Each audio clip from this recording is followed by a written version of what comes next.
Sir, you're charged with especially aggravated kidnapping. You're also charged with aggravated assault, and you're charged with theft of a firearm worth less than $2,500. You're talking about stuff that is not relevant.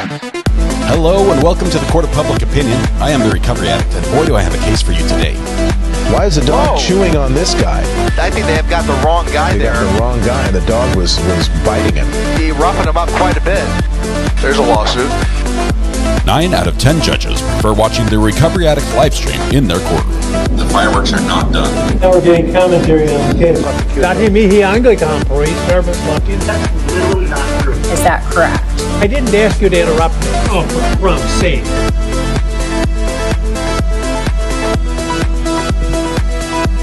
Good morning, welcome to the Court of Public Opinion. I am the Recovery Addict.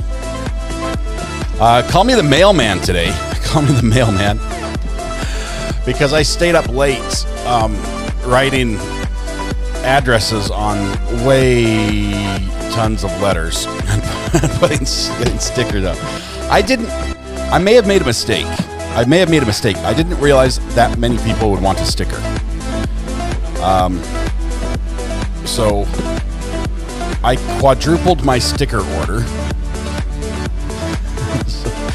I ordered enough stickers that the company that is sending me the stickers, that makes the stickers, is now also sending me, of all things, a free bottle of hot sauce. They call it mule sauce. I didn't know that was a thing, but they're like, hey, your order's so big, we'd like to thank you by burning your mouth. So, hot sauce and stickers incoming.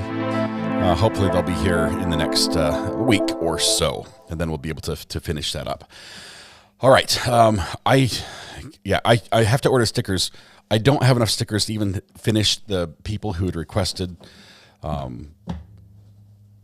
via text, let alone all the ones who followed the instructions and sent a self-addressed stamped envelope. So we've got enough, I think, to cover everybody there. So it's a lot of stickers, guys. It's a lot of stickers. Oh my goodness! So I've got to go buy some stamps. I think stamps are next. Don't count on Amazon striking. I don't buy from Amazon. Not on my stickers anyway. Let's see. Reverend Beasy, you need 3. You'll need to send 3 self-addressed stamped envelopes then. That's how it works. Remember from when you're a kid looking in the magazine, they're like, send a self-addressed stamped envelope with a postcard inside that says, please send me one. You need to send 3 if you want 3. I need to stop taking orders for stickers because I'm either going to go broke or I'm not going to have time to stream. One of the two is going to happen. So, I'm the astute among you. By the way, first of all, hang on. Whoa. We've got things to do and people to recognize. So let me do that first. Krista OG, first in chat today. Thank you very much, Krista. Congratulations. It is Thursday, podcast Thursday even. It's going to be a good one too. I was in there, believe it or not, Thomas. I was in there adding some stuff to the rundown, and I think it's going to be a good one. I think it's going to be great. Anyway, Krista, the internet's all yours. You're an old hand at this. Really, you've done this before, so you're going to be fine. Congratulations and thank you. Let's see. We have a couple things. Yes. We're going to do birthdays in just a second. But the astute among you may have noticed that there is a slight addition somewhere in my studio that looks a little bit different, just a teensy bit, maybe in the background.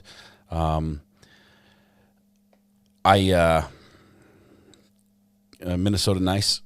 I tried yesterday but didn't get an answer. I didn't reply to anyone that sent me a text. I've got all of your texts. But I think we just need to put the burner phone on hold because I still have about 40 of you to send to handwrite letters to. Luckily, I found a box of 500 envelopes. Okay, before we do birthdays, let me turn this off just for a second. Before we do birthdays, yes, the desk is here. It arrived yesterday, and I could not wait. I brought it inside, and I started setting it up in the front room. This is strategy on my part because I know that Mrs. R.A. wants the front room cleaned up, so she lets me finish the project. I got the desk, and it's set up. It's actually, it's at, I don't know, it's not quite at standing height right now, but it has a cool feature and a remote right here. So I can just, I can turn on lights, and I can do really cool things with the lights on the desk, like all sorts of things. I can program it to do a billion. It can like flash like a police car. It can do like phase. It can hypnotize people. I think it has that setting.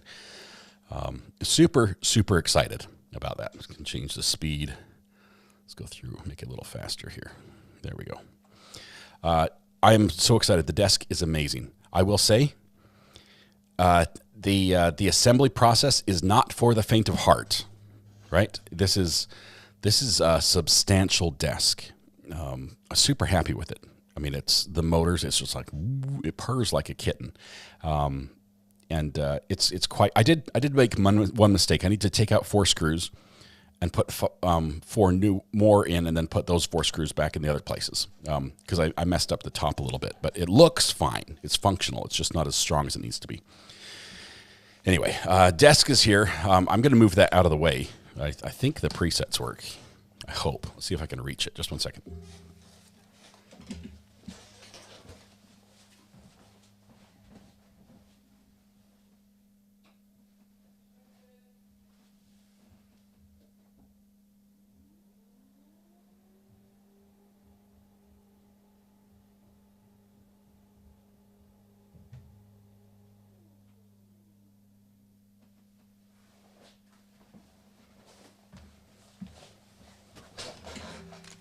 That just makes me happy.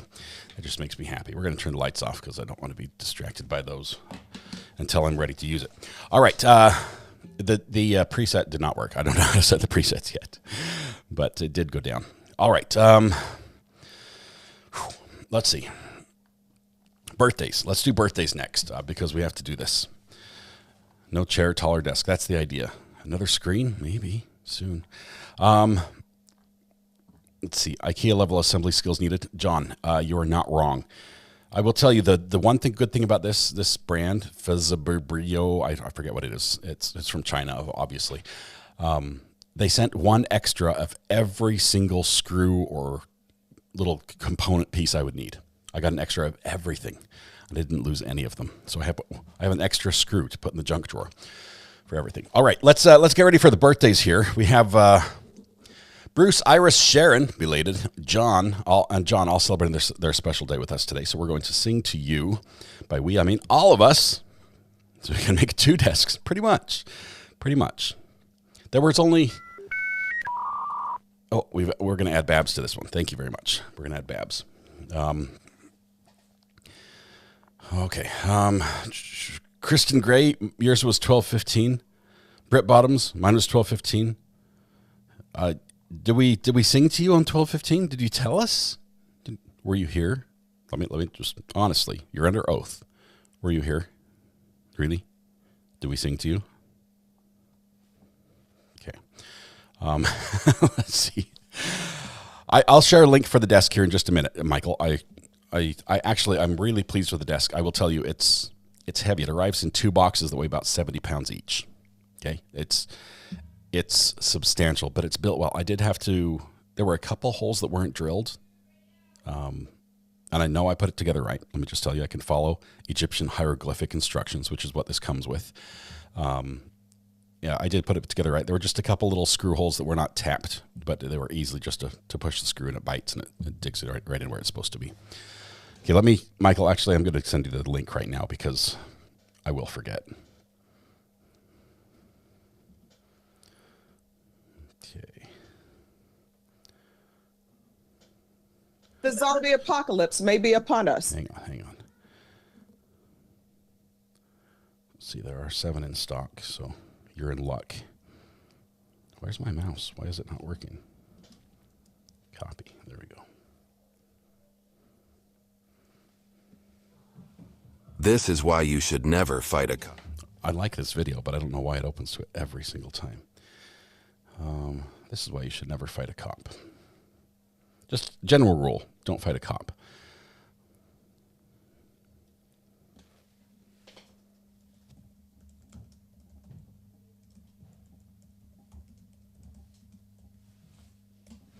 There we go, Michael. There's a standing desk. It is an affiliate link. It doesn't cost you any extra. It might earn me a couple bucks if you buy the desk because the desk is expensive.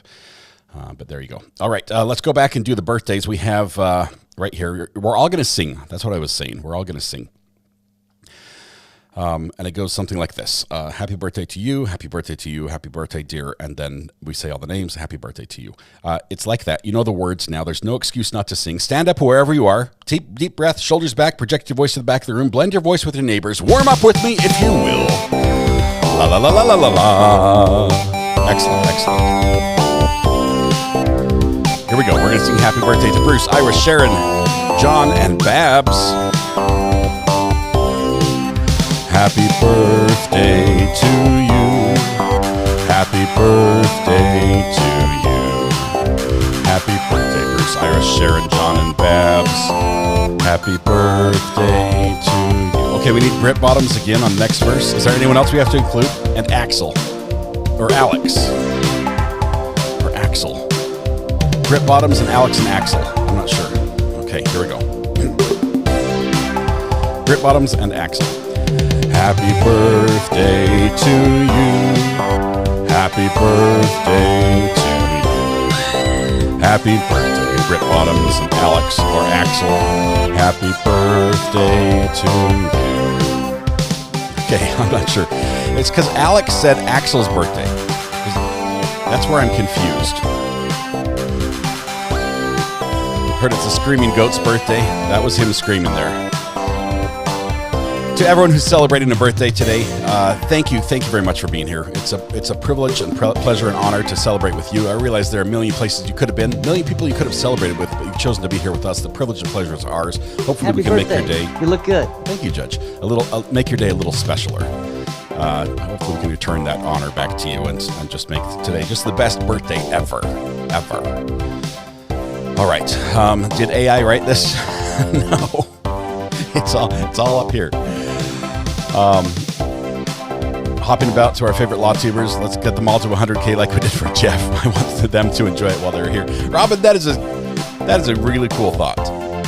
There are a lot of people out there who deserve a little more recognition than they're getting. Putting in some great work and adding some great content to the world of LawTube. I'm privileged to be associated with them. There's some great people out there. Thank you. All right, we have a drum solo to end the birthday song. And then the song stops, but the party does not. Can I send you some money to cover postage or sticker? You can. Yes, that works. Thank you very much. Do we have a drum solo yet? Is this it? Here we go. Happy birthday. You look good. Beautiful, beautiful, beautiful. All right, thank you, OG Sean. The self-addressed stamped envelope will be a lot easier for me because let me tell you, I wrote more. Let's see, whose address can I show? Adam's. Let's put Adam's up there because he already gave that one out. I wrote more, sorry, Adam. I wrote more addresses and return addresses. It got to the point where late last night, it was nearly midnight when I was still writing these, and I was starting to spell my town name wrong.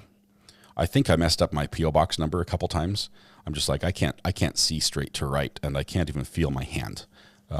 So we're gonna get these in the mail, and then I've got about 40 more to do. I'm gonna try to take no more requests via text message if that's all right. It was a lot. It was a lot. Your kids need to help address envelopes. I just don't trust them to get the address right. I just, I mess it up bad enough. I expect them to not be better than me. So I'd rather have the mistake be mine. Isn't that what children are for? What are stickers for? Stickers you still have to type the address on. But anyway.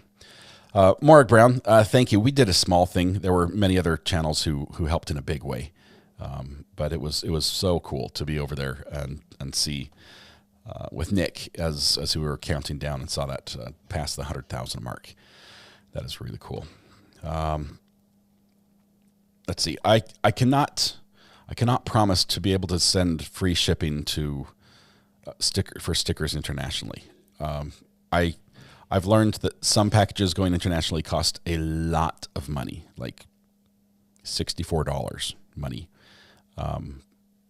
When the item is a $5 item, That's a bunch. So I can't promise that because I don't know what the International Postal Service is doing with all the money, but I didn't realize it was going to cost that much. To see the preset, hold down the S until it blinks, then press which number you are seeing. Ah, Carlene, thank you. You've got the same desk. Good to know. Had you not told me this, Carlene, I would have had to go and read the instructions, which are, as you know, in hieroglyphics. So it's good. You need a stamper for your address. Drama. I do. I need a RA. P.O. Box 775. I need that stamp. Bug Dugger for a hand message after all hand massage. Yes, after all the writing. It's the. I've got some pretty good forearms, but this one's like hurting today because I'm a lefty. All of these are tax write-offs. Yes, they are. We're gonna definitely submit the stamp bill to the accountant and say, hey, we got a new expense here. Anyway, super excited to do it. I'm excited to share the stickers with all of you. There's this little small thing I can do, and I love it. I gripe about it a little bit, but it's so much fun, and I think you're going to love the stickers. Let's see. We have Thurston Court, and I have a confession. I didn't record it because they were saving it, and so it's still available. So we're just going to watch it live. Or not live, but as live. But we have a jury trial in Thurston. This is a road rage case, and I think we get about an hour and a half of pretrial. Then we get about an hour and 15 minutes of jury selection and opening statements. So we're going to get that, and then this afternoon we're going to have the actual court as that proceeds. Hire your kids, and they can contribute to a Roth IRA. Grinchers, these are like next level things that rich people do. I've never had that problem, so I need more advice along these lines. Master Ayden, good morning. Loving this morning. Good morning to everyone. It is a great day. Thursday is a great day. Just seeing the entire LawTube community do something amazing like they did yesterday was awesome. And not just that, just people all over in our chat, in our community as well, feeling the generous seasonal spirit and helping each other. You guys are great. This is an amazing community that I get to be a part of, and it's awesome. I could not thank you enough. Master Ayden, you're a good part of that because you've been here for 11 months. So I think a little longer too.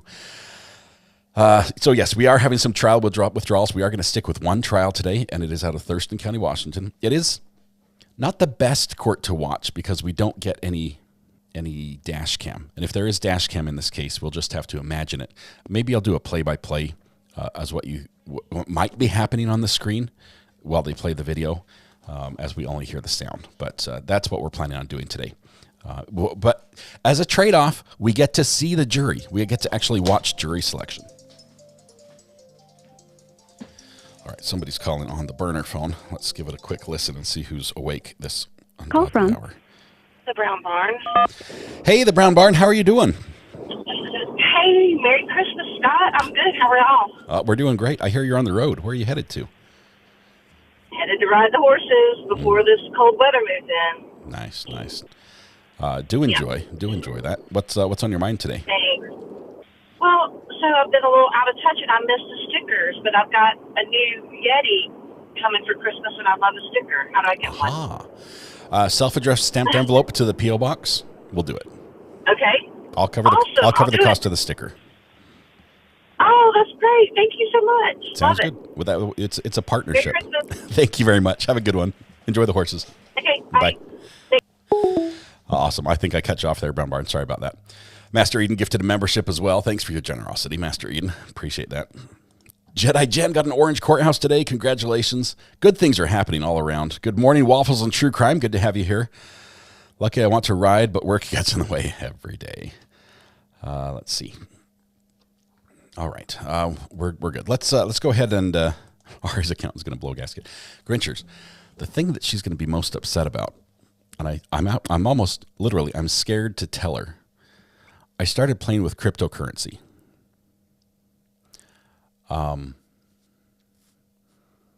By playing, I mean, I'm literally, if you were to wander around your average, state fairgrounds the day after the fair and just pick up the pennies you find, it's that amount of money. That's what I'm playing with. It would not break the average child's allowance with the amount of money I'm playing cryptocurrency. It's literally just practicing buying and selling with meaningless amounts. But apparently, every time I buy and sell, the IRS wants a piece of the action. And I did it a lot. Like sometimes I'm like, oh, how much, what's this fee? I wonder if I bought 10 cents of this, what would happen? Yeah, I've got like a couple hundred transactions on about 5 different platforms. And altogether, I might have $35 worth of crypto that I've been buying. I'm worried. Is there like a under $500 amount that I just don't have to report? But I've got, yes, they're microtransactions, very much microtransactions. And the problem is some of them I cashed out. Like I played, there's one app that they like, hey, if you look at this next following little advertisement and then answer 3 questions, we'll give you $1 worth of, some weird cryptocurrency that no one's heard of before. And so I'd get that and I'd sell it. And the price obviously has gone down to like 85 cents in the 3 seconds I owned it. And so I'd get like 85 cents minus the fee of 15 cents. I'd end up with 60 cents when I sold it. And so I have all these income that I think I need to report. So I might need a new accountant after she sees what I did this last year. Yeah. So the cryptocurrency is expensive, but when you buy a very tiny, tiny piece of cryptocurrency, it's not, because you can split it into like infinitely small pieces. Let's see. Reverend Beasy. Yes. Here's Angelique. Thank you very much. This is the address. Here's the official notice.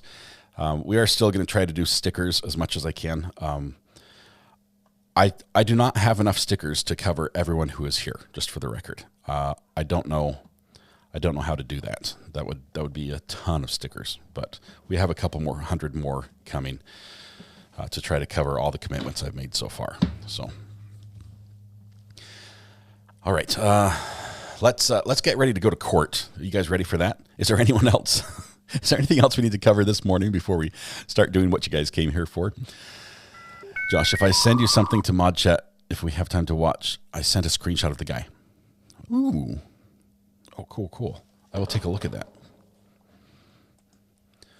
Just a Girl Banking for the sticker or postage fund. Did you send me a text to the burner phone, Just a Girl Baking? Because if you did, we'll get you a sticker. But if I can't take orders in chat because I can't save it. It scrolls away and it's gone. Because he's the guy. What's my streaming schedule next week? I'm taking Christmas Day off. Other than that, we might do some half days right around Christmas, but I'd like to be on. Here's the thing.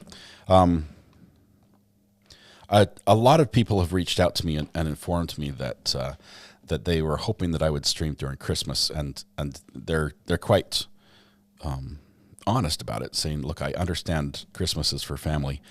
I don't have anybody." They're saying, "I think I'm about to catch either I'm at a point in my life where a lot of the people who are close to me have passed on, or it's just people have moved away. I just don't have anybody close."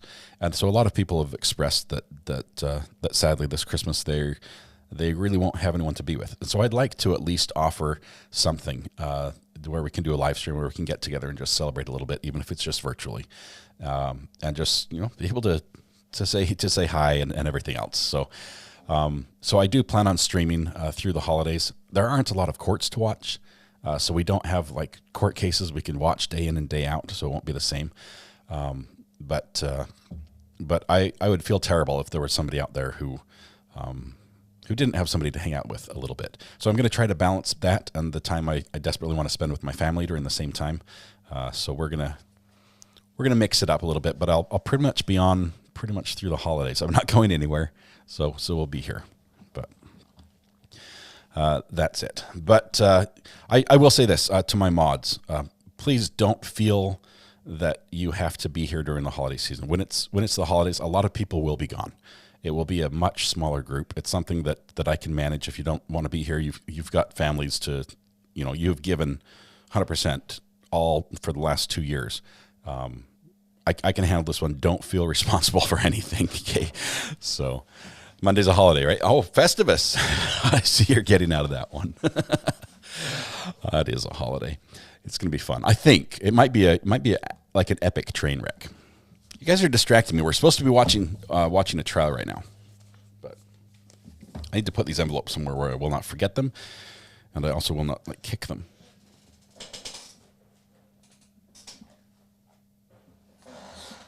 There we go.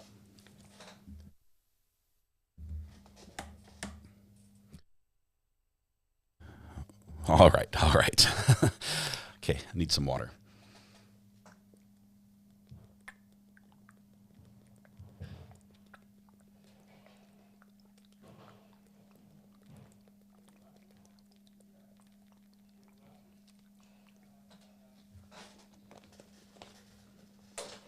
Water is delicious. I love it. And Deer Park water is even better. Not a sponsor yet, but Krista, this is why we're a family. Thank you very much. Josh, I did get sidetracked and didn't go to mod chat, but I'll check that right now, and then we're going to start the trial.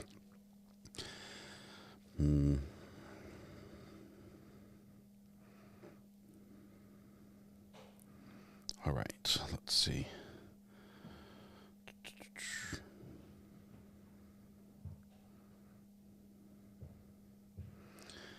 Josh, I like that idea. I do. Let's. I think we'll have some time right around lunchtime when we're done with Thurston from yesterday and before they start this morning. Oh, Amber, I'm sorry.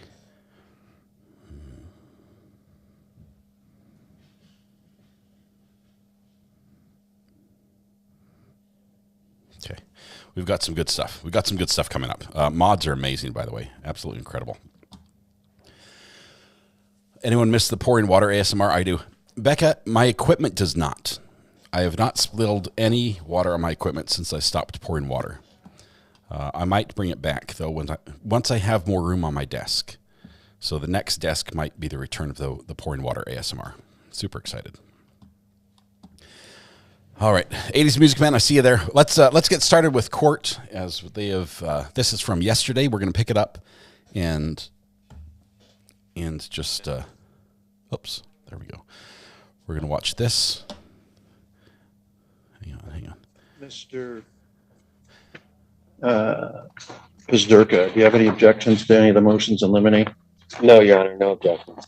I have a question, and that is number 13. It says the state and state alone may reference the defendant's out-of-court statements. What exactly do you mean by that? It's a reference to the self-serving hearsay statements. Well, they can't elicit self-serving hearsay, but if something comes from the police officer on direct examination, certainly the defense can reference that and go into that. Okay. Yes, Your Honor. If it's referenced in court, then that's another matter. Okay. Just want to make sure about that. Okay. It's a weird state's little motions in limine will be granted. Motion in limine. This is all pre-trial stuff.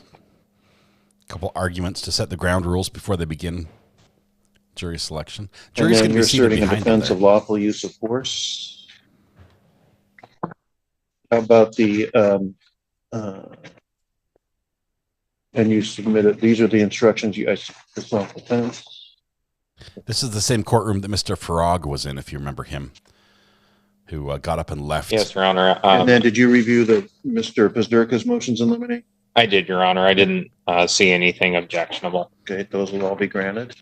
Mr. Farag got up and left halfway through court. You're aware that, and I read the trial brief.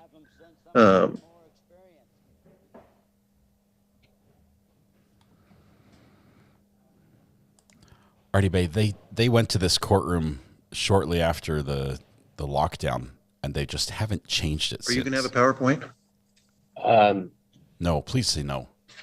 For closing, for sure, I all right. don't know. I mean, I'm just curious more than anything else. It just says in your defense motion, and okay, for PowerPoint. For closing, I will.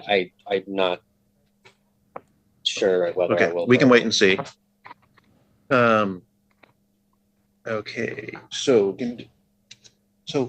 when we print these, can we not do double-sided? Oh, that's all right.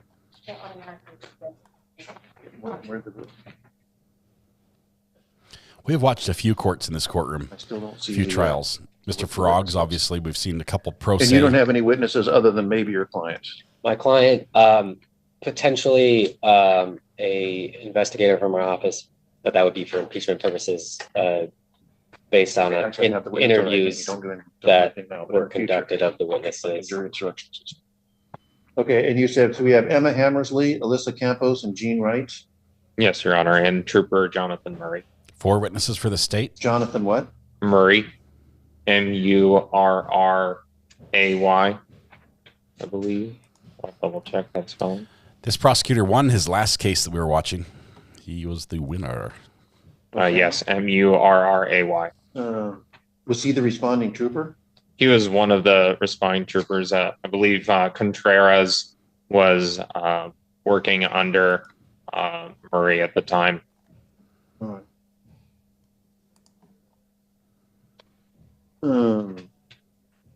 So both officers made the same observations. Okay. So during voir dire, I've read what the allegations are. I'm probably going to ask the panel. You can follow up on it if anybody's ever been involved, and this will be my turn unless anyone has an objection to it. Any sort of road rage incident on the highway themselves. Anybody have any objection to me? Everyone's gonna be like, that "Oh yeah, term? I commute." It's an allegation of what a lot of people term as that, but no objection from the defense. Right. No objection. And then, of course, you can follow up on, depending on what the answers are. Of course, you can follow up as you deem appropriate. Each party can have 15 minutes for voir dire. And then I generally don't do time limits on openings, closings, or anything like that. That's up to you. Given that there are 4 witnesses, probably, typically it's been my practice to get the jury selected and then send them home. But so what I'm going to try to do this afternoon, is get the jury selected and send them back there and get acquainted. Then you guys can give opening statements today. And then tomorrow we'll start with the first witness. Do you intend to give an opening statement at this time, Mr. Zdurka? Yes, sir. Okay. And I think that's it for now. Unless you folks can think of anything. Nothing further from defense. Nothing further, Your Honor. The only addendum I would add is the state has filed cited and uncited jury instructions. However, this morning I also filed supplemental jury instructions. Those are cited. I can provide an uncited copy. What are the supplemental ones? The supplemental instructions include the instructions regarding self-defense. I also provide them to defense counsel Baz Durka. Okay. Did you propose any jury instructions? No. Okay. Mr. Holcomb. You don't have any objection to those? I don't have any objection to okay. I saw those. So I don't know. Okay, I'm just going to say one thing. I don't know whether or not it's Roswall, right? Yes. Roswall intends to testify or not, and I'm not asking. If he does testify, there's some things here.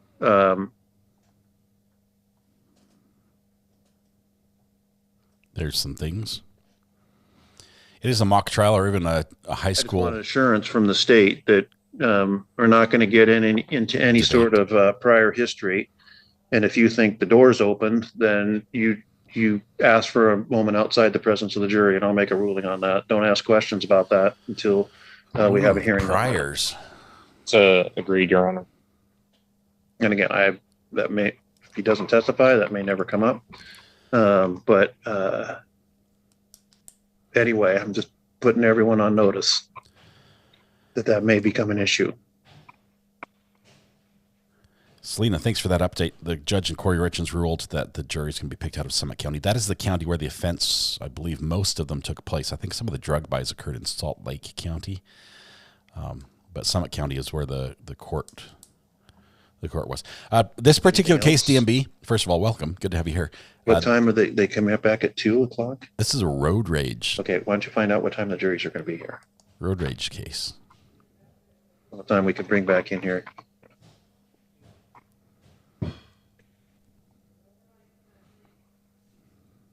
This is your first trial, isn't it? Okay. What's that?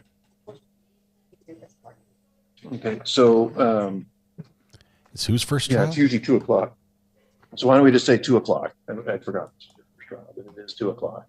And so everybody be back here at 2:00, and then we'll start with the jury selection process. This prosecutor was brand new. I think we watched his first trial, and he had a mentor sitting next to him that was sort of guide him along. He's now on his own. He's fully he owns this courtroom. He's been a prosecutor now for at least 4 months, and he's seen it all now. He's a little bit funny. He's got some quirks about him. Okay. One of the quirks is that he has long pauses, and he'll walk back and forth and not do anything. But he's a good attorney. He's a good prosecutor. What's that? Had some wins. He's had some losses too. We've seen some losses that were pretty. Okay, so that was the end of that one. We've got that part. I thought that was longer, but it's not. Now we go on to jury selection. Same room. Those people you see are the potential members of the jury. I guess one of them has to stand. Do they run out of chairs? This courtroom does televise jury selection, and we're here for it. 2 jurors are standing. I see an empty seat as well. I guess they want to be closer to the door.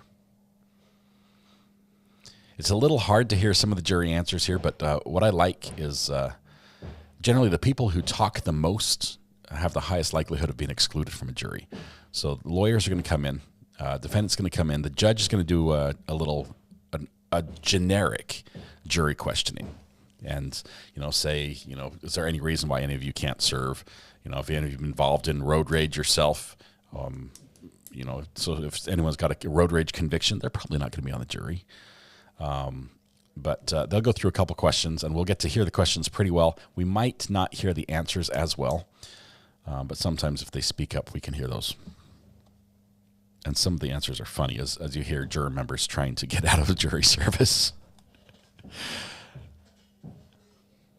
The kids are, this is why I can't use the kids to write my letters.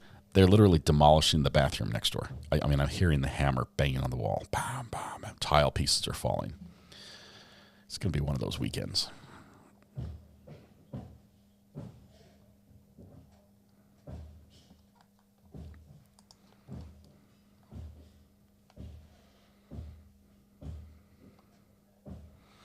He claimed the chair, but then didn't sit in it. I think they're assigned numbers. So there's assigned seating. Typically, when you show up at the courtroom, you're assigned a number, and they're seated in that order. So look at from the front row, beginning to left to right. It's going to be 1, 2, 3, 4, 5. Looks like 6 on the front row, and then then 7 or 8 behind them, and then another row behind them. The way this court handles jury instructions or jury selection is after they do all the questionnaires and everyone answers the questions, and people say, I can't serve because I have a medical condition. I have to order Domino's pizza every 2 minutes, or I don't live. Whatever it is, they'll make up their excuses, and some of them will sound ridiculous, and some of them be quite legitimate.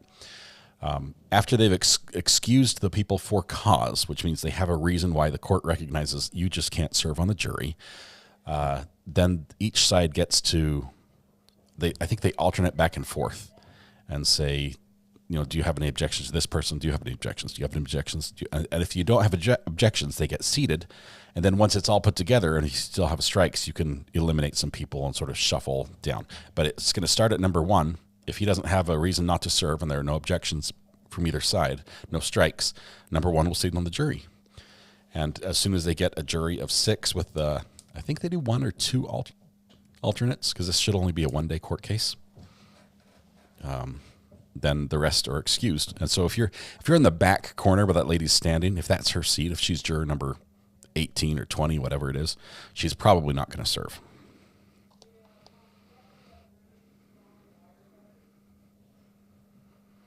I don't live. We have strictly no zombie policies. I'm going to save that excuse. I wanted to use an excuse that nobody would have. It was obviously a little bit outlandish. No one has to order every 2 minutes. It takes like half an hour for the pizza to get there anyway.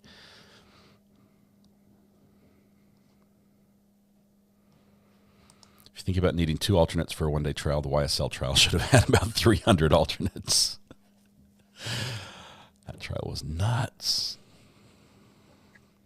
Grinchers identifies as a soft sit. That'll probably get you off jury selection as well. I'm guessing soft sits don't respond to the summons because they have not agreed to any contract that will force them to appear without compensation, right? This isn't live. We can fast forward. We can. I was hoping they would begin right away, but they aren't. So let's give them a minute to pop in. Look how much time you saved us, Melanie. Good work. Good work. Good work. Okay. Let's go right here. Summons isn't addressed to them because it's in all caps.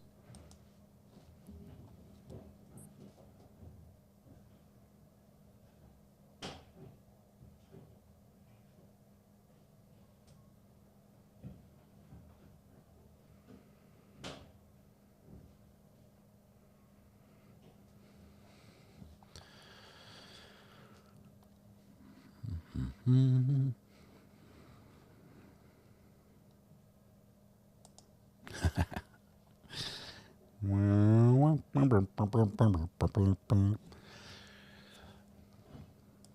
Josh, thanks for our pinned comment here. We're going to put this up. It's going to start here in just a minute, assuming I clicked appropriately. I told the kids they can demolish the far wall and they can rip the cabinet off the wall and they can rip the mirror out of the wall, but they can't demolish this wall because there are pipes with water in it that are not turned off still that will break. So if I have to run downstairs and shut off the water, you'll know why. The charges on this one, thanks to Josh for this, are aggravated assault, 4th degree. The second is aggravated assault, 4th degree. And third is reckless driving. The defendant is claiming self-defense with the vehicle, I guess. If you were to walk in our bathroom, first of all, you have to turn sideways to go through the door because it's a narrow door. It's like a little tiny half door. All this is going to be fixed. But if you were to walk in our bathroom and face the back, it's a longer, skinny bathroom with a shower along the left. The shower is all coming out. The cabinet straight ahead of you above the toilet is coming out. The mirror above the sink, which is right in the doorway, is coming out. The sink is coming out. The shower, the whole wall and back is going to be pushed back because this closet is massive. We're going to take most of that closet out, push it back, so get another 3 or 4 feet depth in the shower. The shower will be recessed back, which will give us place to put the sink sort of next to the shower, which will open up the doorway a little bit. Toilet's pretty much going to be in the same place, but we're just going to restart the whole thing. So everything's coming out. Corey May, thank you very much. Appreciate. We've made a lot of new friends here from the lawyer. Appreciate that. Welcome if you were one of them. Appreciate all of you who are here. Self-defense with the car. Just a warning, Red Bull is involved in this trial. Not a sponsor. Okay, I swear I fast-forwarded, and it did not work. We're going to fast-forward again and do better this time. There we go. Okay.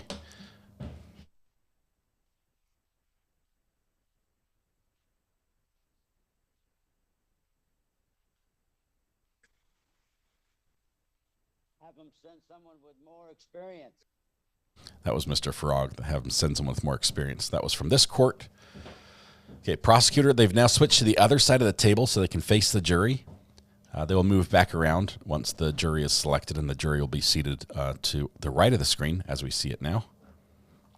When are we going to break for lunch, Judge? That's also Mr. Frog. Okay. Tables have mics. That's good. Podium has a mic. We're improving. That juror just does not want to sit. Any bets that he does not want to be here?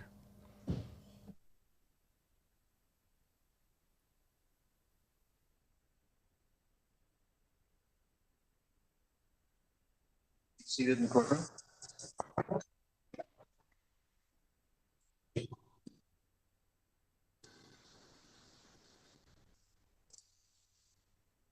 Good afternoon, everybody.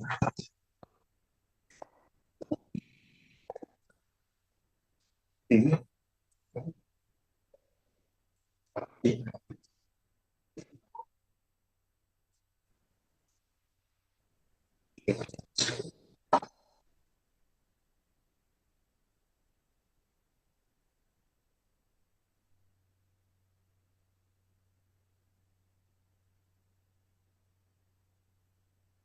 first, I just want to start off by thanking you all for appearing here for jury duty this afternoon.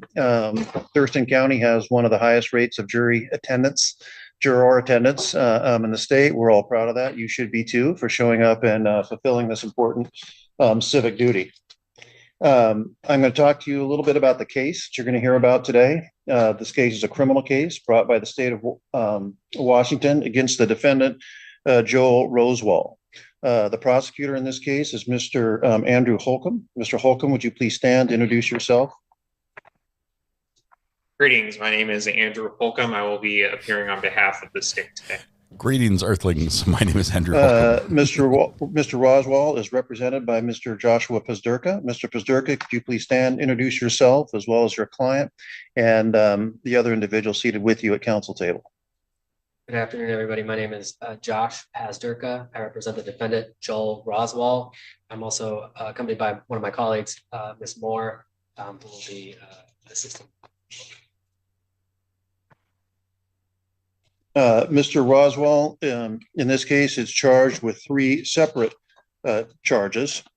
Count one alleges assault, one count of assault in the fourth degree. Specifically, that count alleges that the defendant, Joel Rain Roswall, in Thurston County in the state of Washington, on or about February 4th of 2024, did intentionally assault another person, Emma Hammersley. Count two alleges that the defendant, Joel Rain Roswall, in Thurston County in the state of Washington, on or about February 4th, 2024, did intentionally assault another person, namely Alyssa Campos. Count three alleges that the defendant, Joel Wayne Roswall, is reckless driving, I should say. Specifically, it alleges that the defendant, Joel Wayne Roswall, in Thurston County in the state of Washington, on or about February 4th, 2024, did drive a motor vehicle in willful or wanton disregard for the safety of persons or property.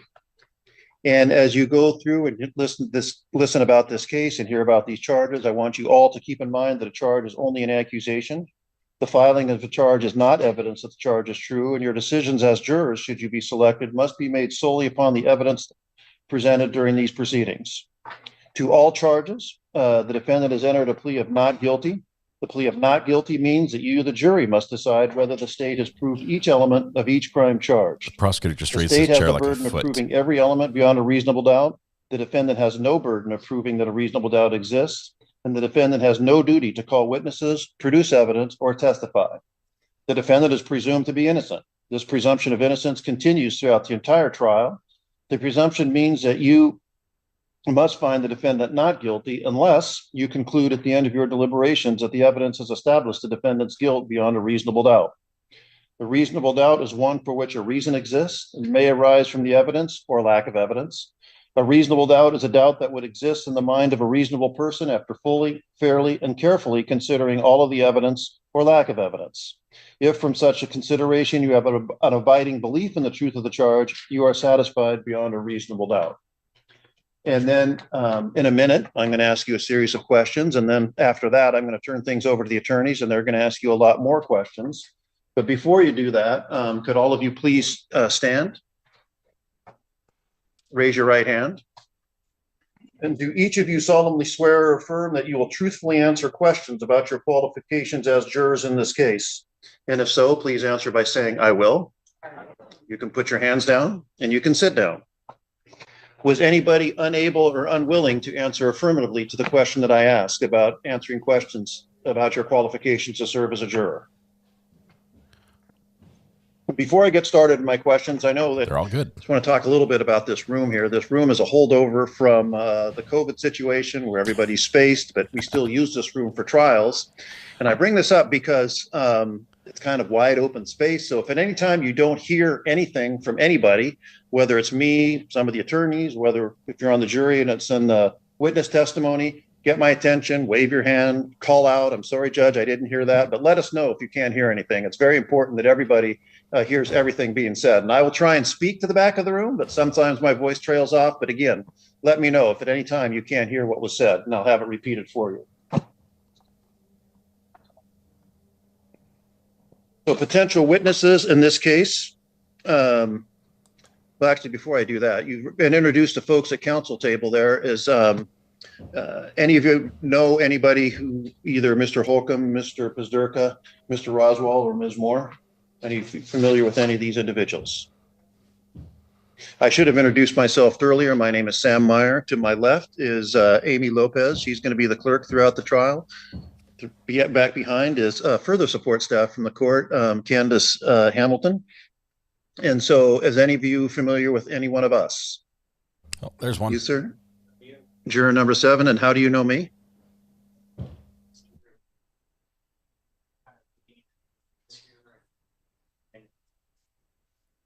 Okay. And so that experience, you know, you were in front of me. I won't be giving testimony. Was this a case that involved the Thurston County Prosecutor's Office? Okay. I think that's maybe more important. That's a bigger issue. But your experience with the prosecutor's office and your case and how that was handled, Mr. Holcomb, you've heard, works in the Thurston County Prosecuting Attorney's Office. Would that affect your ability to be a fair and impartial juror in this case? Okay. And the attorneys may wish to follow up on that.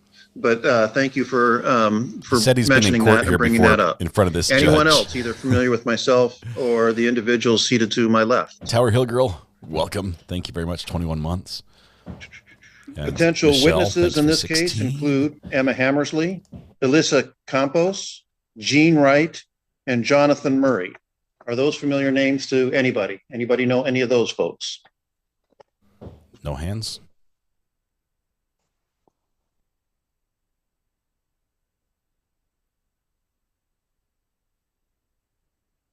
So you will learn that Mr. Murray is employed by the Washington State Patrol. Are any of you, any members of law enforcement on the jury pool here today? And then There's you, one. sir, juror, I can't read your number there. Juror number 13. I'm sorry? Okay, and I'm asking about you personally. I'll get to close friends and relatives is my next question. Okay, but no one here personally is a member of law enforcement. Now, juror number 13, anybody have any close friends or relatives other than juror number 13? I always have your name. And then when you keep your hand up, I'm going to take your number. When I call your number, you can put your hand down. In the back, you sir, in the back, what's your number? 14. 14, 13, 14. What? And then I saw another hand in the back. 16. So I have jurors number 13, 14, and 16. Anyone else? Juror number 13, could you say again, please, how close of a friend or relative? Okay, and then as a correction, was that here in Washington State? Pierce County. Anything about conversations you may have had with him about his job, things he's told you affect your ability to be a fair and impartial juror in this case? Juror number 14, how close of a friend or relative? Is that here in Thurston County? In Washington State? No. What does your brother-in-law do? Police stuff. Okay. Anything about conversations you may have had with him about his job that affect your ability to be a fair and impartial juror in this case?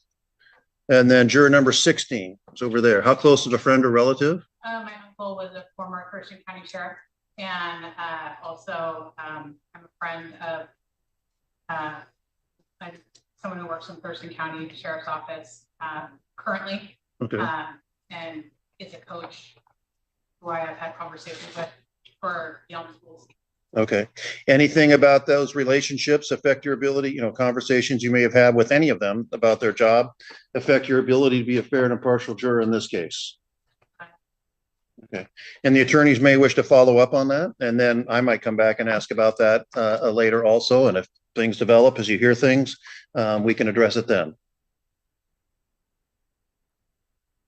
The desk should be like the masked. Anybody here ever been involved in the court system in any way, either a lawyer or worked in a law office or in the court system?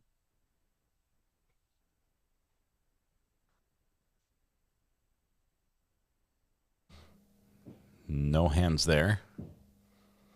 And then you've heard three of the charges, or I'm sorry, excuse me, two of the charges are assault. Any of you ever been assaulted by anybody before?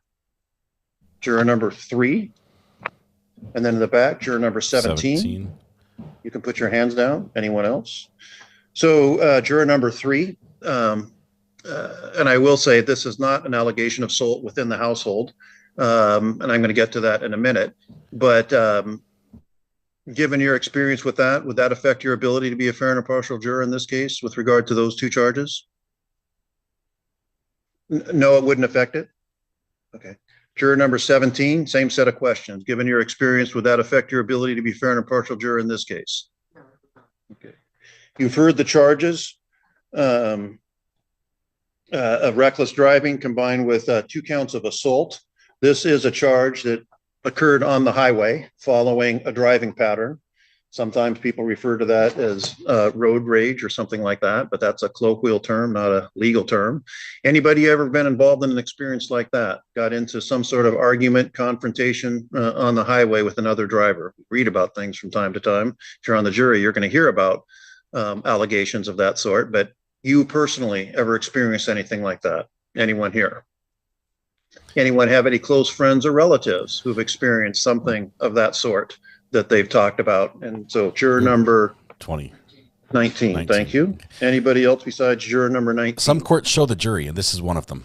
Okay. Not all courts. So without getting anonymous. into the specifics, you don't need to get into the specifics, but with that experience as it was related to you, well, first of all, how close of a friend or relative? I will ask you that. Okay. And I'm sorry? How recently did this happen? 3 days ago. Okay. 3 days ago. So very recent. Given that experience, maybe you talked with her about it. I don't know, or not. Would that affect your ability to be a fair and impartial juror in this case? I have talked about it with her. She was very scared. Okay. So, and again, everybody comes into, we all walk in here with our own baggage. We all have different biases, different experiences affect how we see things and think about things.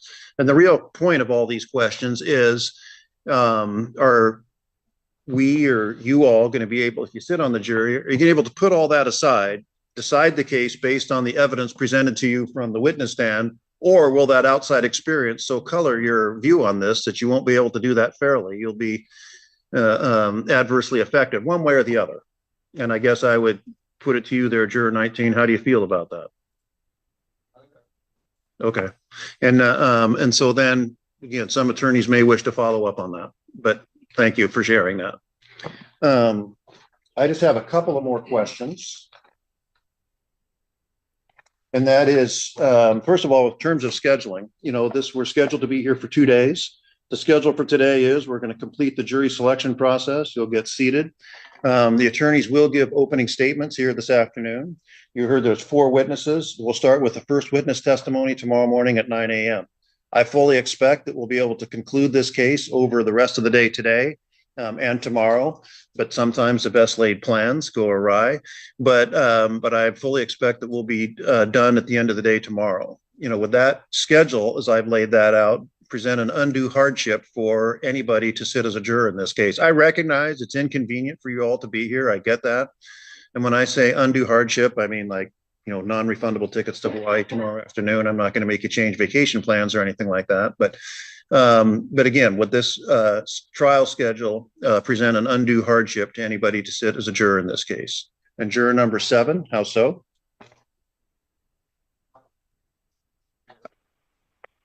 Okay. Okay. Thank you for sharing that. Anyone else? Just a second.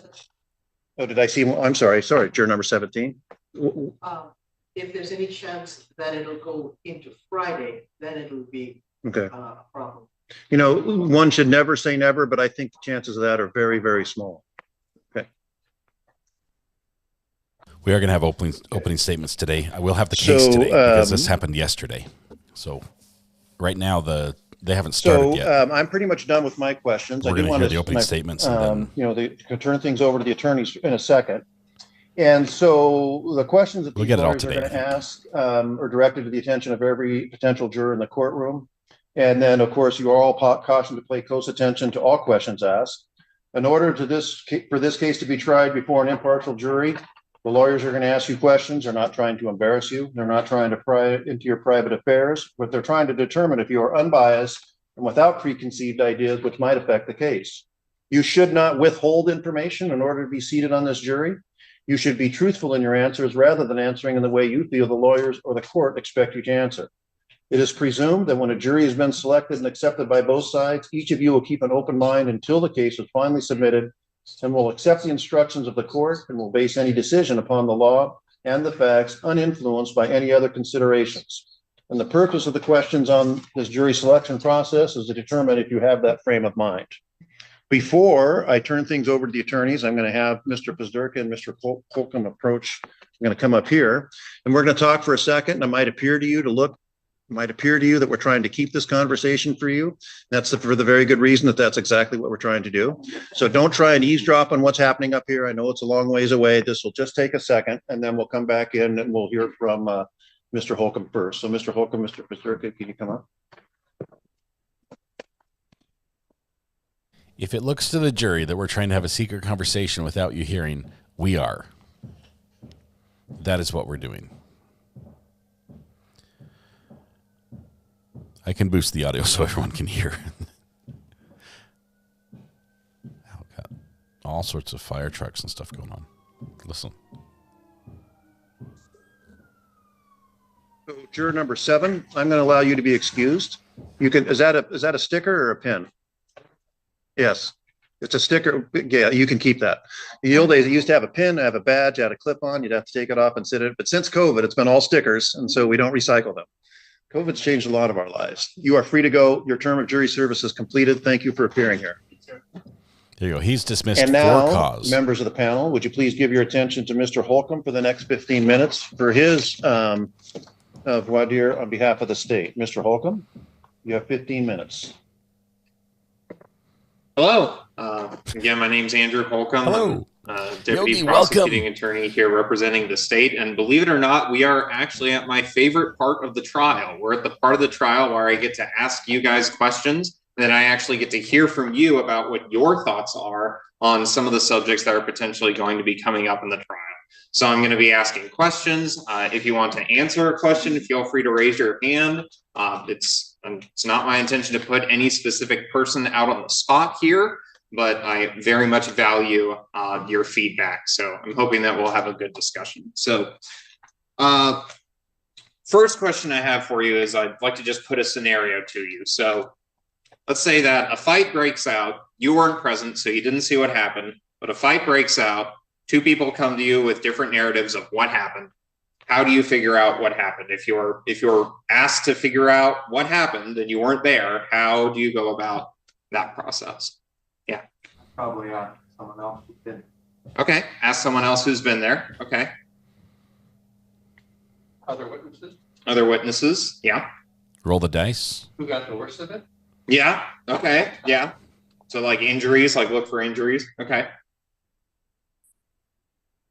Anybody else? Try to fact check the different sides of the story.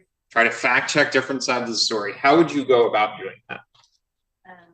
Potentially by asking the other witnesses, or is there any evidence of videos or pictures or anything you can look at to try to figure out. Also potentially their character. Sometimes you have to figure out their character. Okay. How would you go about figuring? I'll call on you in just 1 second, number 17. But how would you go about figuring out someone's character? Sometimes if there's ever been any other allegations against an individual, or ooh, can't go there. Any other no priors situations that could potentially come up to figure out if they've ever lied in the past or any appearances of intoxication or substance abuse. Yeah. Okay.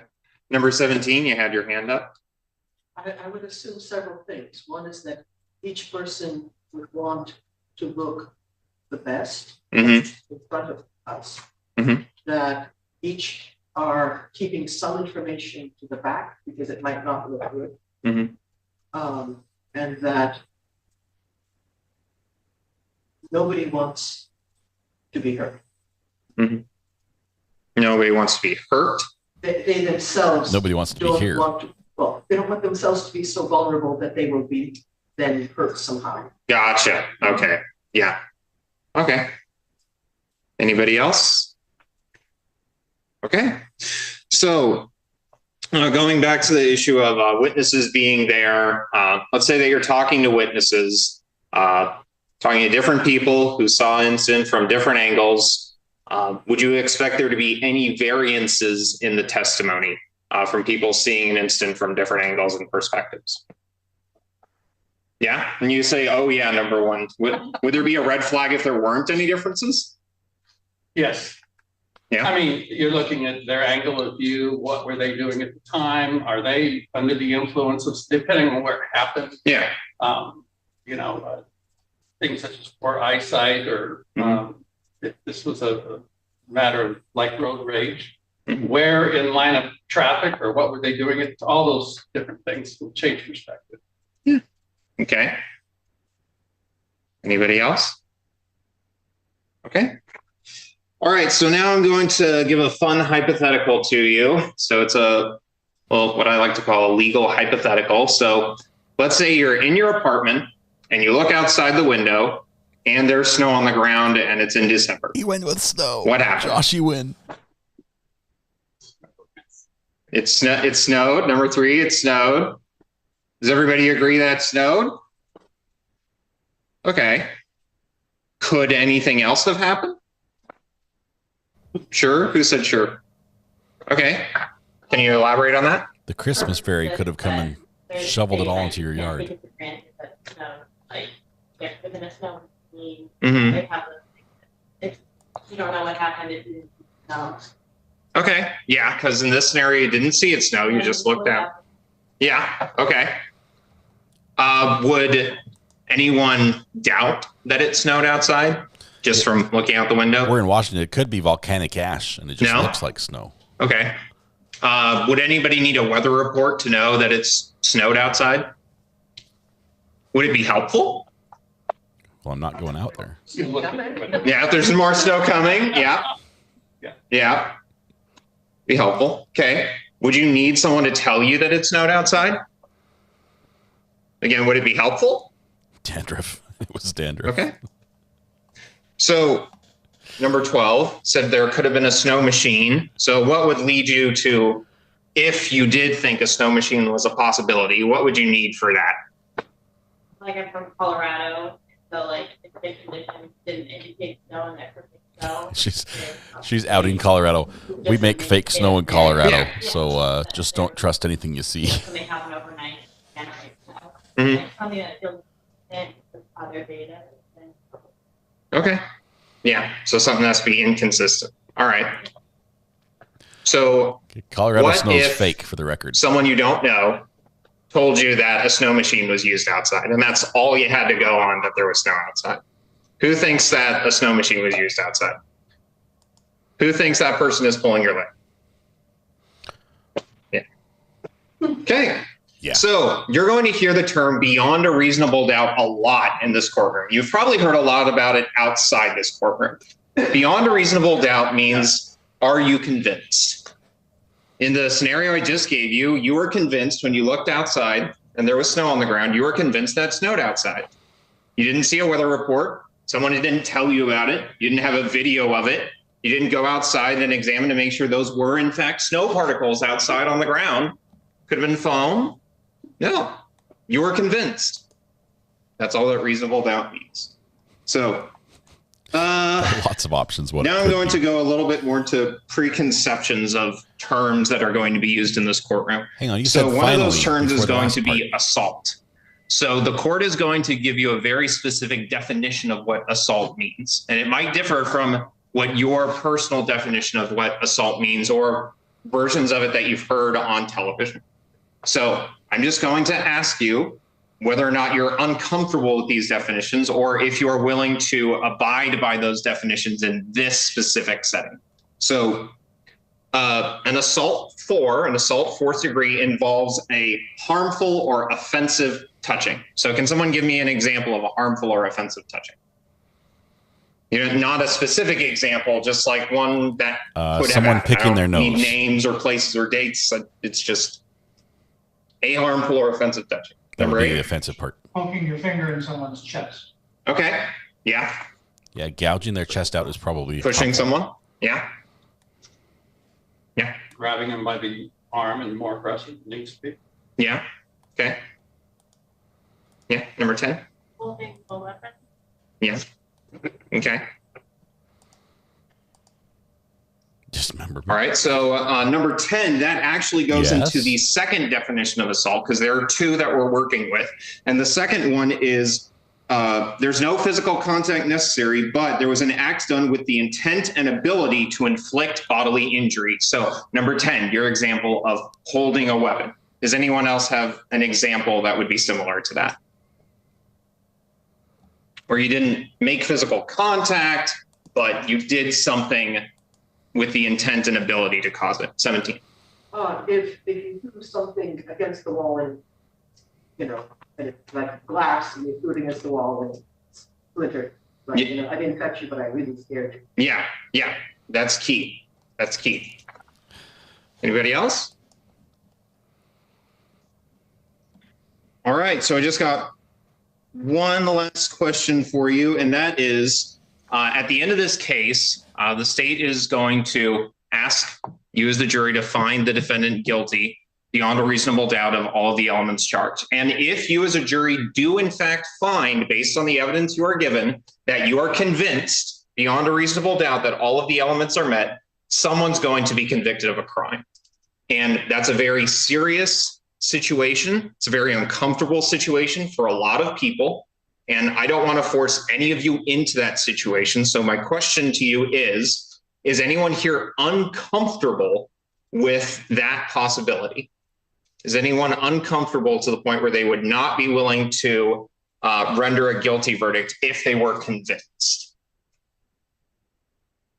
No? Okay. That's all the questions that I had for you. Thank you so much for being here. Again, I know that this is a inconvenience. It's taking you out of your day and taking you out of your schedule, but the system only works when you guys show up and you guys devote yourself to the process. So I really appreciate all of you being here. Thank you, Mr. Holcomb. Members of the panel, would you please give your attention to Mr. Pazderka for the next 15 minutes for his voir dire on behalf of Mr. Roswall. Mr. Pazderka. Thank you, Your Honor. Good afternoon again. I'm just going to kind of jump right in. Can anyone think of something that is you would consider wrong, but is not necessarily a crime? Anyone think of an example? Protecting yourself or keeping another individual somehow restrained so they don't hurt themselves. So self-defense? Sure. Okay. Who here, by raise of hand, believes that running a red light is wrong? It's most people. See a few no's. Who here believes that running a red light should be a crime? Okay. Number 8. Why do you feel that way? Well, it's a law. So you're supposed to stop at a red light. And so if someone runs a red light and they get pulled over, they get charged with a crime?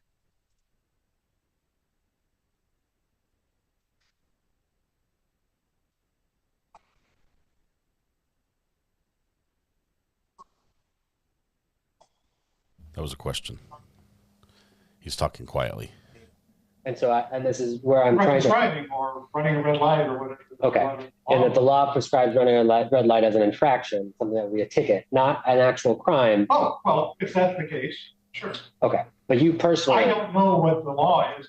And so, and I'm not asking you to know what the law is. I'm actually asking, do you think it should be a crime or do you... If it was a ticketable offense and not a crime, then I wouldn't expect them to be charged. Okay. So with that distinction, does anybody feel that outside of a ticket, that that person should be charged with a crime? Okay. So most of you raised your hand that you believe it's wrong. Most of us have an understanding that running a red light is wrong, either because we morally or because we understand that there's a law that says we can't and we can get pulled over if we do so. But as we just kind of distinguished, getting the ticket is not actually being charged with a crime. And so they are different things. So with that in mind, can anyone think of anything else that let me rephrase. Can anybody here, if you were told that something is not a crime, but you felt that it was wrong, would you still be able to say or enter a finding of not guilty based off of the definition you were provided by the court saying what the law is? I object to that question. Does anybody feel like they wouldn't be able to follow the law as provided to them? Okay. Wow. You sort of cleared it up at the end, but that was convoluted. I don't think anyone even knew what they were asking. I also want to give a short hypothetical. And so the hypothetical is, if you are being presented with an assault case and you're told that the alleged victim in this case is a teenager and the defendant is an adult, and you were then told that the adult was using self-defense, hypothetically, and that they were not the instigator, does anybody feel that they would have a hard time just believing that an adult could defend themselves? Need to defend themselves from a child, a minor. Okay. What have I? And I'm hopefully that the distinction here is that a teenager, everybody understands, is an older child. If I said that the child was 10 years old, would anybody feel differently about someone claiming self-defense? 17. Why is that? Because I expect someone who is 3 times the age to have the skills to deal with the 10-year-old, to deal with their sounds like Apple River. Emotional. I don't think you should ever have road rage against a 10-year-old. Okay. Whether the child has it. Might be an unpopular So let's say the child doesn't have a weapon. I don't think the 10-year-old should be driving, first of all. Does anybody feel that that child is not capable of assaulting an adult without a weapon? By raising a hand, do you believe that they're not capable of assaulting an adult? Okay. A 10-year-old is not capable of assaulting an adult. Does anyone not believe? No weapon. No weapon. Just. And I understand you don't have context, so why do you feel that? It's a 10-year-old child. Okay. I've raised a couple of them. I don't think they're able to assault. They can try to inflict, or try, but if there's no weapon, I wouldn't look at that as an assault. Okay. And so if you were told that the definition of assault is a harmful offensive touching, and the act was done with the intent to inflict bodily injury, and you were not told, you were told that this minor child was being charged with this crime. Okay, what's the basis of your objection? Facts of the case. Firstly, it's very specific to the allegation in this case, and secondly, it's an incorrect statement of the law. Okay, so I'm going to overrule your objection. You can continue and answer your question. No, there's a 10-year-old child involved in this case? I don't think the intent of the child is assault. I think they would be more along the mind of actually protecting themselves or somebody they were with. Okay, and so if you're told that the law is as I described, you feel that you would be disagreeing with the law. Does the law put an age group or an age limit on that? So in this hypothetical, you're told to disregard the age. Okay. Do you feel that? Yeah, one's out. That you could evaluate what the 10-year-old did to determine whether it meets the definition of assault under the law that you could provide? Yes. Okay. So there is a situation where you believe that would be possible. Like parameters. Okay. All right. Does anybody else? And I know this is maybe hard to think about, uncomfortable to think about. Feel that they would decide differently presented with that hypothetical. I have a question. Yeah, go ahead. With assault and that we talking about 10-year child can be also be aggressive and also different size. The bigger, I have a shorter wife, for example, right? He cannot, if it's more than 5 feet, he can assault her easily. The dangerous stuff. Well, also, bullying in school exists, right? So if the person can look at the smaller, shorter, they can assault. Also, we need to look at the evidence. What people one person from another. Okay, thank you. I appreciate that distinction. Thank you, number 6. And maybe if I could just ask a clarifying question. When you said bully, are you talking about a bully can be like smaller than the other person? No, for bullying, 10-year child can be taller and bigger. Sure. And it's a difference. The person can look at the other person. Okay. And depends on education. Okay, I appreciate that. And you did, I guess, then I want to maybe ask the group then something that, does anybody here believe that like a school bully can basically, you can be a bully at school even if you're smaller than the person you're bullying? Does everybody agree with that? Yeah. So, okay. Nobody raised their hands. All right. So does everyone agree with that? That was no my hypothetical. That was a hypothetical. It was basically the case. Has anybody here ever felt like they've been a part of what you would think of or define as a road rage incident? Judge asked that already. You believe you've been involved in like a road rage interaction incident? If I raise your hand, anybody? Number 5, you have? Can you maybe tell me a little about what happened? Yeah, it was like 20 years ago, but someone, I don't even totally know what happened, but I was a teenager and I was trying to tried to cut me off, flip me off, and then followed me for 5 years. Okay. And they followed you to the point or were behind you long enough that it was clear that they were following you?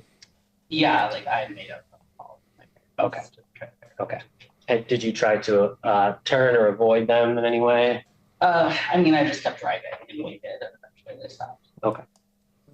The prosecutor objected because the hypothetical was so close to the facts of the case on this one. Been angry what about, the about something that happened to them while they were driving? I raised their hand. Felt angry. Sorry. That's probably too general. Felt angry enough to cuss out loud in their car. Okay. All right. Lots of hands. Number 2, what is something that could happen to you while you're driving that would cause you to do that, or has happened that has caused you to do that? Pulling your trailer and somebody cuts in front of you, like, and you have to slam on your brakes. Okay. And you said pulling your trailer, so that would involve. Yeah, because it's a little intense bit stress more on your stress. car. Yeah. Okay. So just to be clear, there are situations where, I guess in that situation, is it hard for you to control your response? In the moment, I guess I could say you might cuss, but then it's over with, like, at least for me, right? So like, when it's over with, you stop. Okay. All right. I do have one last thing I wanted to talk about. Number 4, if you wouldn't mind. On a scale of 0 to 10, 0 being completely innocent, 10 being guilty beyond a reasonable doubt, as we stand here now, how would you rate my client, Mr. Roswall, on that scale of 0 to 10? 5. 5? Why? Boom! She's out. I guess my perception. I don't know. So your perception of being in the courtroom at a trial? Yeah. Okay. So ask, does anyone else agree with that? Did at the beginning of this, inform everybody here that the defendant is presumed innocent until proven guilty. Yeah. So without hearing any evidence, any testimony, you feel that he would be you're already predisposed halfway to guilty. Find that he's guilty. I have no Okay. But a 5 is not innocent. Right, it didn't define either or. So the scale is, I know, 10. okay, so, but, and so I just want to be clear, what your position is. I'm not trying to change your position. I'm just trying to make sure I understand your position. So 5 means that you are predisposed to find him guilty because of of where we are? I have no idea. I'm confused. You're confused. Okay. So, Seeing it as neutral. You know, yeah. and so, and I just, yeah. And so then maybe my clarification then is 0, what the court has informed you and what our law system, how the system works in this country is that you're presumed innocent until proven guilty. And so that isn't neutral. We're not at neutral, we're at 0. We're at our client, the defendant, my client is innocent. And so my question to you is, as you sit here and the court has told you that that is the law, how we, where we start from in determining whether he's found guilty or not, do you feel that you can consider him innocent at 0 when evaluating the evidence, or do you feel that you are already? I have no idea because I don't know this. So I understand that. And that's what I'm trying to get at is that you still feel like you're at a 5. You still feel like you are not at, he's completely innocent. No. And you're confusing me. Okay. Yeah, she's using a different.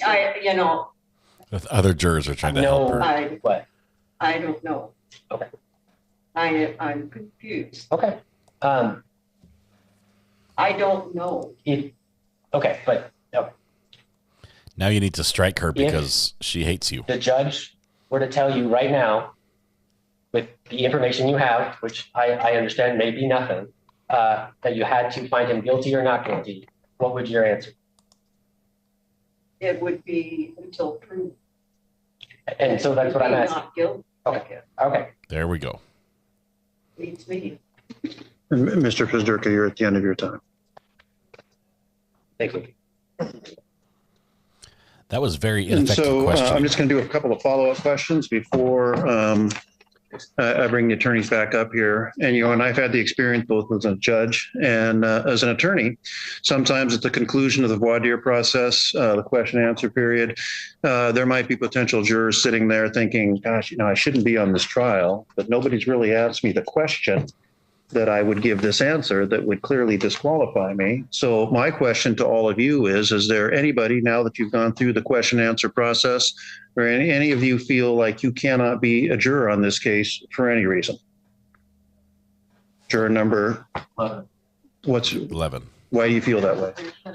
I'm finding that sitting here is pretty uncomfortable. Okay, say that again, please. I am a cancer patient, and I'm finding that sitting here for a long period is pretty uncomfortable. Okay. So it's going to affect my ability to keep track of what's going on. Okay, we will, I didn't know that till now. There are things we can do. We can take frequent breaks. We can, allow you to, would there be anything that we could do that would accommodate that? If I could stand up periodically. Yeah, absolutely. You can stand up whenever you like. We don't even need to take breaks for that. Okay. Okay. And then I see another hand way in the back there, juror number 19, 20. Go ahead, ma'am.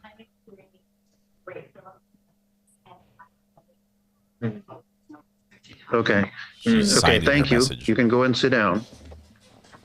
And then, again, my final set of questions, Mr. Pizderka presented some hypotheticals there. You all, if you're selected for the jury, you're going to be seated there, you're going to hear evidence, you're going to be instructed on the law from me, and you're going to be expected to follow those instructions and apply the evidence based on those instructions. And so sometimes the question is asked, well, if you disagree with the law, can you still find this person guilty, even though you might disagree what the law is? An example of that is like marijuana, for example. That's legal to possess now, but back in the old days when it was illegal, I've had the experience as an attorney where people would say, well, I don't agree that marijuana should be illegal, but that's the charge, and I find that they possessed it, then yes, I will find them guilty, even though they disagree with the law.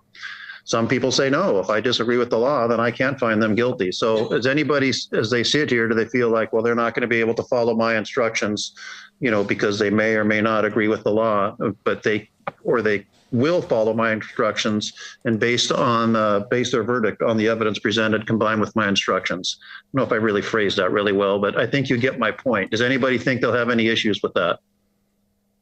Okay, I'm going to call the attorneys back up here. This is going to be a little bit longer than last time. And then we'll come back into session in a couple of minutes. Again, don't try and eavesdrop on what's happening up here. Don't listen. And if we point at you, just ignore it. Yeah, this will take a couple of minutes.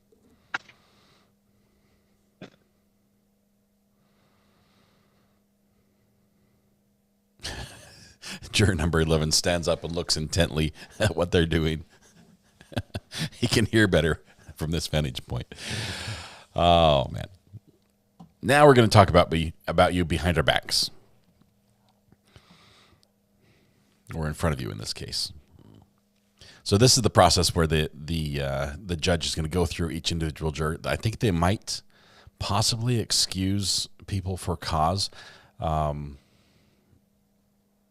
Number one is a bit of an issue. I don't know the facts of this particular case. We haven't heard the actual age of the defendant, but it sounds like I don't know the age of the defendant. He's the guy in white, right in the middle of the screen. That's the defendant. But the victim sounds like the victim is definitely younger than him. Possibly a teenager. I don't think he'd be as young as 10. But in the hypothetical where the defense put forward in the voir dire, the prosecutor objected because the facts of the case were so similar to this case, and he's supposed to do a hypothetical that's not the exact facts of the case.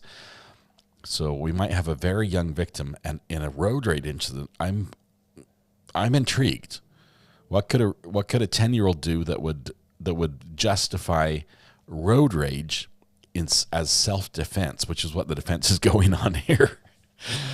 So this is intriguing. We also hear that there may be video involved in this one. With some cussy words. So I'm not sure if we'll get to see the video, but we might get to hear it.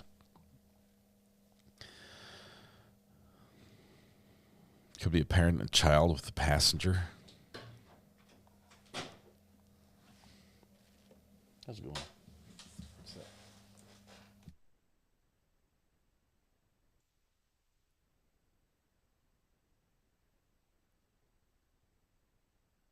This is from BH Photo.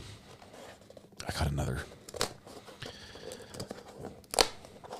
I have to do a box, a little unopening here. It's not super exciting. It's a little tiny adapter.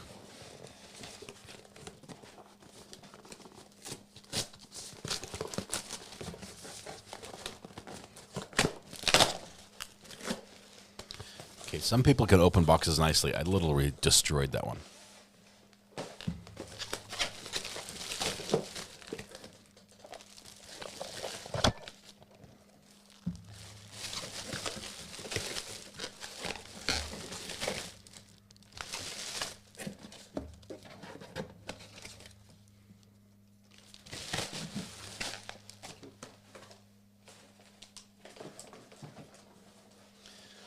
All right, the receipt goes in my bin for my accountant.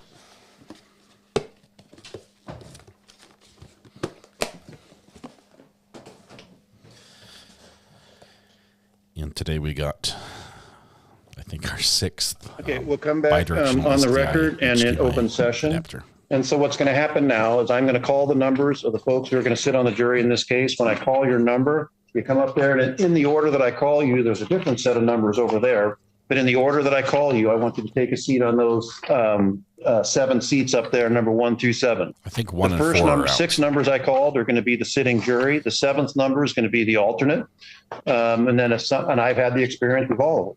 2, 3, Everybody 5. here has probably had the experience where sometimes case starts, someone 6, 7. has an emergency come up, they have to leave, and the alternate comes on. Sometimes even after the trial's concluded and deliberations have started, the alternate has to come on, but I always let the alternate know. I don't want to withhold anything from anybody. I always let the alternate know who he or she is. And then also I want to thank you for the attention and time that you have given to the selection process. I will do that before because I find that people stop listening to me if they haven't been selected for jury duty. So I want to make sure that everybody here is thanked for their participation in this process. You may be relieved. You were not selected. You may be disappointed. You were not selected, but whatever your emotion is, your presence and participation was essential for the entire selection process. So again, thank you. The jurors who are going to sit on this case, oh, and one last thing is your term of jury service is complete. You do not need to call back. That's the end of it. And thank you for appearing here today. And the jurors who are going to sit here is juror number 2. Yep. Come forward, man. One is out. And juror number 5. Ooh. 3 is gone. She didn't say anything. Juror number 6. Then you started number 1 and then juror number 8. Juror number 9. And number 12. And juror number 10. 10. Okay. And then the alternate is going to be juror number 12. You, ma'am, in the green jacket. Okay, so 11 was dismissed. He didn't want to be here. He's a cancer patient, and he says it's uncomfortable for him to sit for. So before, I'm not going to release you just yet. Hang on, you can come, yeah, because you're on the jury. She's like, I'm out of here. I'm going to do one thing, and then I'll release the rest of you folks. And so, could all of you who were selected for the jury, could you all please stand, please? Right after I made you sit down. Could you all raise your right hand, please? Do each of you solemnly swear and affirm that you will fairly try the issues in this case according to the evidence and the instructions from the court? If so, please answer by saying I will. You can sit down and you can put your hands down. And now, members of the panel, again, thank you one last time, and you're all free to go. You're all free to stay and watch too, but again, I also find that very few people ever do that when I make that offer, but you're free to go, and thank you again. And then you can consult. So now the jury goes. Anyone who sits there is probably going to be like the gentleman in the jacket there who's having a seat. He was just a bystander. He's a casual observer. Might be related to the defendant because of the position he's sitting in. But all the other potential jurors are done for the day, done for the season. It'll be a while before they get called again. Actually, before I'm going to give an opening instruction, and then you're going to go to an opening statement from the attorneys. Before we do that, though, we've been in session for a while. We're just going to take a quick break. It's now 3 o'clock. Break for 10 minutes, and then we'll come back and you'll hear my opening instruction and opening statement from the attorneys. All right. And then the one of the clerks, maybe both of them, will take you back to a point with the jury room. One thing I do want to tell you is they're going to take your cell phones, and the cell phones are going to be held only during testimony. You can have them back during breaks and over the lunch hour and all that sort of stuff. But they're going to take them, right now. And I'm going to have a specific instruction about what you can or can't say to family members. So don't call anybody during the break. Don't tell them what happened. I'm going to give you an opportunity. I'm going to tell you exactly what the parameters of that activity is. So don't talk to anybody over the break about what happened here thus far. All right. And we'll be back in session at 3:15. Okay, so they have a little break. I'm going to fast forward through most of this, but first I'll show you a little bit about what I just got. With the new desk, we should have room for Mrs. R.A. Oh, why am I so blurry? That's terrible. You guys should have told me. Bing. No, I pop. Okay. With the new desk, we should have an opportunity to set up a camera for Mrs. R.A. to be on camera instead of just have her voice. But to do that, because we have an SDI switcher now instead of the HDMI, I need an HDMI to SDI converter. So I'm going to plug in the GoPro camera that will be Mrs. R.A.'s camera on this side, and it actually cross converts. I plug in on one side and it comes out the other. This little device can actually do both. I can plug in an SDI and it will come out HDMI at the same time, and it can be two completely different videos that it will cross convert. So this makes like number 6 or 7 of these that I have. So this makes it so that I can plug in any device that has an HDMI input or output, and I can use it with my SDI switcher. So these are $80, but they are so good. They just work 24/7. I got a bunch of these. Grincher says, I really thought you needed one of these. The channel was lacking. Well, I need it if I want to bring Mrs. R.A.'s video in, and I want to do that. So she's not as big a fan of this, but this is what we're going to do. All right, we're gonna fast forward a little bit to.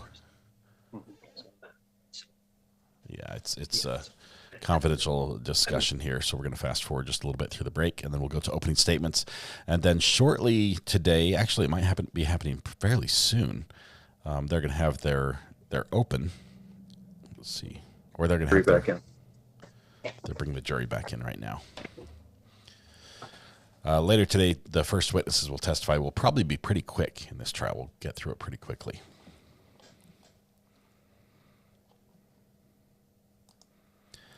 It is not a cable. It is not a cable, but I did buy the cables. Oh, you can't see me. I did buy the cables that are necessary to connect it. These are SDI. I buy this brand of cables because they're tiny, they look good, they work well, and I can get two for about half the price of any other cable manufacturer of the same length. I don't know why they're so cheap, but they're amazing.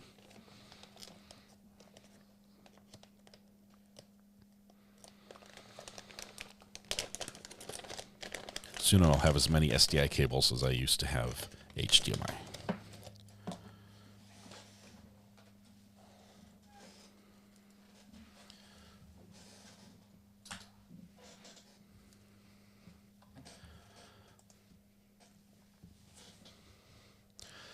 We're all standing for the jury now.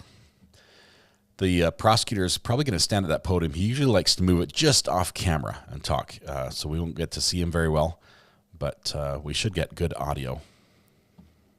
They're standing in remembrance of Mr. Farag. Yes, Karen, Mrs. Ore does, we homeschool our kids. She's successfully got 3 of them into college after homeschool. So I think she's doing something right. She's amazing. She's really good.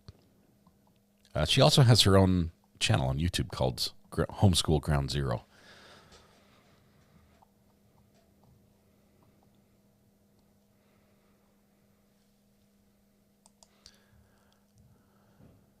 I think the defendant just towers over the... That might actually go against him. The jury's looking at him. He's a big guy.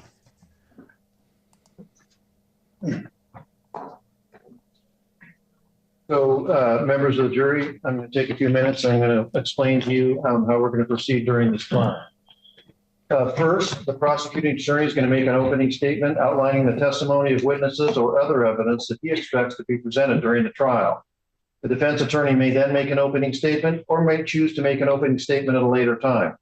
Following that, the prosecuting attorney will present the testimony of witnesses or other evidence to you.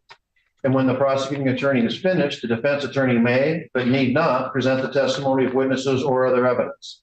Each witness who testifies may be cross-examined by the lawyer for the other side. After that, when all of the evidence has been presented to you, I will instruct you on what law applies to this case. I will read the instructions to you, and you will have copies of the written instructions with you in the jury room during your deliberations. After that, the lawyers will make closing arguments. Finally, you will be taken to the jury room by the clerk, where you will select a presiding juror. The presiding juror will preside over your discussions in this case, and until you are in the jury room for those deliberations, you must not discuss the case with other jurors or with anyone else, or remain within hearing distance of anyone discussing it. It is your duty as a jury to decide the facts in this case based on the evidence presented to you during the trial. Evidence includes the testimony of witnesses, documents, and physical objects. It is also your duty to accept the law from my instructions, regardless of what you personally believe the law is or what you think it ought to be. And you are to apply the law from my instructions to the facts, and in this way, decide the case. The only evidence you are to consider consists of testimony of witnesses and exhibits admitted into evidence. When witnesses testify, please listen very carefully. You will need to remember testimony during your deliberations because testimony will rarely, if ever, be repeated for you. Any exhibits admitted into evidence will go to the jury room with you during your deliberations. The lawyer's remarks, statements, and arguments are intended to help you understand the evidence and apply the law. However, the lawyer's statements are not evidence or the law, and you must disregard anything the lawyers say that is at odds with the evidence or the law in my instructions. You may hear objections made by lawyers during trial. Each party has the right to object to questions asked by another lawyer and may have a duty to do so. These objections should not influence you. Do not make any assumptions or draw any conclusions based on a lawyer's objections. One of my duties as a judge is to decide whether or not evidence should be admitted during this trial. Do not be concerned about the reasons for my rulings, and you must not consider or discuss any evidence that I do not admit or that I tell you to disregard. Our state constitution prohibits a trial judge from making a comment on the evidence. Because it is your role to evaluate the evidence, it would be improper for me to express by words or conduct my personal opinion about the value of a particular witness's testimony or an exhibit, and I will not intentionally do this. If it appears to you that I have indicated in any way my personal opinion concerning the evidence, then you must disregard this entirely. You will be allowed to take notes during trial. Whether or not you do so is entirely your own decision. If you do choose to take notes, you should make sure that it does not interfere with your ability to listen to and observe the witnesses.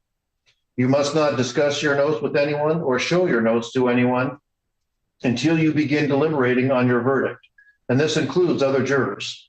During your deliberation, you may discuss your notes with other jurors or show your notes to them. You are not to assume that your notes are necessarily more accurate than your memory. I'm allowing you to take notes to assist you in remembering clearly, not to substitute for your memory. You're also not to assume that your notes are more accurate than the memories or notes of the other jurors. Throughout this trial, you must come and go directly from the jury room. Do not remain in the hall or courtroom, as witnesses and parties may not recognize you as a juror, and you may accidentally overhear some discussion about this case. I have instructed the lawyers, parties, and witnesses not to talk to you during trial. It is essential to a fair trial that everything you learn about this case comes to you in this courtroom and only in this courtroom. You must not allow yourself to be exposed to any outside information about this case. Do not permit anyone to discuss or comment about it in your presence. You must keep your mind free of outside influences so that your decision will be based entirely on the evidence presented during the trial and on my instructions to you about the law. Until you are dismissed at the end of this trial, you must avoid outside sources such as newspapers, magazines, the internet, or radio or television broadcasts, which may discuss this case or issues involved in this trial. Having said that, members of the jury, I don't expect there's going to be any media coverage. There's no reporters or anything like that here, but that's still an important instruction in that we live in an era where one can access through the internet through one's phone. And so don't do any research. Don't look up things like road rage incidents in Thurston County or Washington or anything like that. Don't look up terms that you've heard so far. You can communicate with other family members. I'm pretty confident the first question that you're going to get asked when you go home is, hey, did you get selected? You can answer yes. Yes, I was selected. I guarantee you, I'll bet a lot of money that the very next question you get is, well, what's the case about? And to that question, answer to that question, I'm going to give you a specific answer. And that answer is, it's a criminal case. The judge told me not to go any further than that. So you could say, yes, you were selected. I was selected for a criminal case. Because what could happen, what has happened before, even after getting this instruction, is you tell them what the charge is, or even just a little bit of what's alleged, which you're going to hear more about in a minute. And then a friend or family member would say, oh, that's very interesting. I know someone who, and then they'll launch into a whole series of things that you shouldn't hear and may affect your ability to continue as a juror. So again, yes, you were selected. You were selected for a criminal case. And at the end of the trial, you can talk about everything that happened here today. Do not try to determine on your own what the law is. Do not seek out any evidence on your own. Don't consult any reference materials such as dictionaries and the like. Yeah. Do not inspect the scene of any event involved in this case. If your ordinary travel will result in the passing or scene of the location of any event involved in this case, do not stop and try to investigate. Throughout the trial, you must maintain an open mind. You must not form any firm or fixed opinion about any issue in the case until the entire case has been submitted to you for deliberation. As jurors, you are officers of this court, and as such, you must not let your emotions overcome your rational thought process. You must reach your decision based on the facts proved to you and on the law given to you, not on sympathy, prejudice, or personal preference. And to assure that all parties receive a fair trial, you must act impartially and with an earnest desire to reach a just and proper verdict. That's my opening instruction, which is going to exist throughout this entire case. I'm going to try and remind you of that at every break. But with that, would you please give your attention to Mr. Holcomb for his opening statement on behalf of the state. Mr. Holcomb. Let's see if he brought everything the first time to or if he goes back. Usually walks back and forth a couple times. All right. You've made it. Thank you for sticking around. And again, thank you very much for your dedication to this process. It only works when you guys show up and give your all to the process. So I really appreciate each and every one of you for being here and for coming back tomorrow. So, which is today. On the evening of February 4th, 2024, Emma Hammersley was driving with her partner, Alyssa Campos, to their grandmother's house while they were driving on State Route 101 towards Mud Bay Road Northwest in Thurston County, Washington, when they observed a large pickup truck gaining on them with high beams activated. The pickup truck's beams made it extremely difficult for Emma to see while driving in the dark of night in the evening on February 4th, which caused her to reduce her speed. The truck then accelerated and tried to strike the side of Emma's car, resulting in Emma having to swerve off the road to avoid a collision. The truck then drove ahead of them, taking the same exit they needed to take to get to their grandmother's house. The truck then slammed on the brakes, blocking the roadway, prompting Emma to stop her vehicle. The driver of the pickup then exited his truck, approached Emma's vehicle, shouting profanities, walked up to Emma's driver's side door, and kicked the driver's side window multiple times. Alyssa, who was in the passenger seat, exited the passenger side to protect Emma by confronting the driver and telling him to leave. The truck driver struck Alyssa multiple times in the face. Whoa! Kicked her, then lifted her off the ground and pushed her into the front of Emma's car. Emma then took out a cell phone and started recording. She exited her vehicle and demanded he release Alyssa, at which point the driver shoves Alyssa away and goes back to his truck as Emma records his plate. Law enforcement first received a call about the incident from a bystander who saw part of the altercation and provided a witness statement. Law enforcement then received a call from Alyssa and Emma requesting deputies respond to their grandma's house so they could report the assault. Deputies arrived, photographed Alyssa and the window of Emma's car, and took their statements. The deputies looked up the registered owner of the truck, Joel Wayne Roswall, who matched the description provided by Alyssa and Emma, and also the male in Emma's recorded video. On February 12th, after several attempts by law enforcement to contact Mr. Roswall agreed to speak with law enforcement about the incident. Mr. Roswall was interviewed by WSP Trooper Murray and Assisting Troopers Contreras. Mr. Roswall. Your Honor. Objection. He's about to testify as to statements made by the defendant. This is argumentative. What? And or hearsay. I'm gonna overrule the objection. You can continue. You actually can do those things. Mr. Roswall stated on the night of February 4th, he was driving his truck on State Route 101 when a sedan rapidly approached his vehicle and nearly ran him off the road. The sedan continued in front of him, but he eventually passed the sedan, at which point the sedan began closely following him. Roswall said he then drove off on the shoulder, telling the sedan to pass, at which point the sedan parked behind him, and an occupant within the sedan threw a Red Bull at his truck, prompting him to exit his truck and angrily confront the occupants of the sedan. Roswall admitted to kicking the sedan's driver's side door. Roswall said both occupants then exited the vehicle, yelling obscenities at him and ganged up on him. Roswall denied making any physical contact with the occupants of the sedan, saying he had only kicked towards them to create distance and did not kick the window of the sedan. Roswall then said he got back into his truck and drove away. This is a case where you will hear two stories about what happened. I will present evidence on behalf of the state in the form of in-court testimony. You will hear in-court testimony tomorrow, as well as receive some exhibits you will have in the jury room. At the end of the evidence portion of this case, you will receive jury instructions for the elements of the crimes charged, those being reckless driving, assault in the 4th degree on Alyssa Campos, and assault in the 4th degree on Emma Hammersley. At that point, I will appear before you again and connect each piece of the evidence presented to you to the elements that the court will highlight that show beyond a reasonable doubt that the defendant's actions constituted 1 count of reckless driving and 2 counts of assault in the 4th degree against Emma Hammersley and Alyssa Campos. I thank you all for your attention. And again, I thank you all for being here today. Nice brief intro. Thank you, Mr. Wow, Holcomb. that Members of the escalated jury, would you quickly. now please give your attention to Mr. Pazderka for his opening statement on behalf of Mr. Roswall. Mr. Mr. Pazderka, his objection was completely wrong, but As Mr. Holcomb has just pointed out, the testimony you are going to be hearing is going to be conflicting. There are multiple versions of what transpired, and he has provided you with some of those versions.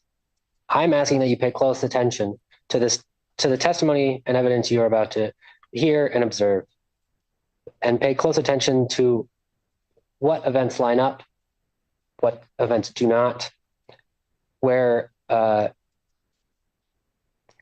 timing of what is being testified to may or may not line up, where there may be exaggeration or fabrication. I do believe, though, that there will be certain elements of this of what is being testified to that will be consistent.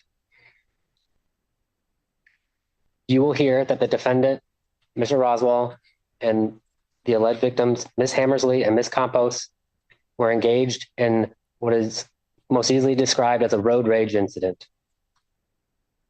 You will hear that both sides were angry. You will hear that both sides were upset, and both sides yelled profanity and obscenities at one another. You will hear that both sides made choices that escalated the situation. However, you will hear testimony that only one person walked away from in order to end the incident.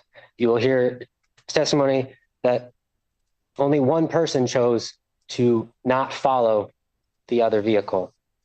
You will also hear testimony from a third-party observer, and that third party will testify that the instigator of the physical altercation was in fact the passenger of the vehicle that driven by Ms. Hammersley, Ms. Campos. Ms. Campos exited the vehicle and charged the defendant, Mr. Roswall, who, acting in self-defense, shoved Ms. Campos away. You will hear lots of detail about what was perceived to have happened that evening. He is brand new. What will be clear is that Mr. Roswall did not commit the crimes that he's being charged with, and that the prosecutor has not shown beyond a reasonable doubt that Mr. Roswall is guilty of reckless driving and assault in the 4th degree. Thank you, Mr. Pazderka. All right. And so that's going to be it for today. I'm going to Actually, it's not. You can go back, we'll bring your phones back, and then we start court at 9 in the morning. If you could all be back in the jury room there at 8:50. The instruction I gave just a minute ago indoors over the night. Remember what I said about talking to your friends and family members and so forth. And we'll see you all back here, be there in the jury room by 8:50, and then we should be able to start with the first witness at 9 a.m. And we're on track to, can't remember whether one of you was one of the ones concerned about time, but we're certainly definitely on track to be done at the end of the day, by the end of the day tomorrow. And so the clerk will take you back. So we have about 45 minutes before they actually start today, because everything you're seeing right now happened yesterday. So we're beginning today with the witnesses, but it will start in about 45 minutes. We'll pick that up live and be following that as it happens. Go back on the record when you're back. Go ahead and let them go. Then we need to go back on the record. Might be a little bit more that happens here. We're going to stay in session for a couple of minutes. This court does have a lot of brand new prosecutors and defense attorneys. It's like the training wheels court. So we often get attorneys who are practicing for the first time here, and I think we might have that on the defense side. Go ahead and sit down. And then we're off the record right now. When we come back, we're going to go back on the record, and I'm just going to make a record of a couple things real quick.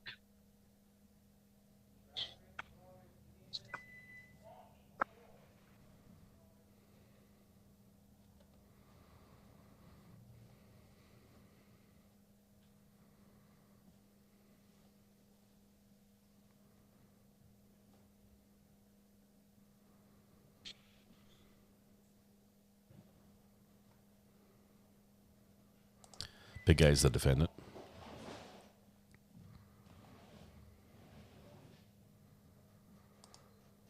Hey, Jana, thanks for the kind words. Yeah, I couldn't do this if I didn't get paid to do it. So there will be, occasionally me encouraging you to become a member or thanking somebody who gives a super chat. I couldn't YouTube full time doing what I do if it didn't pay my bills.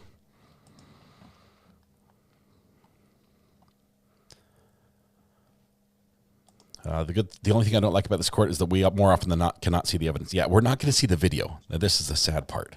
Unless somebody can do some incredible sleuthing and see if this was published online somewhere on somebody's social media about hey, you'll never believe what happened yesterday. I headed to grandma's house. I don't think we're going to get to see it. And sometimes they'll move the screen and we can see part of it, but usually not. Defendant looks kind of like Alex Murdaugh, like a younger version.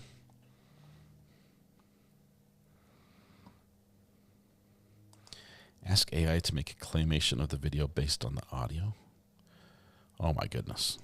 Grinchers, the problem is if we start bringing in AI on YouTube, there are things as a creator I have to do legally from YouTube's perspective. If I'm showing you video that is AI created, I have to flag my video as such, and that would be bad. I don't want to do that. I'm fine bringing in some songs where we use AI songs. Those are great, but I don't want to. As we're watching court, I don't want to be fabricating something that purports to be evidence in any way. The jury is sat just off screen. As you're looking at the screen, it will be on the right hand side. The podium is facing them, and I believe we have we said 6 and 1 alternate is what we have for this case. I'm going to tell you what I'm going to say with the record back on, just so you know. Basically, I was going to put on the record that during the session up here, we had a jury selection process. The defense asked to excuse juror number 4 for cause based on her answer on the number scale that he presented. I denied that. It appeared to me that her answer is just generally, she really didn't know which way to go because she hadn't heard anything yet. And so I denied that for cause. And the other thing I was going to put on the record, just further supplement my sustaining or overruling the objection for Mr. Pazurka on Mr. Holcombe's statement. He objected to hearsay on things that were alleged to have said by Mr. Roswall, but I would find that those were submissions by party and not hearsay. And he gives what's going to be, he expects to be admitted. So I'm just going to leave it at that. And I'll put that on the record. I'm going to put that on the record when we report, but that's the only thing I want to say. Okay, so I'm just telling you that now, so you're not wondering why I was doing it. And I think we're done for today. We'll be other way. You can be ready to call your first witness at 9 a.m. tomorrow. Understood, Your Honor. 9 a.m. or 9:30? Because that means 10 minutes. We're not on the record, and I'm going to maybe something to unilaterally discuss Mr. Holcomb. Oh, and they cut it. We don't get to see that. Will they show the witness testimony? Chris, sometimes they do. There are cameras in the courtroom where the witness, if the judge turns it on, the witness camera comes on and we get to see the witness close up, which I love. But usually the judge just doesn't. There are also cameras that will show us the judge, and he just doesn't. We sort of get stuck on this one view. I think he said 9. That'll be good because I'll watch. Let me watch and see if we can see. Okay, we are in Thurston District Court number 4.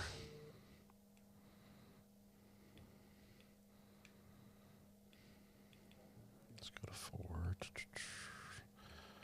Thurston County District Court 4. Okay, we'll keep watching. There's nothing live yet. He did say 9. I thought he said 9:30 before to the jury. But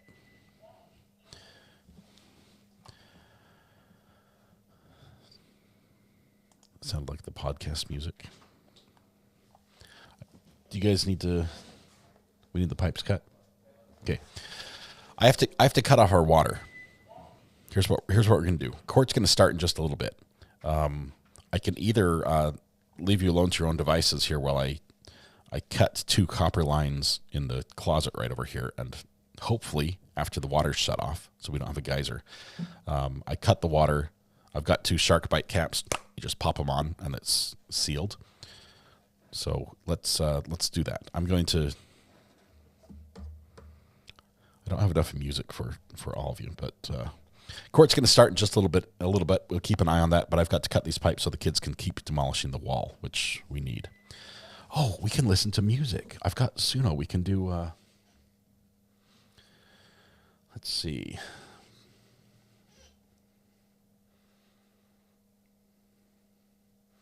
Can we randomize it?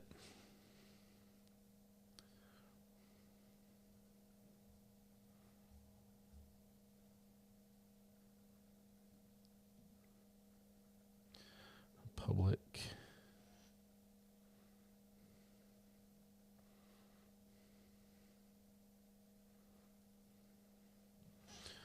Trying to find a way to shuffle this around.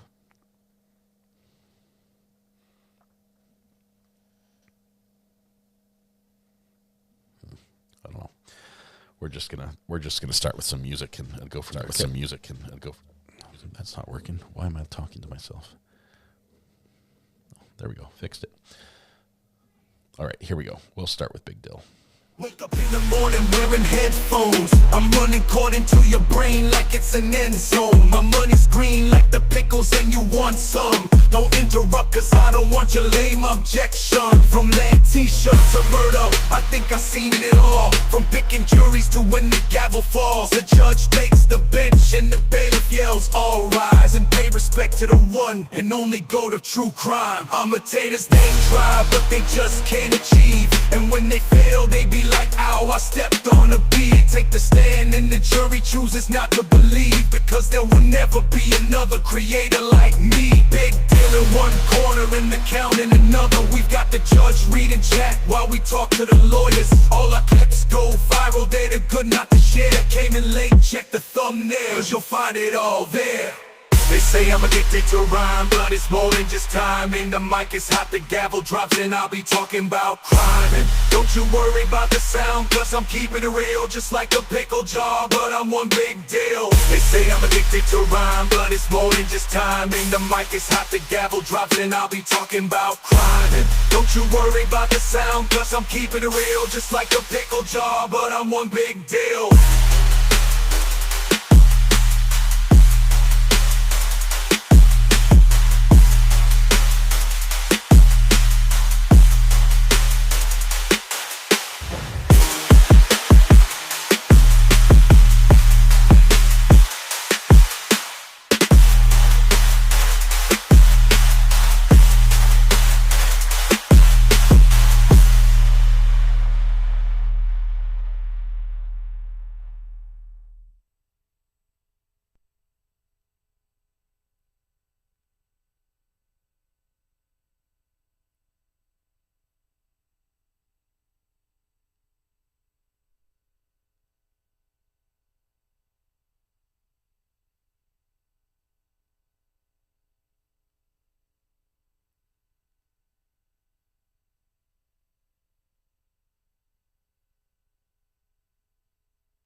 In front of the Walmart.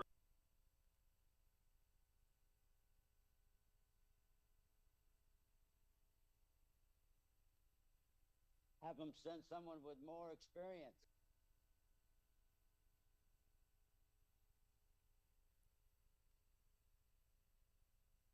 When are we going to break for lunch, gentlemen? Oh.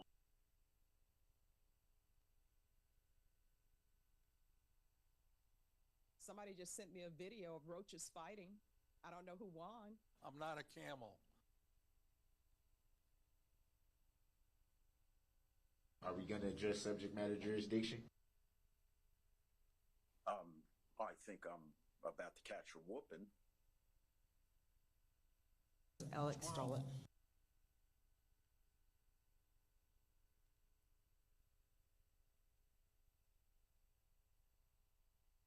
Is that correct?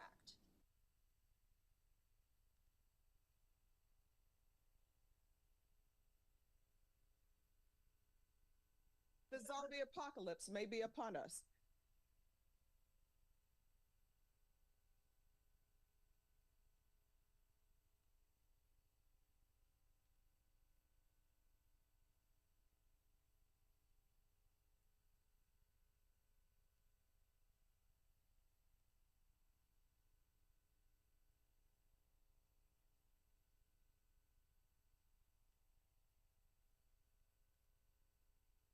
In front of the Walmart.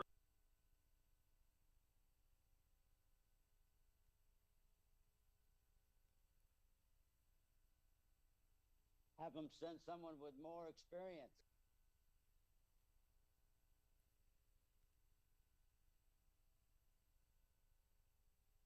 Alex stole it as well.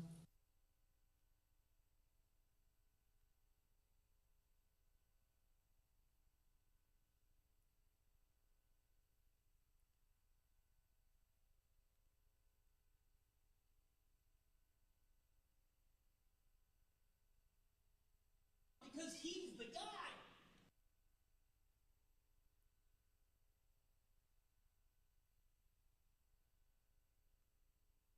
The zombie apocalypse may be upon us.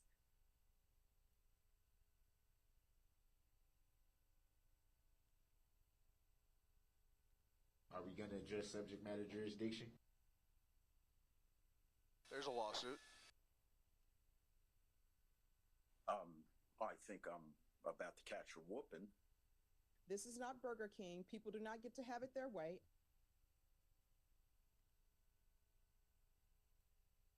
In front of the Walmart. When are we going to break for lunch, Judge? Somebody just sent me a video of roaches fighting. I don't know who won.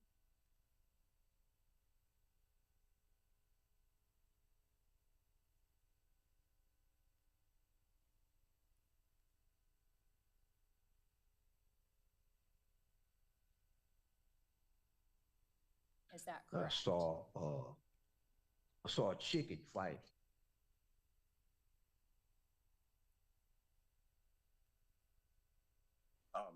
I think I'm about to catch a whooping.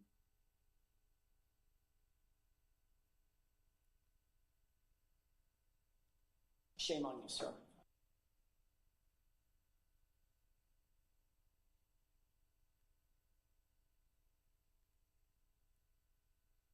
There's a lawsuit.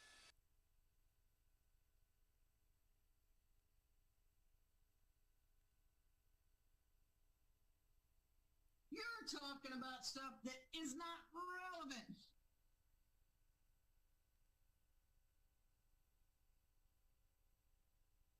Happy birthday. You look good.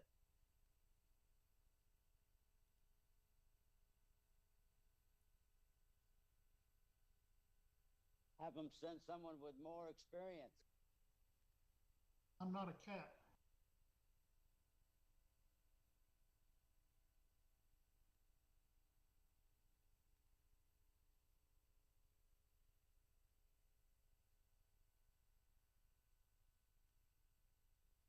Squirrel!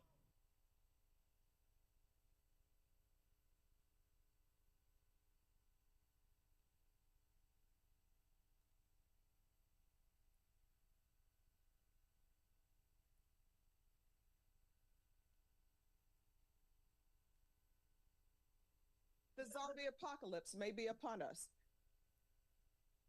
I object. In front of the Walmart. I'm not a camel.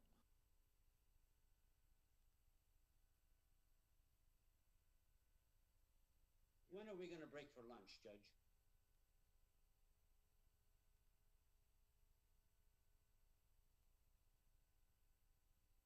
Need to see.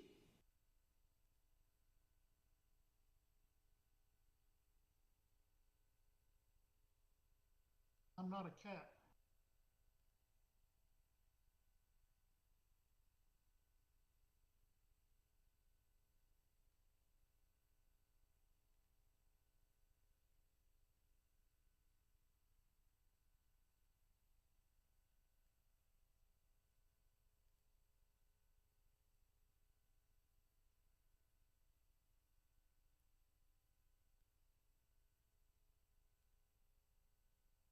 Have them send someone with more experience.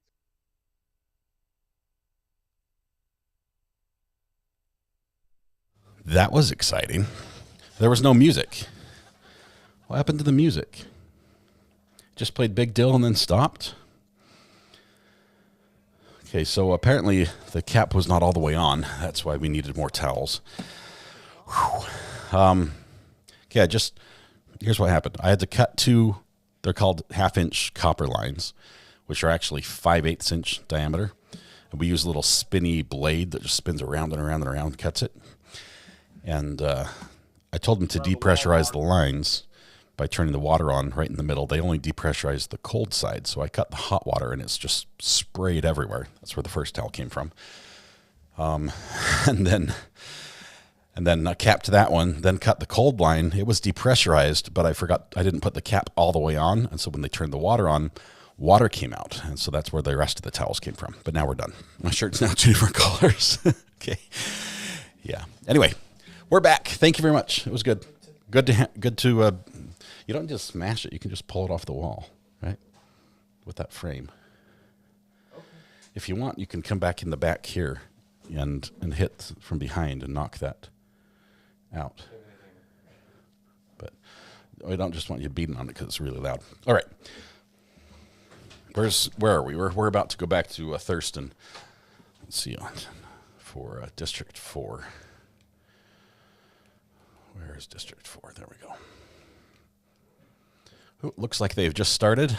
They're just getting started here. Let's based on comments from the trooper. We're gonna back up just a tiny bit. We are just a few seconds, so 25 seconds. Mr. Pazderka, I denied that, and all other peremptories were exercised without objection. Also, during the opening statement of Mr. Holcomb, Mr. Pazderka objected. I overruled the objection based on comments from the trooper as he related his conversation with Mr. Roswall. That's an admission by a party. And so that was the basis for my ruling there. And also I was told, just for your folks' information, and I'll announce this to the jury when they come in, one of the jurors called in sick. And so we're going to have the alternate. So we have 6. So it's a good thing we picked an alternate. Who do you think called in sick? Let's hope the rest of them remain healthy. You can stop the record. Okay, that's all we get right now. Now we're stopping. That was the part we needed. We're waiting. We've got a little bit more before court starts. That was just a preface. Let's see. Is this one going now? And so let's hope the rest of them remain healthy. You can stop the record. Yeah, that's all we've got. Sorry, it's really loud in here with the hammering. We've got a few minutes. I think we've got half an hour or so before they start, but everyone's getting ready to begin. Hey, you like my new desk? All right, so that was just a quick record here before they begin this morning. Just a little 1 minute there. It was nice that the judge actually appeared on the camera as well. I'm going to get those yes/no paddles to answer my supervisor when they ask me a question. I wish that they had yes on one side and no on the other, but they're 2 separate paddles. So, I mean, I've got on the back it's just white, but they could have made use of the space to flip it around. Do you guys mind the hammering? We're demolishing a bathroom. It's something we knew we had to do when we bought the house, but we're finally 5-6 years later getting around to it. No, play music on that. It'll work with the drums. Let's see. We did the jurors call the other day. Know your rights. Let's see what's did we play the Judge Boyd song recently? This isn't a pro se situation. We'll skip those. Let's listen to Judge Boyd really quickly. See what's up with that one. Yeah, just the song.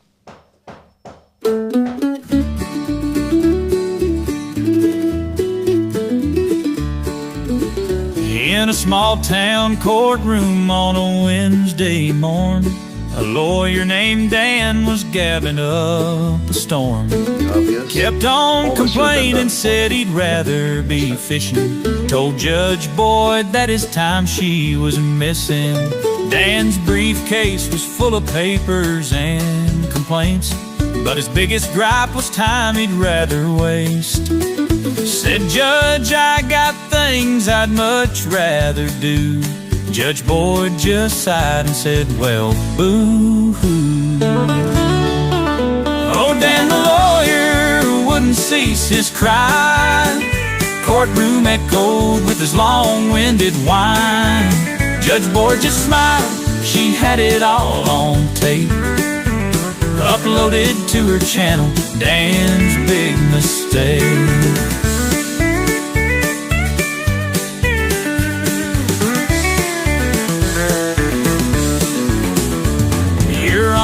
He said, this court's a bore. I've got a life outside this courtroom floor. Judge Boyd rolled her eyes, hit record anew. Dan, that's enough, we're all tired of you. Every eye in that room was watching Dan, turning shades of red as he ran out of plans. Judge Boyd hit upload with a little grin, said, now the whole world can hear you rambling. Oh, Dan the lawyer wouldn't cease his cry. Courtroom echoed with his long-winded whine. Judge Boyd just smiled, she had it all on tape. Uploaded to her channel, Dan's big mistake.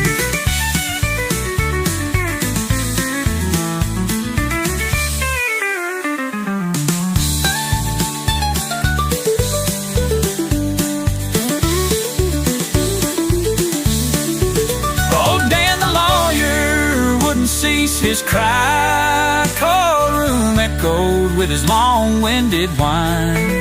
Judge Boyd just smiled, she had it all on tape.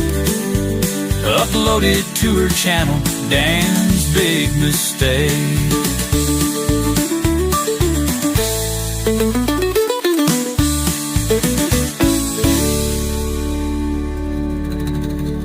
There we go. There we go. Now, we can see the defendant has shown up in court here in Thurston. That's a live view we're looking at right now. We're waiting for the jury and obviously the prosecutor. Those are the remaining individuals that we need here. Defendant now is wearing blue instead of white, but other than that, he looks like he's ready to go. That previous song may or may not have been inspired by a recent appearance by a lawyer who is not named Dan. At least I think he's not named Dan. But was not happy about wasting time sitting in the judge's courtroom, waiting for his case to be called, and so we made that one. It's one of Suno's better AI songs. Can I email the song to Judge Boyd? Sure. Do you have the link? If you go to Suno, you should be able to get the link or download it or something. We've got a whole album over there. Suno does good emo and grunge, too. Not my favorite style, but... Judy M., member for 13 months. Congratulations, Judy. Thank you very much. Love you all. Thank you, Ari, for being awesome. Thanks for the kind words, Judy. Congratulations. Over a year. Can someone tell me why they're in a room instead of a typical courtroom? The only explanation we've got... Oh, there's the prosecutor in the long coat, which he's taken off already. The only explanation we've got is that they started using this around the time of COVID. And like the spacing of the chairs, that's 6 feet or thereabouts. And they sort of just never changed. They still use it. It's working well. Why not? Why fix it if it ain't broken type thing. So they took out a 5-year lease when they only needed one. Yeah, this is not an actual courtroom. I think it was a conference room that was converted. That's my understanding.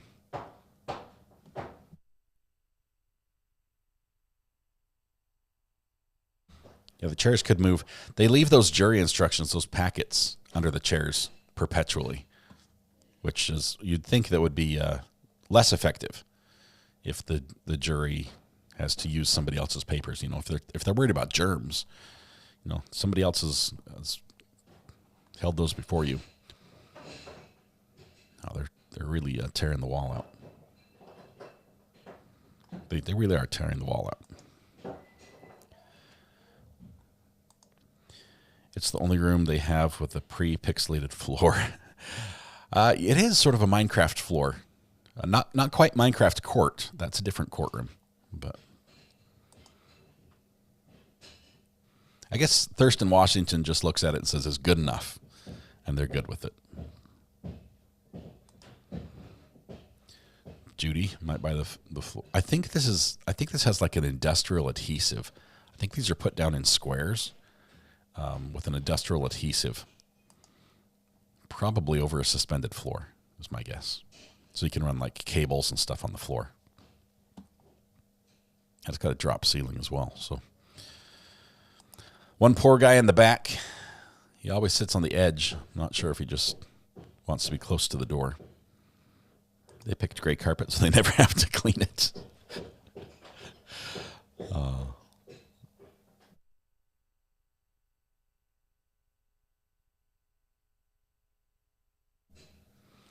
Usually also, the judges that we see in these courtrooms are commissioners who, by stipulation of both parties, both parties agree they can act as a judge. They're not actual judges.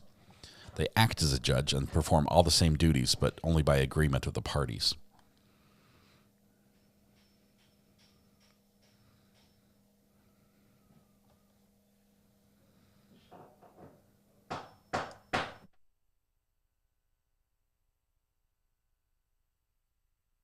Solo dude behind the DA, I believe, is an observer, probably related to either the defendant or the victim.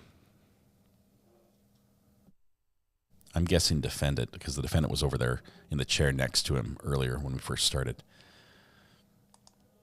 Yeah, this is a much lighter one than some of the murder trials we follow. Obviously, road rage. It sounds like there were no injuries or no substantial injuries in this one, which is good. But still, the speed with which some people are able to go from 0 to 60 in their anger is crazy. It sounds like there's allegations that that's what happened. Okay, we're ready to kick it off here.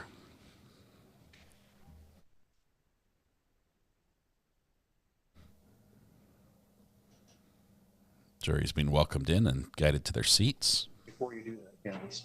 And then on this, there's video there, and I heard you say, are you going to show like 11 seconds? Yes, sir. Okay, and so that's queued up, so we're not looking around for that either. That's the only thing on the flash drive, so it just plugs into the computer. Great, thank you. Okay, Candace, go ahead.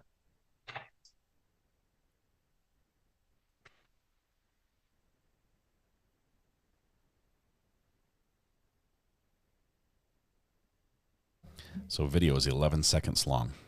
That was the cell phone footage of the end of the attack. The point where the defendant basically turned and walked away. Sometimes filming people has that effect, so I guess the jury gets to consider that. Soft life. This is Mrs. R.A.'s plan. If I had my way, I would wait till, I don't know, spring.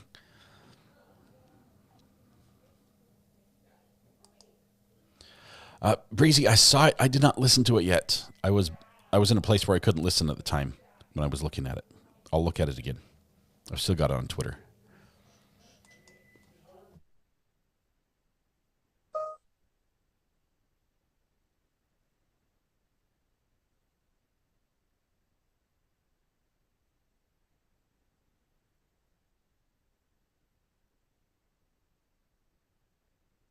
This is funny, Judy. I like the idea of hiding QR codes just in the wild, so to speak. I would be a big fan of that. Maybe I'll need to hide one in my channel so that if you can take a screenshot, it takes you back to my channel. I know that sort of defeats the purpose, but my avatar is a hidden QR code, says Grinchers.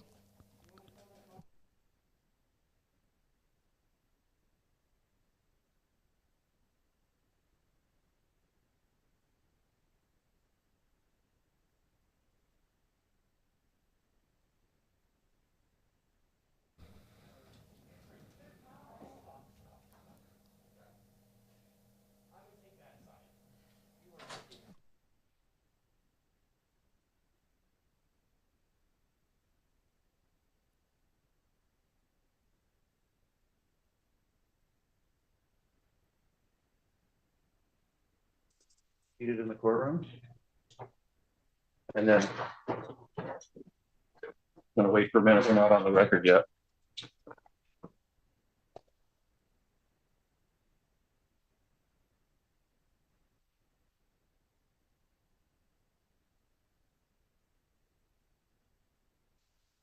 Okay, so welcome back. This morning, there's a couple things I want to address before we get started with the testimony. The first is, you may have noticed there's an empty chair.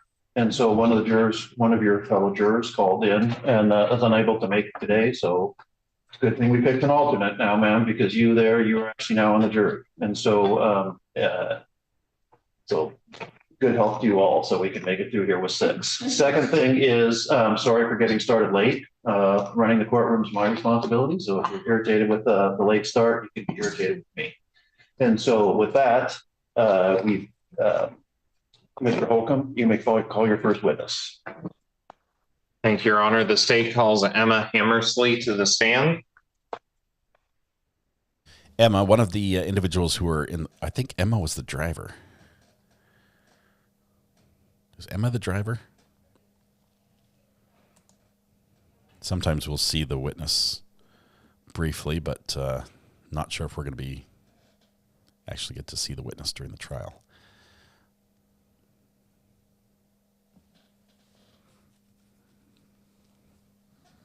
Fingers crossed for good sound throughout all this.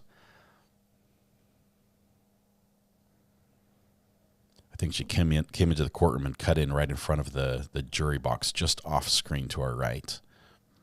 And she's seated sort of underneath the camera and a little bit to the right. So if you look at where the prosecutor will be looking when he asks the questions, that'll give you a clue.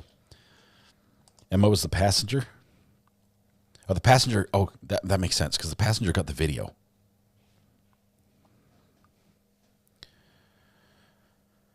So Mrs. R.A. just hurt her foot. She's having a very bad day. We were donating a couch to, there's a refugee, a place that helps outfit refugee homes. So people that need homes that are refugees that come here that don't have anything. We were donating a couch, and she was carrying it. Before you sit, can you raise your right hand, please? Basically, you swear and affirm the information and testimony you provide will be the truth, the whole truth, and nothing but the truth. Lots of blood. You can be seated in that chair. And before you start, I'm just going to give this reminder to the jury. If you don't hear, just please let me know. And it's easy for me to hear because I'm right here. You're much farther away, so just let me know if you can't hear anything. And Mr. Holcomb, you may inquire. Hello. Can you tell me your name for the record? Emma Hammersley. Okay. How are you feeling today, Emma? Feeling okay. A little anxious. Okay. How are you with public speaking? Not very good. Okay. All right. So just bear with me. Can you just spell your name for the record, please? First and last? Yes. And can you just speak up a little bit just because they're a little further away from you? EMMAHAMMERSLEY. Okay. So if you need to raise your voice a little bit, I may stop every so often just to ask you to raise your voice just a little bit because they're a little further away and you're not really mic'd that well. Okay. All right. So I'm going to take you back to the night of February 4th, 2024. Were you driving on that day? Yes, I was driving. Okay. Was anyone in the car with you? My girlfriend at the time, Alyssa, was with me. Okay. What was your guys' intended destination? We were actually going to my grandparents' house in Olympia for dinner, Indian food. Okay. Did you see anything ordinary while you were driving on the way there? No. Hang on just a minute. We're just going to adjust that microphone a little bit. And that's for recording. Not for amplification. I apologize for the interruption. And you can either answer or you need to, if you want to repeat the question. Okay. Did you see anything out of the ordinary on the road while you were driving? Not at first, no. It was a pretty normal drive. Okay. You say not at first. Can you elaborate on that? Yeah, until the end when the defendant did everything that had happened, that wasn't really normal or in the ordinary. Okay. Do you recall roughly what street you were on when stuff started to happen? I was on Highway 101 south going towards Olympia. Okay. So was there a vehicle that caught your eye on the way there? As you said, the defendant did something. What do you mean by that? I'm trying to dive into that a little bit, starting with... Like as in what happened? Yeah, but starting with driving. Was there anything driving specific that happened at first? Well, with the defendant, when we were driving, he was behind me going pretty fast with his high beams on. Okay. The entire time. Okay. And what time of day did this happen at? This was at 6 p.m. We left my house up in Shelton at the time at 6 p.m. We were supposed to get to my grandma's at 6:37 p.m. So it was only a 35 minute drive, depending on traffic, no traffic, 0 cars out, just me, Alyssa, and the defendant. Okay. And how would you describe the lighting outside? Was it light, Super dark? It was super very dark, very gloomy, a little rainy. It was, typical Washington weather. Okay. What effect did the defendant having his high beams on have on you? What effect did that have? I'm going to show you where I could not see the part of the road that I was driving on Highway 101 right before my exit. There's an underpass and it's a pretty sharp curve. It drops from the speed limit to 35 miles an hour. And when I was going, I was slowing down to 35. And the defendant was coming up on my rear end very close with his high beams on. They were blinding me. I couldn't see anything. I couldn't see in front of me. I slowed down even more and he got even closer to my back of the car with still his headlights blinding in my rearview mirror. Okay. So did the truck ever pass you? And if so, how did that happen? So after we made it through the underpass, the defendant was still on my rear end and so it goes to one lane. So it's one lane. Sorry about that. And then you merge back onto 101 after the underpass. And on the left-hand side is like the restricted no drive with the lines and the little turtle when you drive on it. That was the left side. The right side was a ditch and like the rocky, mountainous trees. When you drive on it. I love that. The defendant was swerving back and forth behind me with his high beams and under the underpass. And as soon as we get to the underpass is that restricted area. As soon as the defendant has enough room to get past me, he drives up in the restricted area side by side with my car and proceeds to, because I'm in I think it's 2016 Toyota Corolla. So it's small, and he has a GMC truck. So he looks down at me and aggressively swerves into my lane. I'm already weary of the defendant because he's not in the lane. So I'm paying attention. I swerve out of the way, slam on my brakes, almost get into the ditch. The defendant starts screaming, hooting and hollering, and drives off. Hooting and hollering. Okay. So you described just a little bit there. So the defendant's driving pattern caused you to maneuver off to the side? Yeah, because he swerved into my lane, trying to hit my car. Okay, so had you not moved, he would have. It's right in here. He would have hit my car, and my entire car would have rolled. He would have probably driven on top of my vehicle. Okay. How did that make you feel? How did that driving incident make you feel? I was scared. I wanted to be off of the road. I wanted to be at my grandma's. I already don't like driving as it is because of people like that. And it was dark. So I was just terrified and just ready to be out of the car. Okay.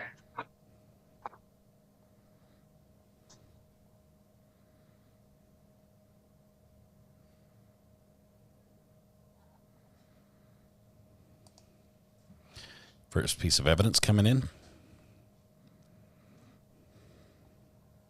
Exhibit number 1. So we're going to start out really basic and then go more into the specifics of what that is in front of you. So first of all, can you just tell me what that is? Aberdeen exit off of Highway 101. Okay. Is that an accurate reflection of that exit as you remember it? Yes. Okay. Does it look like it's been altered in any way to make the roads look different or something? No, not that I can see. Okay. State moves to admit plaintiff's exhibit number 1. No objection. I'm sorry. No objection. That'll be admitted. Okay. Judge So wasn't paying you said, what exit did you say that was again? This is the Aberdeen exit off of Highway 101 towards Olympia. Okay. How is that exit relevant to what happened that day? This Objection. Leading. It's not established anything that has happened. Okay. I'm going to sustain the objection in the sense that you can rephrase the question. Okay. Do you recognize that exit? I sure do. Mm-hmm. Did you come across that exit on the day in question? I did. Can you describe that? Sure, I can. I was continuing driving after the defendant pulled the move of trying to run over my car. That is right before this exit. No Aberdeen there. exit is the exit that I normally take for my grandparents' house. That was already the exit that I was taking. I was going into I was in the right lane, turned my blinker on to take my Aberdeen exit when the defendant was ahead of me. He brake checked and swerved from the left lane all the way into the Aberdeen exit right in front of me, slammed on his brakes 2 times, slammed on his brakes. I swerved out of the way. He did that 2 more times. And before he stopped, parked his truck in the middle of the road, gets out screaming, hooting, hollering, cussing, things I've never heard before in my life. Proceeds to Objection, non-responsive. Sustain. I'll sustain the objection. You can ask the next question. Okay. So 2 times hooting and hollering. That should be charged. said he brake checked you multiple times. Mm-hmm. Okay. And so just focusing on the driving pattern that brought you up to this point. Mm-hmm. So did you at any point pass his truck after the truck passed you? No. Okay. Did you attempt? Well, No. there was a point where we went back and forth, but it wasn't an intentional trying to pass him. If it was trying to get away from his reckless driving and his whole ordeal of screaming and hooting and hollering out of his window. Okay. So you say that there was some back and forth. So is that in reference to like to multiple lanes or? Yeah, because there's up to 2 3. lanes. After going through the underpass, it opens back up until 2 lanes, the left lane and the right lane. I stayed in the right lane because of my Aberdeen exit. Okay. Please tell me the video and has you're hooting and saying that hollering there was on a it. bit of back and forth as in what do you? He was like I kept my speed limit. I feel like he was fluctuating his speed with going faster or slower depending on whether he wanted to be in front of me, next to me, or behind me. So so you kept your speed relatively consistent. Correct. And he's changing his speed is what you're saying? Yeah. Okay. Did you ever attempt to get in front, to pass in the lane in front of his vehicle? At this time, no. Okay. All right. So, and then you described that. So how many lanes are in that photograph there? 1 lane going like with the traffic. Okay. So how did his truck get in front of you in that lane? He was in the left lane and cut through, like, it's not a road. It's dark. I don't know if it's grass, if it's asphalt, if it's rocks, whatever that is that you don't drive on. The median. He cut through that and skirted through that. I call it a gorge. I don't know if anybody else calls it a gorge, but I call it a gorge. He drove through that gorge and skirted in front of my car and slammed on his brakes. That's how he got in front of me on the Aberdeen exit. Okay. Then You said that his truck came to a stop. Could you just briefly describe the stop, like how he came to a stop? Slammed on his brakes. It was very, all of a sudden, boom, stop. Okay. And then what did you do when it comes to driving? What did you do in response to that? What do you mean? Like, did you stop? Did you? Oh yeah, because he slammed on his brakes. I had to stop. I slammed on my brakes, and then he stopped and got out of his vehicle. Okay, so now we're going to the part where the defendant is exiting the vehicle. Here comes the hooting and hollering. The defendant exits the vehicle, and do you see the person who is driving that truck here today? Yes, I do. Okay. Can you briefly just point him out to the jury? Okay, can you just describe what he's wearing? The bad man over there. Shirt, some slacks, and some rubber boots. And a silly grin. All right, so some rubber boots. The defendant exits his vehicle. Did either you or Alyssa exit your vehicle at this time? At this time, no. Okay. I locked my doors at this time. He got out of his car, locked my doors. Okay. Welcome, Fox. It's good to have you here. After he gets out of his truck, what happens? He starts screaming, yelling, cussing, walking straight towards my car. He gets to my driver window because I am driving. He gets to my driver window and he kicks my driver window, not once, but 2 times very hard. And it shook my entire car. It shook me inside of the car when he kicked it. It's a high kick. After he kicked it 2 times, Alyssa, who's with me, my girlfriend at the time, she gets out of the car to kind of ask him, like, what's your problem? What's going on?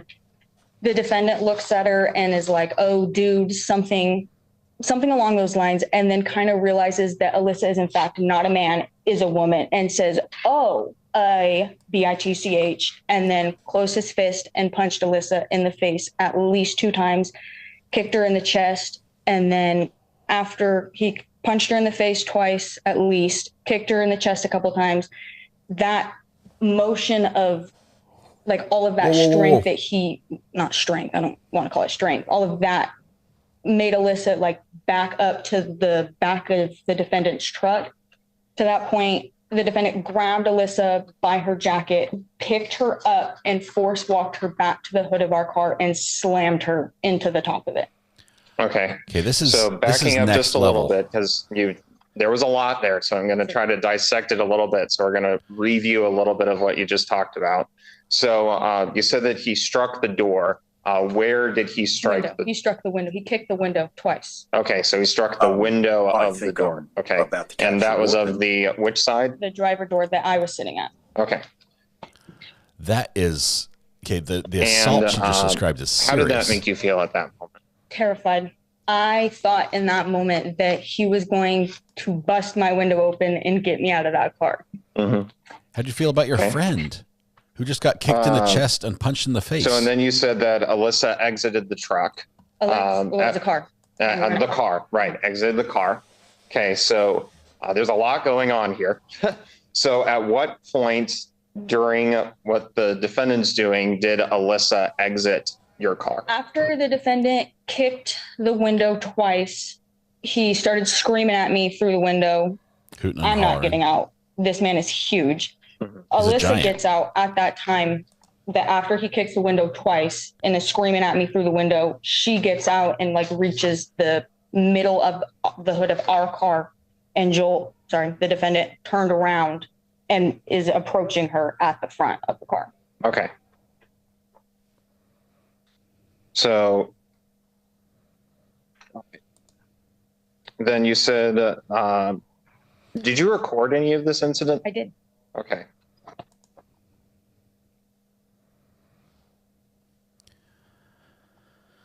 Okay. We have 11 seconds, which we only get to hear. So do your best, everyone, just to describe what you think you're hearing. I'm going to be showing you what is marked as plaintiff's exhibit number 2. Could you just tell me what that is? This is the video that I took of the defendant at the end part assaulting Alyssa. Okay. More basically, a USB drive. Okay, a USB drive. All right. So how do you know what's on that USB drive? Because my initials are right here and I have seen it. Okay. She knows his first name, calls him Joel with a slip up. So, Your Honor, the state moves to admit state's exhibit number 2. No objection. So number 2 will be admitted. And permission to publish to the jury, Your Honor? You may. Wish we could all see it. Got 3 people here now. One of the observers is like, I'm going to move over for a better view. Okay, here comes the audio. Let's listen carefully here. It should be only 11 seconds long, maybe.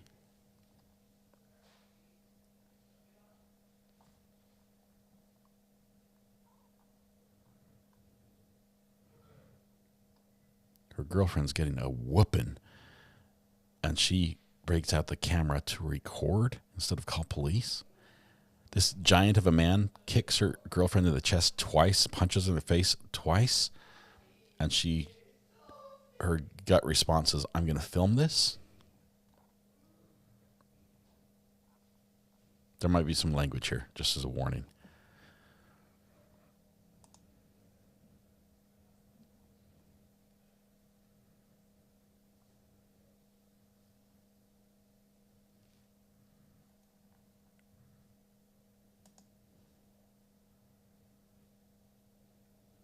Might be why they broke up.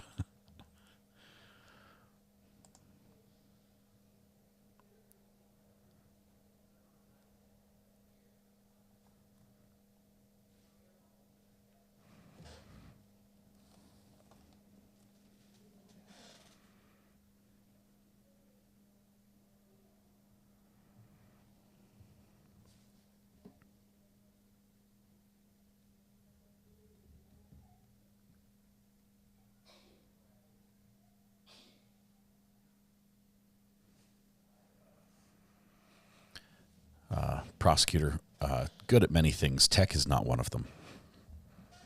He's all about long pauses, though. He does not have a problem at all with pause.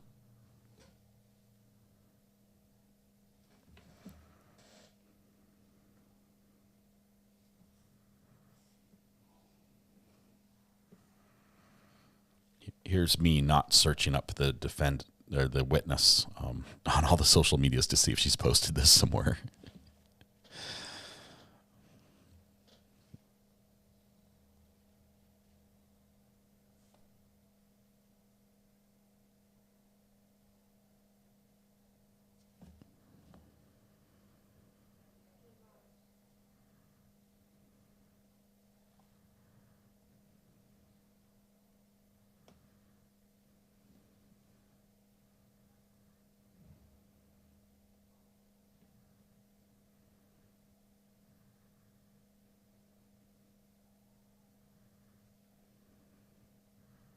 Got to be on TikTok, right? I'm not finding it.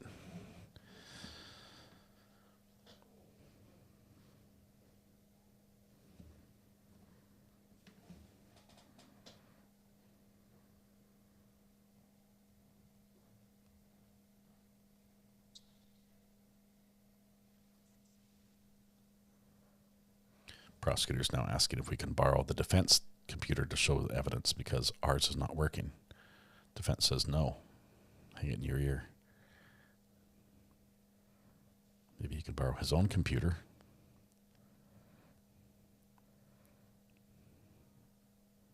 All 3 of the courtroom staff are now involved in trying to get the tech working. Which, if you'll remember correctly, just a few minutes ago, the judge literally said, this is all ready to go, right? It's all set up. He's like, yep, just 11 seconds. We're ready to just plug it in and play.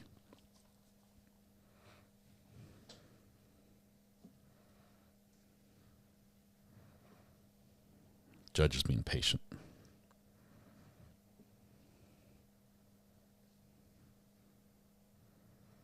Have them send someone with more experience.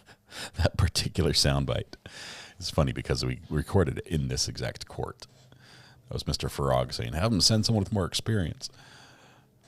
It wasn't about tech that he was talking. He was actually saying they should send a prosecutor with more experience or a police officer.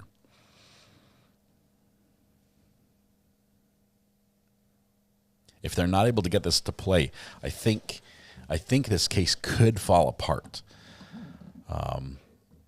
It's just a he said, she said situation, depending on how many witnesses they've got. I think we've only got 4 witnesses here. The police officer really won't be able to give much because I think that the incident was over by the time the police officer got involved. Happened in Washington around Olympia. I forget the date.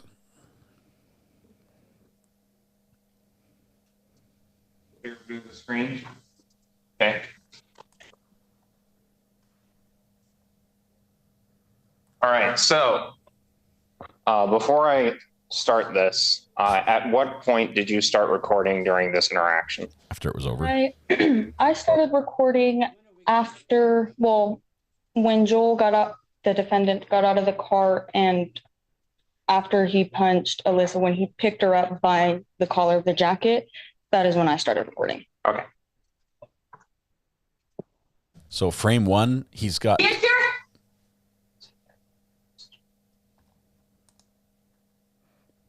Here we go, language. Get your hands off of her right now! Get your fucking hands off of her! Shit up my truck. Good luck, nigga! All right, so could you just describe what happened there? The defendant was picking up Alyssa. Objection. Best evidence, the jury just saw the video. I don't know that it needs further explanation about what they're seeing. If the prosecutor has a question about. I'm gonna state the objection. Okay. In the background, we hear a voice. Can you just tell me who that voice is? Get your hands off of her right now! That is me. I am talking. Okay. No, that's not talking. So we're seeing from your viewpoint right here. Mm-hmm. Okay. Get your fucking hands off of her! Shit up my truck. So could hear just a little bit there. He said something about shit off my truck. Do you know what I don't know what he said there? In that moment, in that time, I was too scared and too worked up and too hootin'. Fight or flight to even acknowledge what he was talking about. I didn't care what he had to say. You put your hands on somebody that I care about when you shouldn't have. So no, I'm not worried about what he was talking about. I was worried about him getting his hands off of somebody. Okay. Was anything thrown at his vehicle from inside your vehicle? No, I didn't throw anything. Okay. Do you know if Alyssa threw anything? I am not sure. Okay. Don't believe so. Oh. Okay. Here's the Red Bull. We got a picture of the plate here. Why did you focus in on the plate? What was the point? I focused in on the plate so that I could look it up when I got home and figure out who assaulted my girlfriend and try to, yep. Mm-hmm. Okay. Okay. And obviously so I could file a police report. Okay. So what did you guys do? Well, first of all, can you describe how you and the defendant left this location? The defendant got, after that, and he mumbled whatever he said, he got back into his truck and sped away back on Highway 101, but going north. So not south towards Olympia, but going north back the other direction. And me and Alyssa got back in the car. I made sure she was okay. We talked for a second. We called 911 and we headed towards my grandmother's where we were going. Okay. So it's a one-lane road. Did you drive on the same road as the defendant for a while? Not after the assault. We went separate ways at the Aberdeen exit. At the end, it's a stop sign. You can go left or right. The defendant went left and then took another left to get back on the highway. I took a left and continued straight as I would to get to my grandmother's house. Somewhere on that area, when I was on the phone with 911, they had asked if I could please pull over so that the cops could get my statement. And I had said no, because I seen the defendant again. I seen his truck again, and I did not feel comfortable nor safe to stop on the side of the road and give my statement. So I gave them my grandparents' address so that the officers could get there so we could give statements. So you guys both go forward. Mhm. He turns left. Mhm. You turn left. Come up to another turn. He goes one direction. You go the other direction. Okay. And during this, the whole driving of that night, did you divert from your planned destination? Did you follow the defendant or go off any roads? Nope, I stuck to my path and I went to my grandparents. Okay.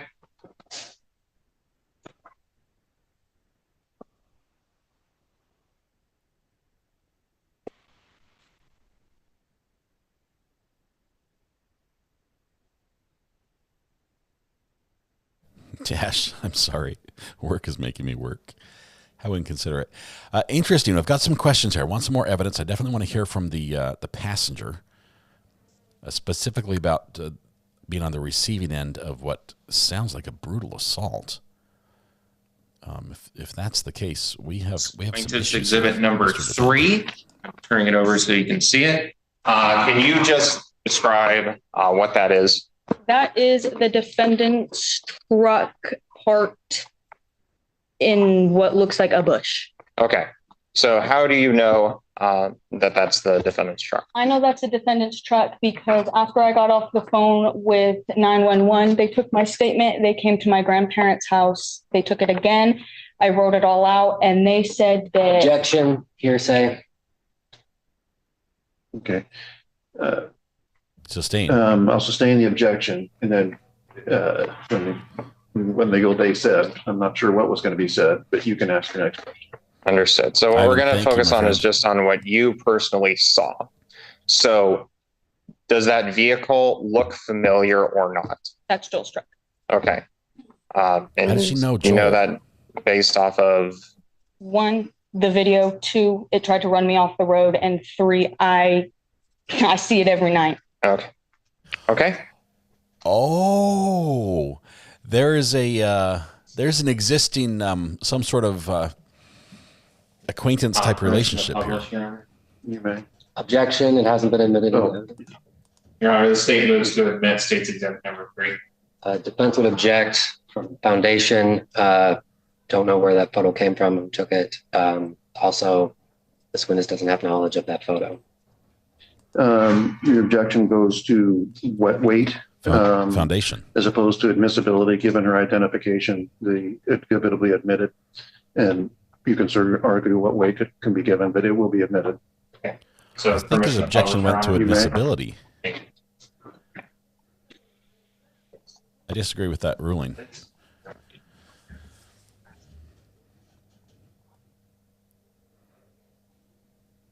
Objected on foundation. Foundation is the admissibility factor.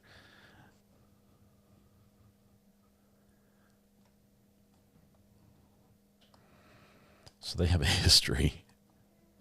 Wonder if there's previous court cases where these two might have been on opposite sides of the courtroom.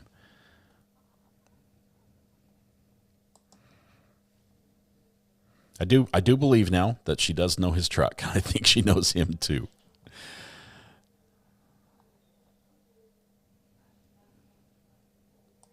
That was a very good objection. I approve. Gold star. Maybe neighbors. Brandy. Love triangle. Possibility.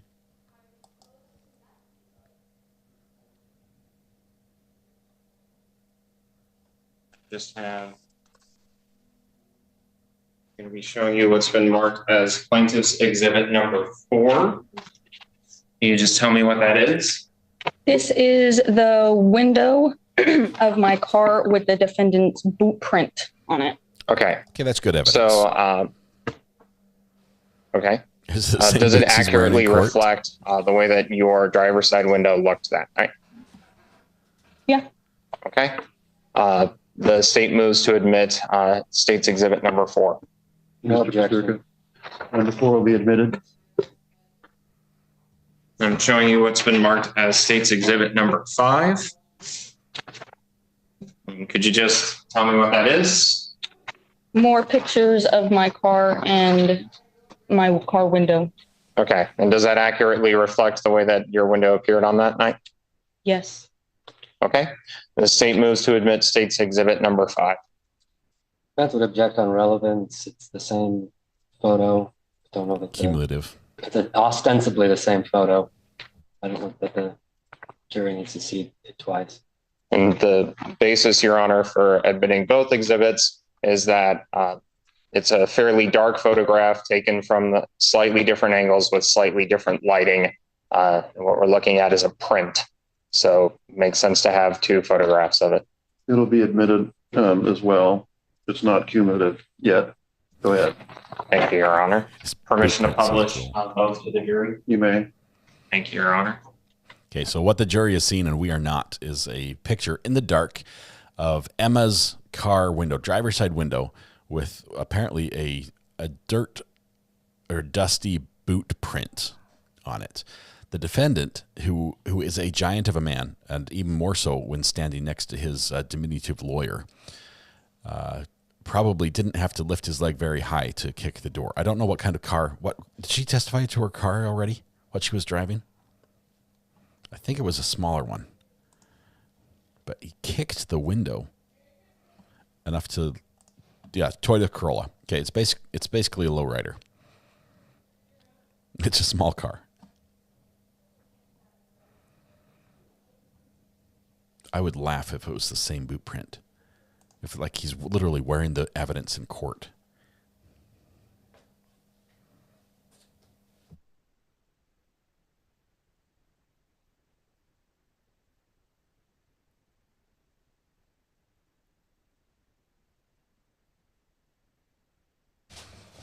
I did get another package.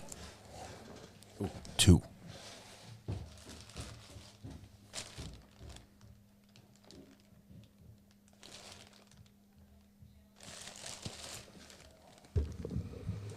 Well, he's waiting they're passing the pictures around. Literally, they're handing the pictures through the jury. That's how they do it.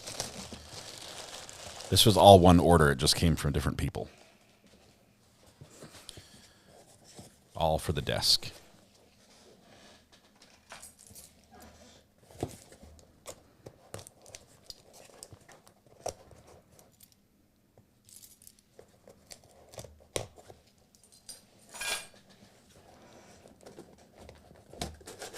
All right. So who took those photographs? Or what was the context in which the photographs were taken? Like why they were taken? Yeah, why were they taken? Because I wanted to make sure that the defendant, that all of the damage done to my vehicle and to Alyssa was taken photographed of, there was proof that he did in fact kick my car window. Okay. Without telling me people's names, who took the photograph? I'm not 100% sure. Without saying the names, who did it? Who done it? All right. So you said that you reported did you report the incident to the police that night? I did. Okay. Did you provide your statement to law enforcement that night? I did, yes. Was that over the phone or in person? So I called 911 initially and gave them my statement. And then they told me since I was on the highway, I needed to be in contact with Highway Patrol. They put me through to Highway Patrol and I gave it to them in person or on the phone, in person when they got to my grandparents. And then again, written statement. Okay.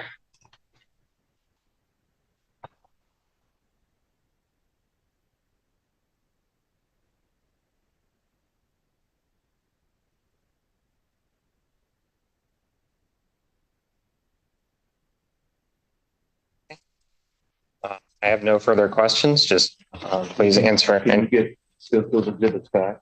Yes. Okay, so we got our Festivus candle for Monday's Festivus show.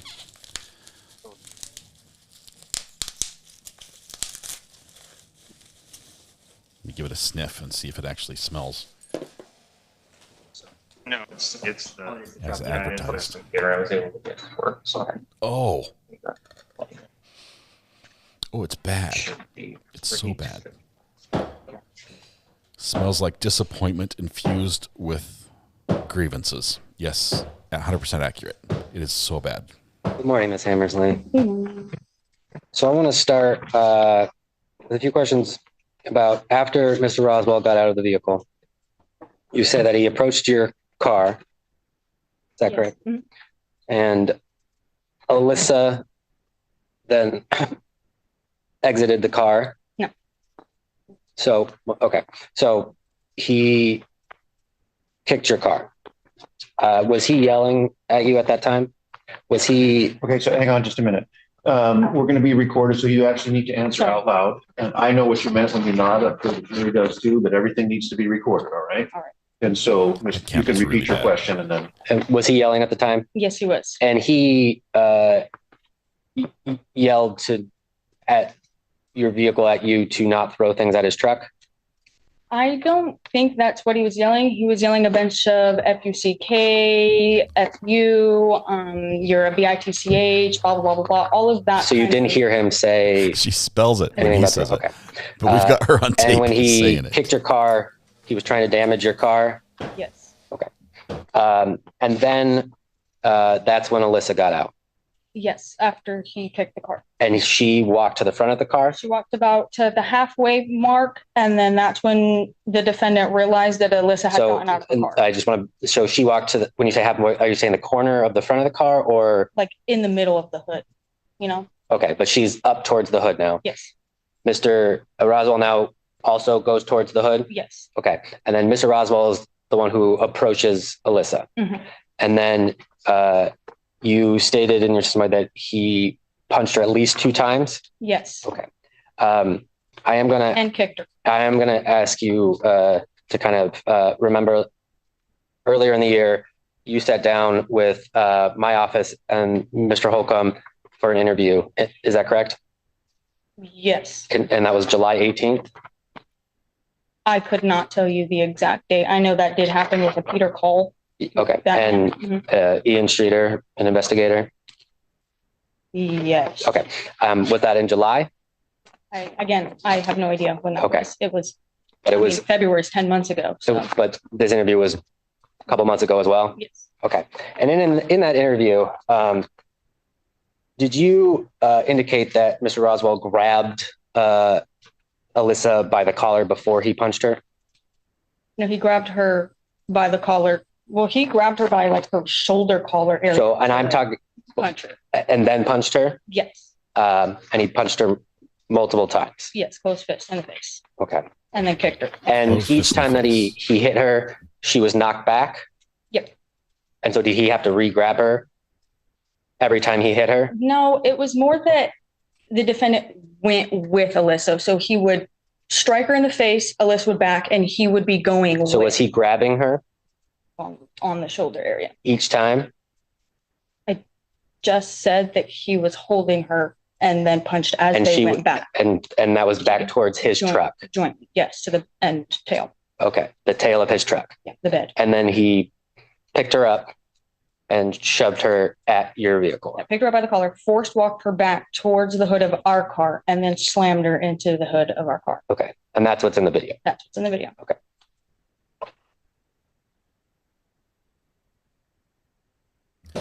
Whoa. Defense is replaying the video?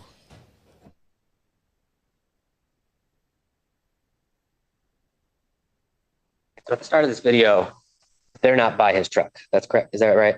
Correct. Okay. Well, and this video is where he shoves her onto your hood? Yes, in this video. Okay. Get your hands off of her right now! And at the end there, she's not on the hood? Yes or no? Yes, she is. Okay. But we can't see her on the hood? You can see her legs on the hood. Play the video again. Right now! You can see that there is a clear fact that she is on the hood of that car. So I just want to, one more time. I mean, I watched the video extensively. So we see her hands with his hands, right? Okay. And then the last we see of her is what you're saying are her legs on the hood. Okay. Is that correct? That's what I said, yes. Okay. And then he walks back to his truck Mhm. and drives away. Okay. Okay, I have the While apple you guys were maple parked bourbon. here, did anybody go around you while you were parked? You know, there was so much going on that I didn't really acknowledge anybody else. As soon as the defendant got back in his car or his truck, I looked and there was a truck parked on the side of the road because he couldn't get around. And I want to say that there was a few more cars behind that truck, but I know for a fact that there was a white vehicle parked. Parked? Yeah. And watching everything. Did that vehicle get around you guys? After, maybe. But not before. No, because after, when the defendant was when he left, so the cars were still there. Get your fucking hands off of her! Right there. Yeah. And so that truck is getting past you. And then, yeah, he is getting past. Okay. Okay. So going back to that interview that you had with our office and Mr. Holcomb, you stated on that interview, though, that no cars could get past you. Is that correct? At my recollection, it was 10 months ago. And this event was 10 months ago. The interview was back in July. Yes, and it still was months after that. I understand, but you had the video the night of. Yes, but I wasn't really concerned about the cars. And so I'm just trying to ask yes or no questions about what you remember about the night. I understand. I don't need clarification. So we've seen this video, but I'm just clarifying what you had said to our office in the interview, that you did not believe anybody could get past you and that no one did. I believe that, yes. And that's what you said at the time. Was that what it says I said? Because then, yes, that's what I said. Okay. I'm going to press exit before.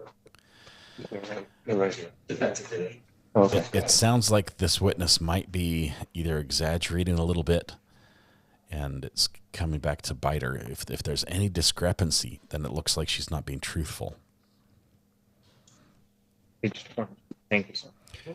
We're now going to give her a transcript of a deposition. So I'm going to hand you marked as exhibit 4. I'm going to ask you to very briefly read the top there. Ryan, it's good to see you, man. Just to yourself and the first few lines. So what am I doing? I just want to make sure you understand what you're looking at. So you can just look at the top here and then first few lines. Yes, I got it. Okay. And so this is a transcript of that interview from July 18th. Is that accurate? Yeah. And so, and I apologize, I'm going to ask for that. Mm-hmm. I didn't bring my glasses today. And so on page 20, line 782 here, it says that you were asked, you couldn't drive away.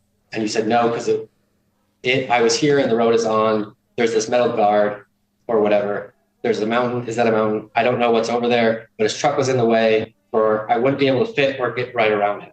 The only way I could have gone is back. Just want to. Is that an accurate statement that you made at that time?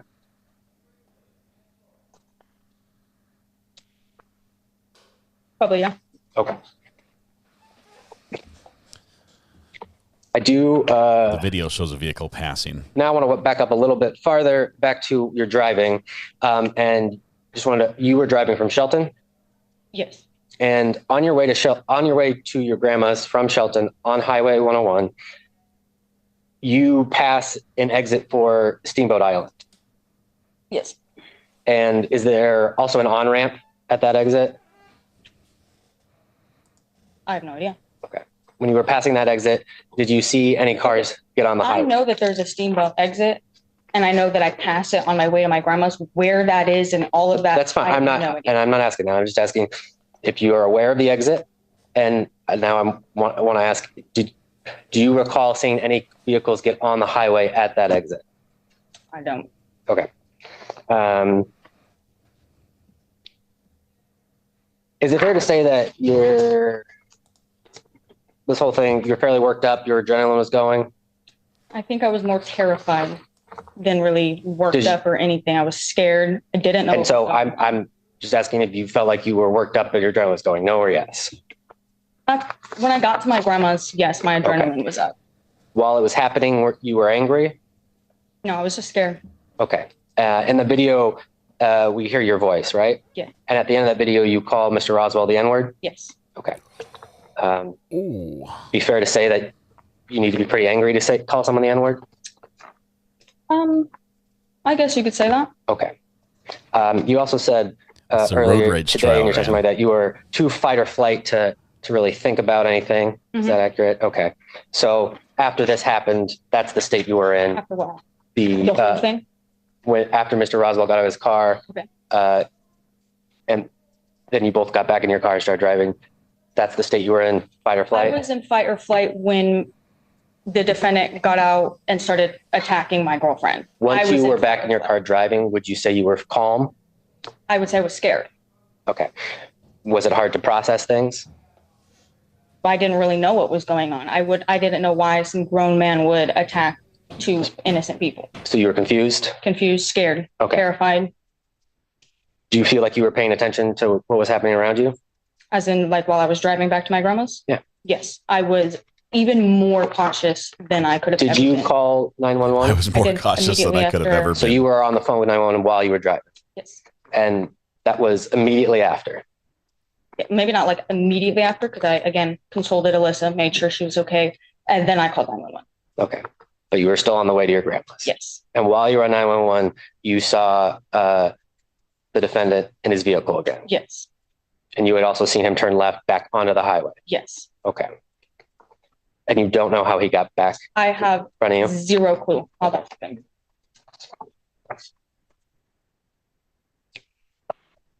If she doesn't deviate and he turns back on Were the you highway, aware of all the turns you made that night? Yeah, just to my grandma's. Okay. And so once you're in the car, you take the exit. When? So sorry, I'm backing up a little bit. Taking the exit to the Shelton Aberdeen exit. Aberdeen, okay. He brakes, you brake. You didn't try to go around him? No.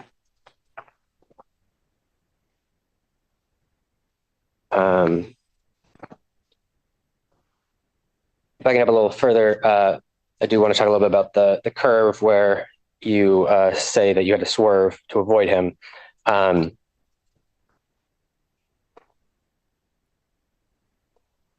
When you had to swerve to avoid him, he ran you off the road? Yes. And did you come to a complete stop? Maybe not a complete stop, but pretty like rolling. Okay. So a rolling stop is not a stop. I slowed down.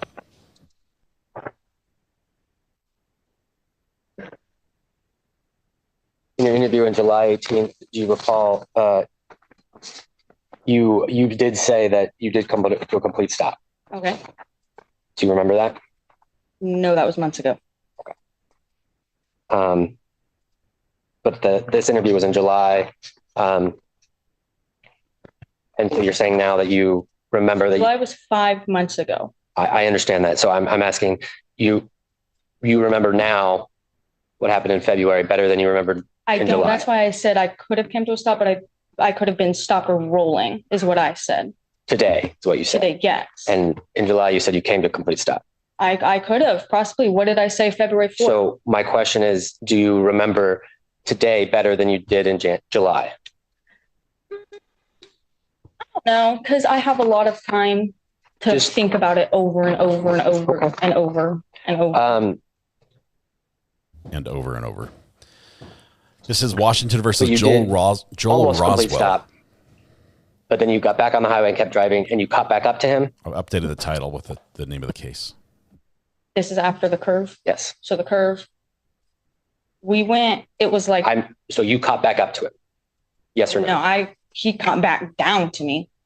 You're saying he slowed down? Yeah. He because caught back I down kept to me. my speed limit. Because from that curve... So I just wanted to know that point. So he slowed down, and then you said you went back and forth. I already answered that.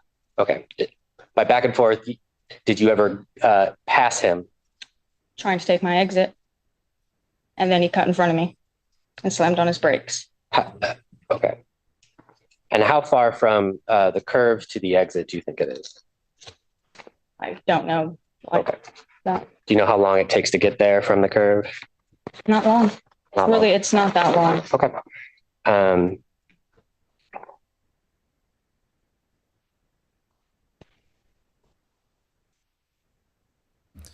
The jury's saying, in Vordaer, you promised us a 10-year-old kid, and you've delivered us a snarky teenager. We feel cheated.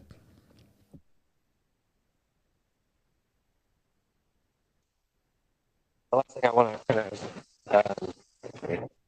return to when you guys were at the stopped at the exit and Mr. Roswell exited the car.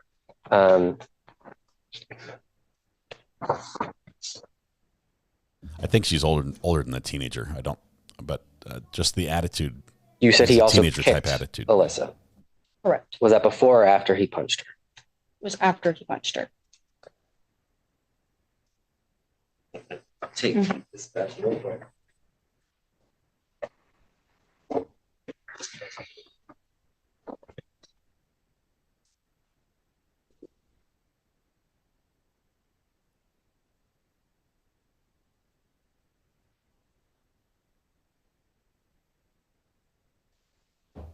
So we are withholding a little bit of information, which the mods have uncovered in this case,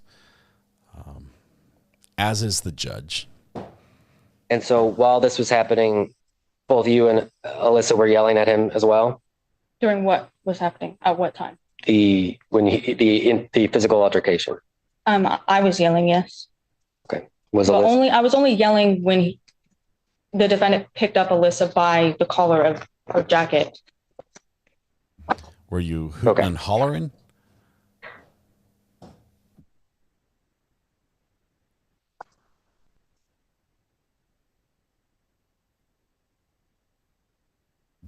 The judge gave us a clue when he talked about no going into priors.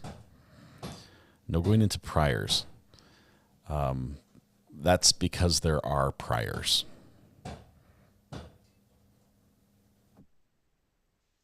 The last thing I want to ask you about, in your interview in July, you were asked whether Joel said anything as he was walking back to his car. Do you remember what you said? I'm sorry, at what date? On July 18th, when you were being interviewed. And the question? You said Joel yelled some things as he was walking back to his car. Mm-hmm. Do you remember what he yelled at you? I have no idea what he yelled at me. Okay. So on July 18th, you were asked, do you remember anything specific Joel said as he was walking back to his car? You indicated, you replied that we were bitches and he was going to beat our ass and fuck off. And we were just pathetic pieces of shit. And just anywhere this macho man could have thought it was going to hurt our feelings. And there's a little bit more of it. Yes, I did say that. Okay. And there's a little bit Can more. I just ask what page? I apologize. Page 17, Thank you. line 65. Thank you.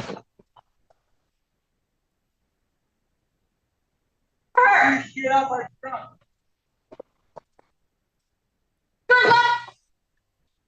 And so in your video, does Mr. Roswell say any of those things? Well, obviously not, but he didn't say it with that video. He said it as he's driving off. Play that video and tell me if he drives off in that video. I'm not going to do that. That was just my last question. Thank you. Can you redirect Mr. Holcomb? Yes, Your Honor.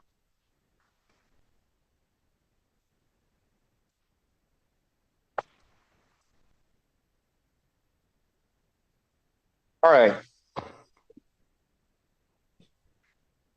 So just zoom out a little bit because there's a lot of back and forth about what you remember vividly, what's a little fuzzy. This did happen back in February. So focusing in on what you do remember. So the driving pattern that you described earlier, do you remember that vividly or is that fuzzy? The defendant's driving pattern? Yeah, Oh, I remember that vividly. Okay. So, and when the defendant engaged and when there was the physical altercation, do you remember that vividly? I remember that pretty vividly, yes. When he struck the window of your vehicle. Yeah, it was right here. You remember that? I remember that. Okay.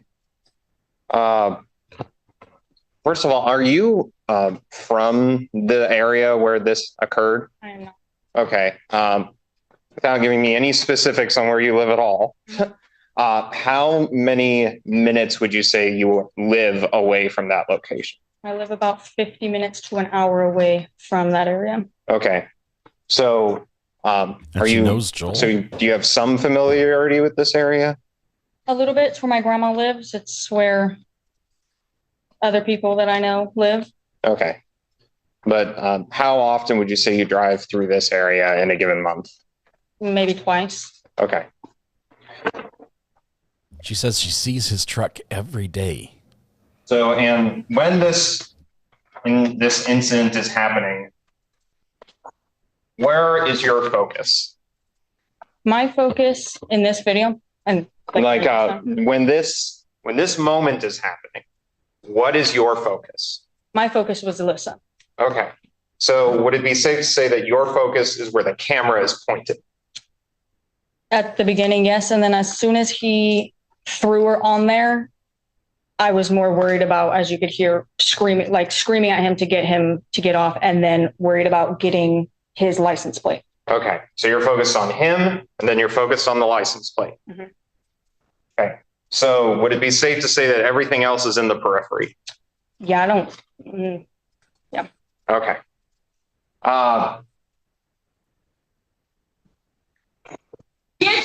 So I'm going to mute that just for the sake of looking, because I'm looking at the imagery here. So I'm just muting it for the sake of that, because I want to look at the roadway that's in this picture. We're going to look at how angry his face is during the whole thing. I'm just going to wait till the question. Objection, non-responsive. Or no question. If I were the defense, I'd say objection. So rule of completeness. Focusing on don't mute it. Specifically where the defendant's truck is located in relation to the road. Where is he in relation to the road? Is he in the lane? Is he on the shoulder? Where is he on this road? The defendant? Him? Yeah, the truck. Oh, his truck in the middle of the lane. Okay, so it's in the middle. Truck's in the middle of the lane.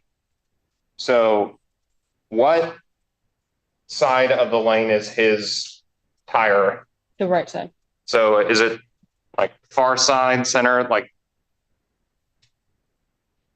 the wheel on the right-hand side? Mm-hmm. What is that up against?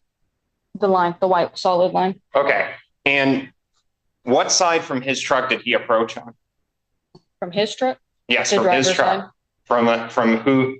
Was driver it? to driver side. Okay, so it was his driver's side. So his truck is here. Mm-hmm. He is here. Mm-hmm. And he's approaching you from this side, right? Okay. Mm-hmm. Okay, so in the video, we can see, so there's a headlight there. Whose headlight is that? That is my headlight. Okay. Wait, the one that's moving or the one that was? The one that's stationary. Okay, yeah, that's mine. Okay.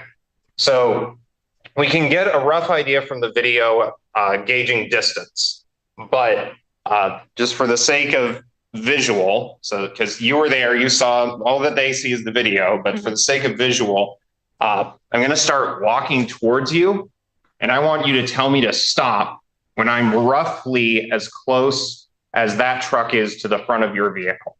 Okay? So tell me to stop. Probably right there. Stop. Okay. So it's about He's walking so slowly. He's coming from here. Exaggerated arm movements.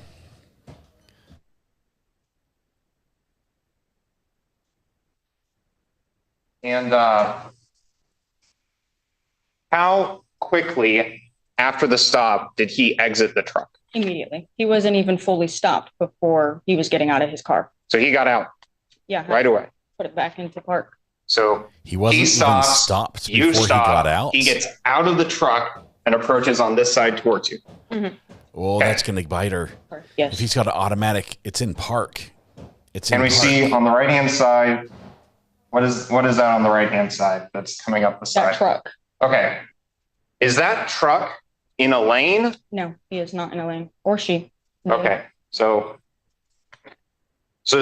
Did that truck have to leave the roadway to get around you guys? Did have to leave the roadway. It was half shoulder, half in the dirt. And on that's a ditch. It goes down and up. Okay. So he was not able to legally pass you as one normally would someone on the roadway. Right. Okay.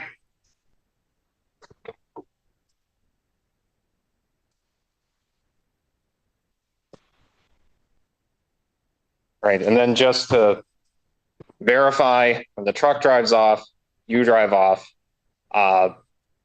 do you deviate from your course at all from the route to your grandmother's house? No, straight to my grandmother's. Okay. All right. Thank you. No further questions. Anything further, Mr. Pazderka? Yes, about that truck being stopped as he's getting out. Pictures on this. The Google map and Oh, no, there's the street view up there. Yeah.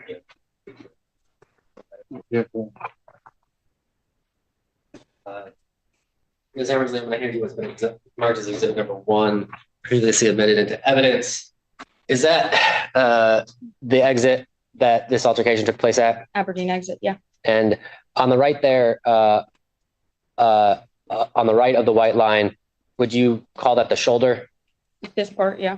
And generally the shoulder has enough room for one vehicle? No, not generally. I don't know what shoulders you look at, but the ones I've seen are not car length. Okay. When you see cars pulled over on the shoulder, are they in the roadway? Sometimes, but most of the time they're half in the shoulder and half in the grass. Okay. No further questions, Joe. Anything further, Mr. Holcomb? Nothing further, Your Honor. May this witness be excused? Yes, Your Honor. Mr. Pazderka?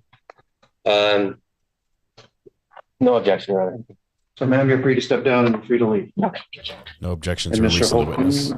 Holcomb, Grandma is leaving now. yeah, go ahead and call your next witness. Okay. The state calls to the stand Alyssa Compost. Here comes Alyssa.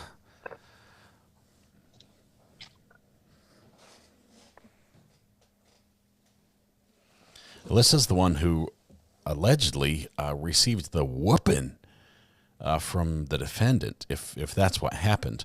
But she may also be the one who threw the Red Bull at the defendant's truck on the freeway.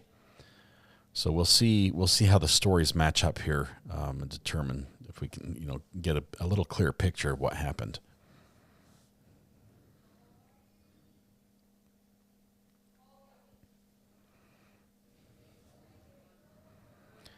We're going to talk about the priors. If Joel is convicted, I think the judge is going to we're going to hear about the priors. And let me just, if what we're seeing is correct, it looks like there might be some related priors.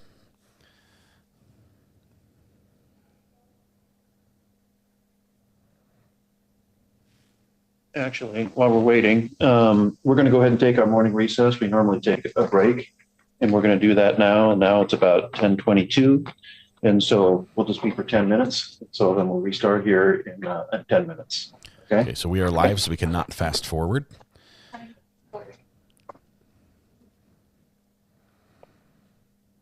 But the court does often shut down the live stream, so we might have to wait for them to come back. Jury is being escorted out to the jury room for snacks. Oh yeah, there's nothing about what we've heard. They might both be in the wrong, but there is nothing about what we've heard that in my mind would justify the actions that Joel has allegedly have taken, either kicking the car or physically putting his hands on anyone. We like our vehicles, we like our trucks. We hate it when somebody does something that damages our stuff or could injure us, or could it could be worse.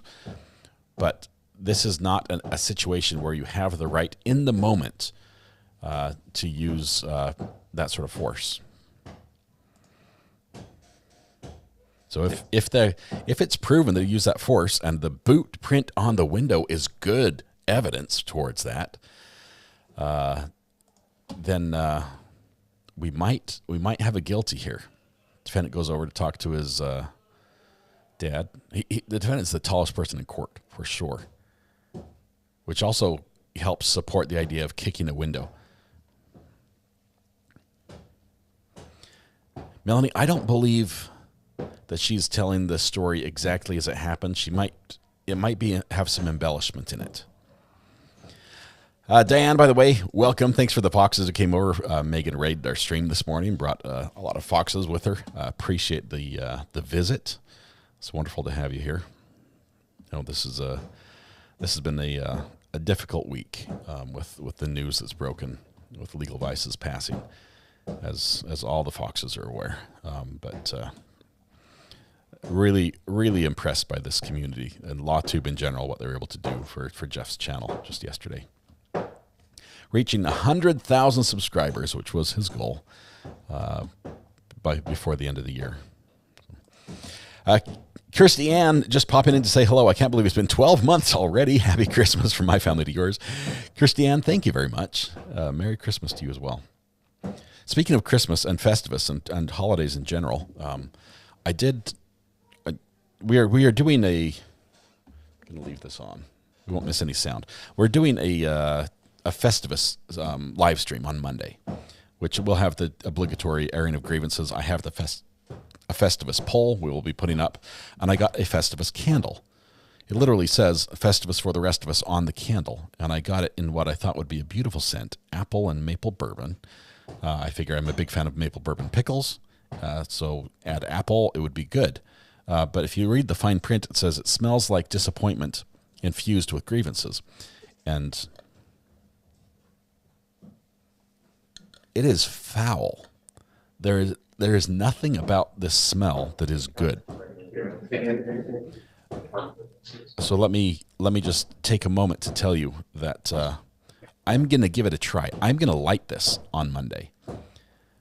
It may ruin my house. No, I hope it doesn't. I'm going to light it, but it might be one of those things, like some cheeses, they smell terrible, but if you can get past the smell, they actually taste good. I'm holding out hope that that's what we have here. This is a stinky candle before it's been lit, but it's quite pleasant in the actual burning. So we're going to try. We're going to give it a try. I would say, just on the face of it right now, already, if there's somebody you don't like, this is the candle you need to give them. It is quite bad. If you want one, there's a link right here. That is an affiliate link, by the way. Not a sponsor, but Amazon does reward me with a couple cents if you do click on the link and make a purchase. My nose is like revolting. It's like it's going to quit smelling everything if I keep sniffing this one. Okay, hang on. I just read further on the label. Oh my goodness, I missed this earlier. Let's see. Smells like disappointment infused with grievances, made with genuine feats of strength. Directions in all caps. Are you an idiot? With 2 question marks. Uses Serenity now, and it is tinsel free. The directions are you an idiot? I would show you, but it doesn't focus very well. So my new desk, which will be all set up by the Festivus setting. New desk is here, by the way. New desk is looking good for those that missed that. I did set it up in the background. You can see, I can turn on the lights, and it's got all these really fancy lights that do a million different things. You can do all the different colors and designs. Click, click, click, click, click. There's like 100 different settings to go through. I'm not sure which one I'm going to stick with, but it seems to be doing the same thing over and over. Oh, there we go. We're into the new section. This is more Christmassy. Let's do the Christmassy lights. Anyway, we'll keep with that one. I'll have the new desk, but I'm going to break it in by lighting a stinky candle. Oh man! Link to the desk. I did give a link earlier. I'll give it again if you want. Oh wait, I linked to the desk and not the candle, huh?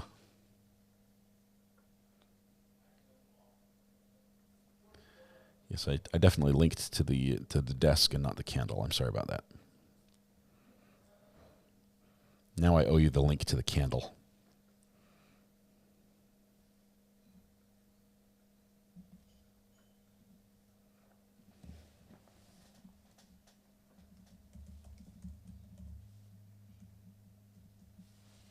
There we go.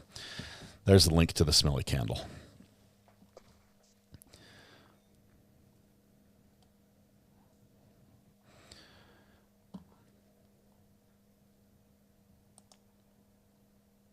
I don't know, Shadow. You can. I mean, if it gets you to Amazon, it gets you to the product. I don't know if it does an affiliate anything for that. If you're out of the country, I wasn't really concerned about that.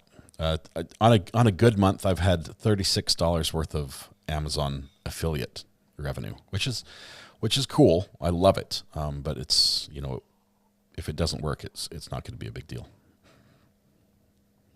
After I buy this for the hubby, does anyone know a good divorce attorney?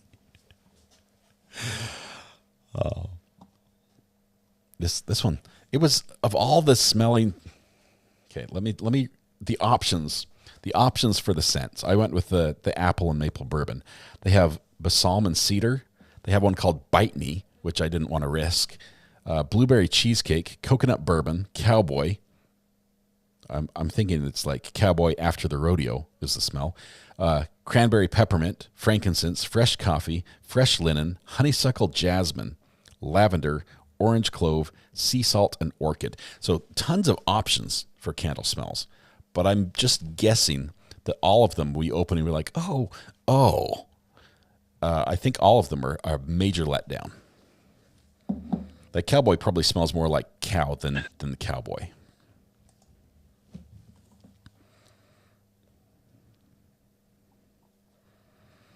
Maybe the bad sounding ones are actually good. I should have got Bite Me. Yes, I purchased a Festivus candle. I figure we're going to embrace the celebration this year. I never have before.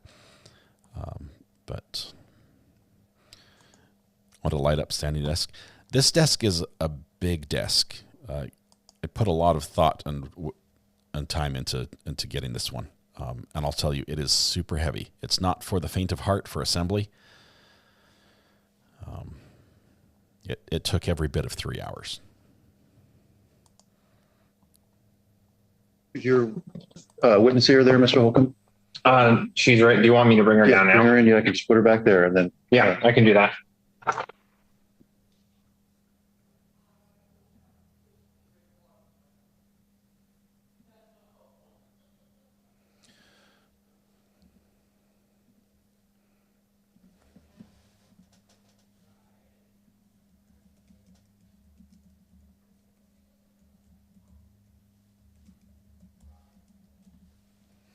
There's a link to the stand-up desk, Bavarian Moon. It works for me. I've got a ton of tech. The only reason I went with the desk this big is I've got a ton of stuff that I need to put on it. I'm just out of space on my little desk. Most people won't need the amount of space that I've got on this. So there are cheaper and desks that will probably serve you better than this Seated in the courtroom. Unless you absolutely want that one. And Mr. Holcomb is getting 7 days. So we'll get underway once he's off. Okay, so Emma Hammersley, who was the driver, has testified. She is done now. We're moving on to her passenger. She says, my girlfriend at the time, Alyssa, I believe is her name. So we'll unpin Emma's name and wait for Alyssa to come in. Do you live in Washington? I do not, Diane. I do not. I've been there a time or two. I live on the other side of the country. I live in North Carolina. What are the charges? Faced with 2 assault and 1 road rage, I think. Let me double check. Josh had posted these a minute ago. Here we go. Aggravated assault, 4th degree. Aggravated assault, 4th degree. That's because there are 2 people in the car. And then reckless driving, which is road rage isn't the actual charge. Those are the 3 charges. Thank you, Josh, for that.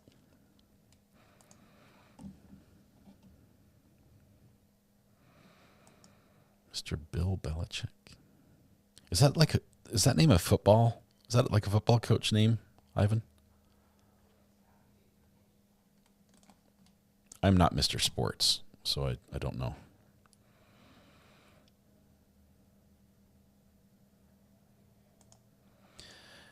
Debbie, yes, the desk actually lowers down to lower than my existing desk, and it goes so high that I can have it almost at chest, like armpit level. State calls Alyssa Compost to the stand. Come forward, ma'am. Drama Llama, I don't have any warrants in Washington that I'm aware of. Please, if you'd raise your right hand, please. Grandma's back. Have you sworn to affirm the information and testimony you provide will be the truth, the whole truth, and nothing but the truth? Yes. And so you can be seated. Hour and a half, Pam. Mr. Holcomb, Mr. Paterka, could you approach, please? Judge calls a sidebar here. So Bill Belichick is former coach of Tom Brady and New England Patriots, and he's going college. Mr. Holcomb, you may inquire. Okay. Could you just state your name for the record? Yes, Alyssa Campos. Okay. And we're in a fairly large room, so the acoustics aren't great in here. So if I ask you to raise your voice, I may stop what you're saying or stop my questions, just ask you to raise your voice a little bit, just because we've got people all the way over there that need to hear you, okay? All right, so could you just spell your name for the record, please? Yes, Alyssa. Okay, and your last name? Campos, Campos. Okay. All right, so how are you feeling today? Alyssa Tampos. A little sick, actually, so. Okay. Oh, bummer. All right. I have to testify with. Sorry to hear that. So, but I want to draw your attention back to the night of February 4th, 2024. Where were you headed that day? It's in the evening. Where were you headed that day? We were heading to X now. We were heading to her grandmother's house for dinner. Okay. And you say we, so who's the other person? Emma Hammers. Okay. So who was driving that day? Emma. Okay. So, and where were you in the vehicle? I was in the passenger seat. Okay. So as you were driving there, did anything out of the ordinary happen? Did anything catch your eye? Yes. When we were driving, we were coming around like a curve, and someone was driving behind us with like really bright lights, kind of riding our tail. And Emma had said that she couldn't see really well, so I told her, just slow down. And so we were coming around the curve, and this person goes and, once we get around the curve, they go and speed up at us, and then they tried to, I gave them the middle finger because I was like, why are you driving like that? That's what you do. And they tried to swerve and hit us, and we had to, she had to, swerve off the lane because she didn't, you would have hit us. And then she tries to go and speed up just to kind of just get away. Mm-hmm. And he speeds up and cuts us off in front of us. And the exit we need to take was the next one. And he sticks his hand out the window and starts waving us or something. And I don't know, to follow or something. But we had to take the exit. He ended up taking it first, but that was the way we needed to go. So we go. He stops in front of us and slams on the brakes, and we had to slam on the brakes too. Then he proceeds out of the car and comes to the driver's window. So just really quick. So I'm going to focus on two areas here. So she didn't talk about the Red Bull. The first area I'm going to focus on is the driving. Okay. So welcome, focus Kurt, on the driving, civilians. and I'm going to focus on the interaction, and I'm going to focus on what happened afterwards. Okay, so focusing on the driving. So let's go back to the high beams. You said that the truck had its high beams on? Yeah. Okay, why was that a problem? It just was blinding us. Okay. Well, how would you describe the lighting outside? Was it daytime, It was nighttime? dark. Okay, so it was dark out?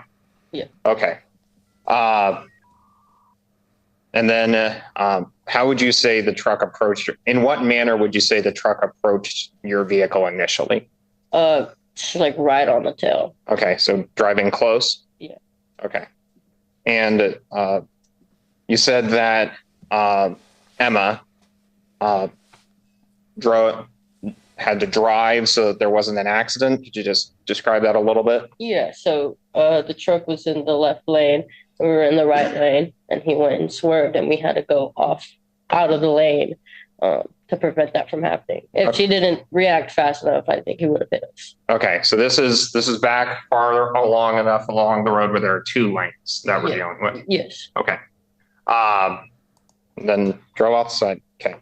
So after Emma drives off the side, what did your vehicle do? What did Emma do while driving? She went back into the lane. Okay. And you described afterwards there was a bit of an interaction between the truck and Emma's vehicle. Could you just describe that a little bit? She was trying to speed up to just like go get away, but starts faster. Mm-hmm. Well, before the interaction of swerving, I flipped them off. Okay. Yeah. Hang on, she was trying to speed up. Because she said she kept after a that, constant we were trying to speed. speed up, but he sped up in front and cut us off in front of us. Okay. So after the truck passed in front of you, in front of Emma's car, did Emma's car ever drive like in the same lane in front of the truck? No. Okay. Did it appear to you that Emma ever tried to drive in front of the truck after the truck had passed? No, at that point, they were already like kind of pretty ahead. Okay. All right. And then you say they're coming up to an intersection, correct? Like, are you saying like? Yeah. Can you describe the area where you guys ultimately stopped? Yes, it was coming off of an exit. Okay.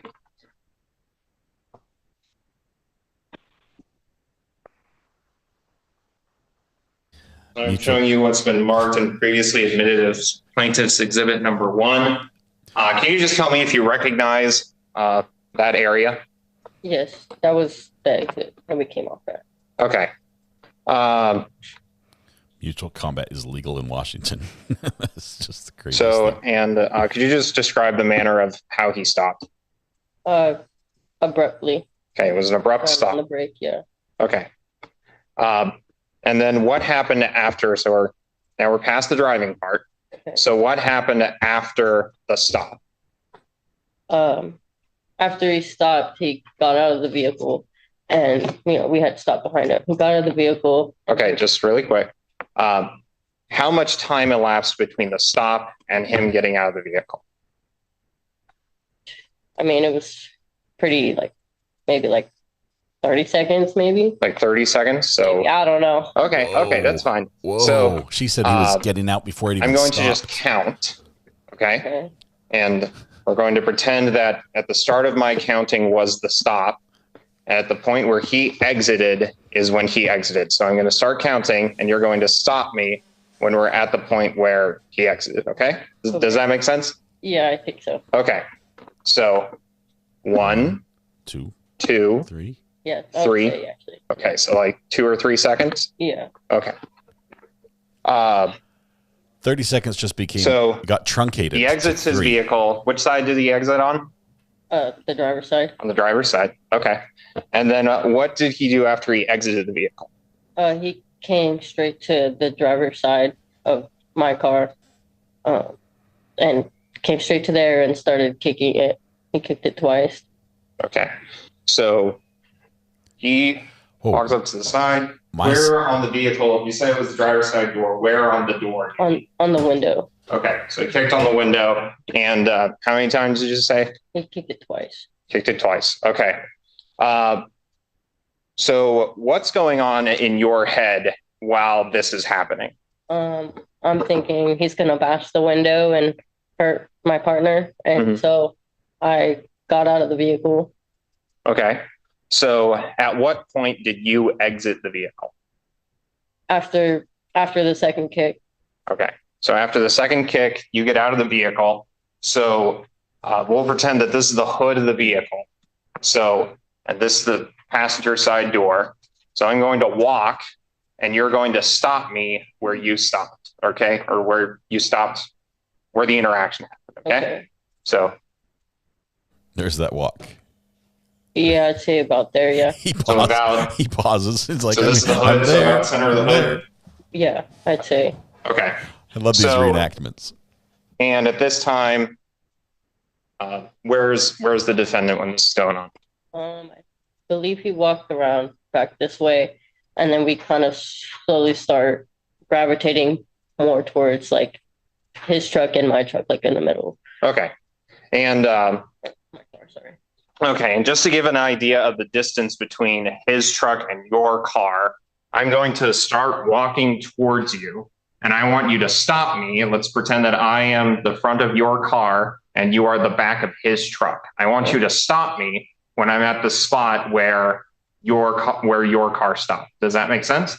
Yeah. Okay. So like that. Maybe a little bit back. A little bit back? Maybe, I don't know. Okay, so like roughly this area. Yeah. He moves back an inch, a little bit farther back.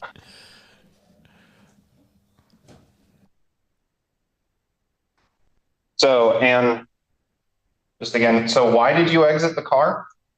Because I was scared he was going to bash the window and hurt her. It was just a reaction. Okay.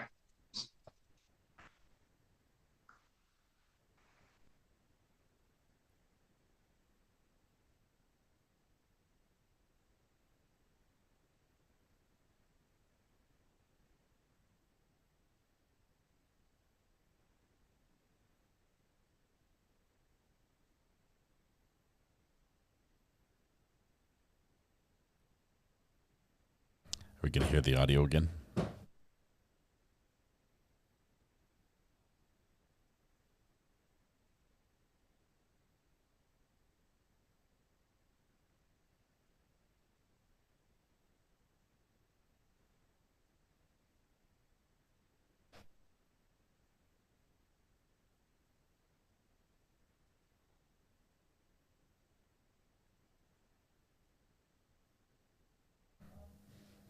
Yeah, they're literally coming through the wall right there. They smashed the whole bathroom. I can hear the hammer breaking through. It's so loud in here. Sorry. All right. So, okay. So can you describe the interaction? So the two of you are connecting at the hood. Can you describe what happened at that point? Well, it's a lot going on, but I told him like, "What's up, dude? Like, what's your problem? Like, go." Okay. And like we're kind of just like gravitating towards more the middle. Mm-hmm. Then he punched me in the face and kicked me in my chest. Okay. Whoa. Okay. And he grabbed me and threw me on my hood. Okay. So, so who initiated physical contact? He did. Okay.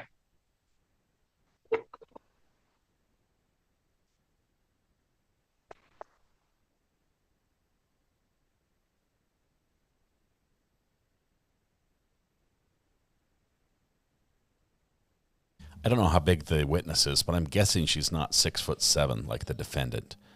But they did gravitate towards each other. Is that mutual combat? After that interaction happens, at this point you're on the hood of your car, what happens at that point? Well, more specifically, what did the defendant do at that point? After he threw me on the hood, he started to walk away. Okay. Do you recall if he said anything? Yes, he said, "Don't throw shit at my car." Okay. Do you know what he was talking about? No. Okay. So was there anything thrown from inside your vehicle at his truck? Okay. At what point did you realize that Emma was recording? I realized whenever she came up to his truck. Okay, so could you describe the way that Emma looked when she was recording? Wait, sorry, say that again. Yeah, so when Emma was recording, can you describe like what she was like, how she like, did she have her hand up? Did she like, how could you tell she was recording? I'm sorry, how could you tell she had kind of like walked in front of me and I saw that she went to like get his license plate. Okay, so did you see what she was recording with? Phone. Okay, so and where was she holding it out? Like, yeah, I think so. I mean, okay, yeah. Was it pretty obvious? Yeah, I would say so. Okay. So after Emma gets the recording and the defendant gets in his truck and drives away, what happens? I go back in the car. Well, we both get back in the car and then we call the cops. Okay. And where did you guys go after that incident? So you're on the road. So where'd you guys go after that? We were going to her grandma's house, so we continued going there. And we were trying to figure out where we were going to meet the cops at. And then we just decided, like, okay, we'll just meet them at her grandma's. Okay. Did you guys deviate at all to follow the defendant? No. Okay. So you guys are on the same road. So this happened back in February. So do you recall where you guys turned? Do you recall the direction that the defendant drove after he drove away? Like immediately after? No. Okay. All right. So at your grandmother's house, did you provide a statement to the police? Yes. Okay. Did law enforcement take any photographs? Yes. Okay.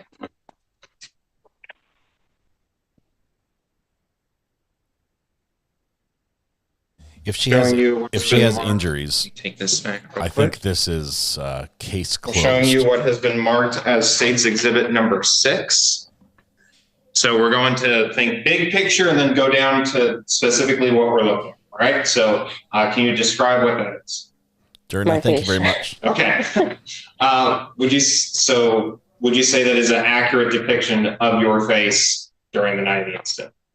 Yes. Okay. So did this happen before or after the interaction with the defendant? After. Okay. How relatively soon after? Like maybe 10, 15 minutes after. Okay. So the state moves to admit plaintiff's exhibit number 6 into evidence. No objection. 6 will be admitted. Okay, and I'm going to be flip that over for right now. I'm going to be showing you what's been marked as plaintiff's exhibit number 7. Can you tell me what that is? My face. Okay. Is it from the same angle or a different angle? It's the previous one. Different angle. Okay. And same setting as the other one? Yes. Okay. State moves to admit plaintiff's exhibit number 7. Mr. Pazurka? No objection. That'll be admitted. All right. Now I'm showing you what's been marked as plaintiff's exhibit number 8. And can you just describe for me what's in that? My neck. Okay, that's your neck. All right. So is this the night of the incident? Yes. So it's the same setting as the other photographs? Okay. The state moves to admit plaintiff's exhibit number 8 into evidence. Mr. Pazurka? No objection. That'll be admitted. All right. So I'm going to give these to look at really quick. All right. So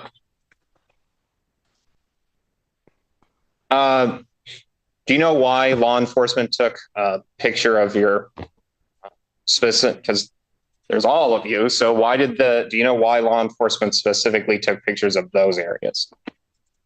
Where contact was. Okay. So this is where the contact happened during the altercation. Yes. Okay. So, and you said earlier, but So these two pictures are a picture of your face, and it's a picture of. Okay. Permission to publish, Your Honor. You may. The way they publish in this court is they hand the pictures directly to the jury, and they will pass them around. All right, so it sounds like a picture of her chest and her face. So maybe you can wait a minute until all of the jurors see those exhibits, and then you can, when they're done, you can get them back, and then you can continue. Understood. So we pause now for station identification.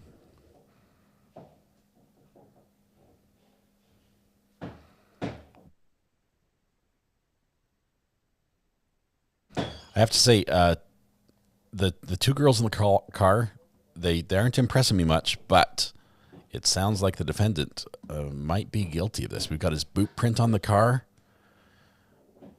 The police are taking pictures of what I anticipate show some sort of injury to Alyssa. It's not looking good.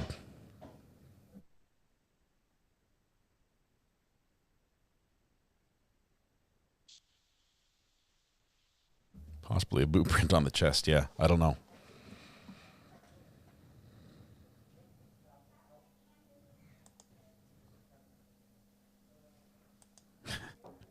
Sloth life. That's how you know you're a camera nerd.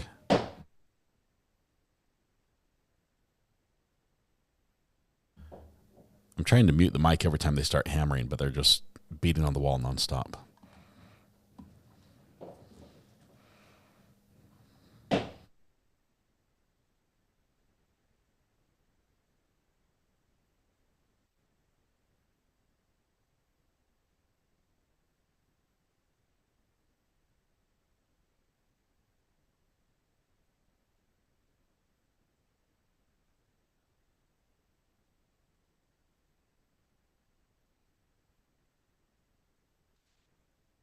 It's back just so you can reference them when I ask you questions. So, I don't know how to ask this without being awkward. Does your face normally look like that? Sometimes it will get red, but when it's like, triggered, it'll flare up more. Mm-hmm. Okay. So the discolor. So would you say that there's some discoloration there? Yeah, I would say it's more. Okay. And that discoloration appeared after the incident. Okay.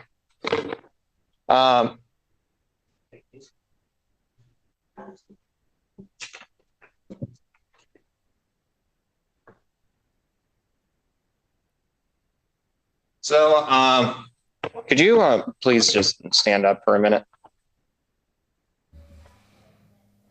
How tall are you? So about how tall would you say you are? 5'3" on a good day. 5'3" on a good day. Okay. How old were you during this incident? And maybe you can sit back down.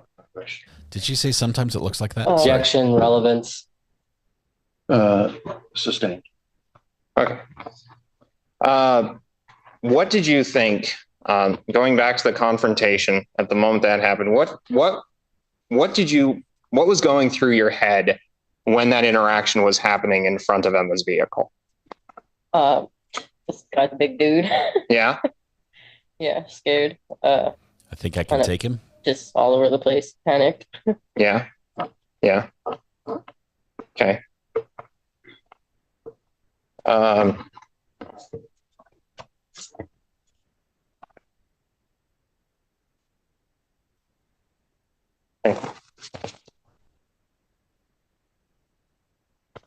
All right. Nothing further, Your Honor.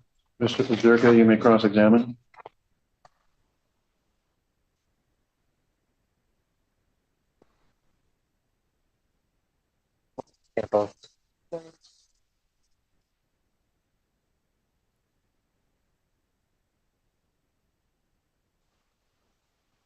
I want to talk, kind of just jump right in. You had mentioned a few minutes ago to Mr. Holcomb that when Mr. Roswell punched you, you said he punched you one time. I believe so. Did he grab you before he punched you? No.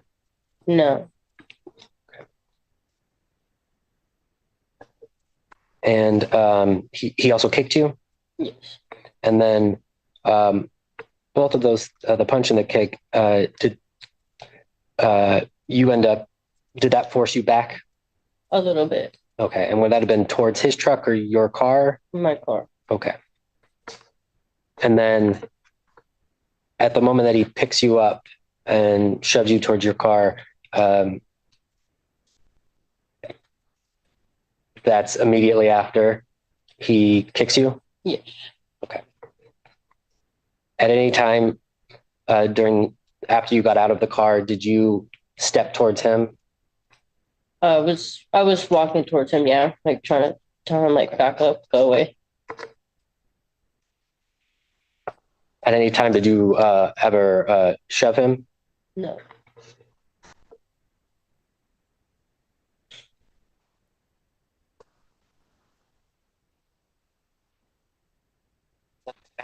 About while you were driving prior to the exit, going around the curve, you indicated that Emma had to swerve. And did she slam on her brakes?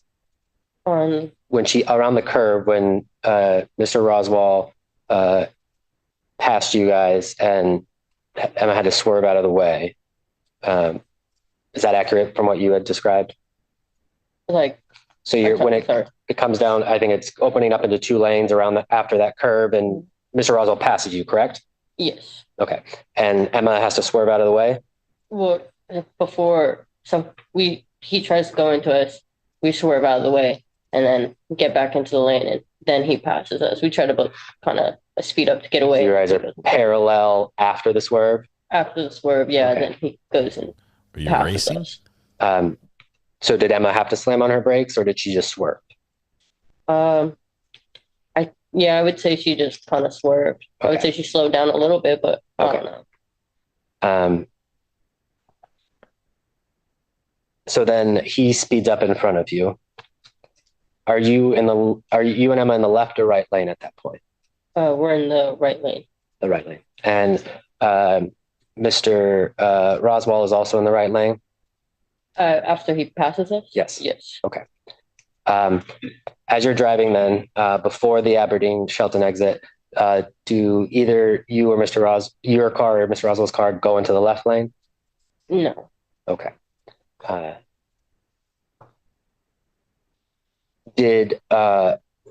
And you said that you said that Emma sped up as well was that to try to get past him? This was when we were side by side. Yes, he tried to speed up to go past, but he ended up speeding up. So he was faster, essentially. Yeah. Okay. After that, did she speed up or just maintain speed behind him? Maintain the speed once he was in front of us. When he was in front of us, were you and your vehicle and his vehicle were going roughly the same speed?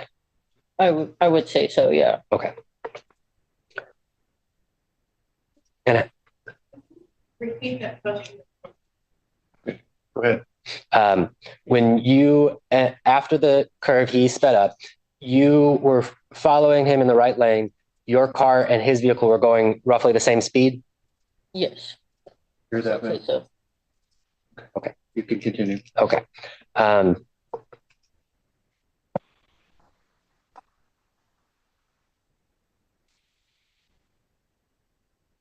So turning to after the altercation, you guys get back in your cars. You take a left to go over the overpass. Are you saying like the exit? Yeah. So you're back in your cars on the exit ramp. You approach a stop sign. Are you talking about like after the incident? Yes. After he got out of his car. You had your altercation. He got back in his car. You both start driving again, correct? Yes, he had left, and then we had went, and we took a left. Okay, and you went over the overpass? Yes. Did you see his vehicle get back onto the highway? I'm not sure. Okay. Are you familiar with that area? Roughly. Okay. You live in Shelton? Yeah. You did it. You lived in Shelton at the time? I still live in Shelton, Pittsburgh. Okay. Shelton, yeah.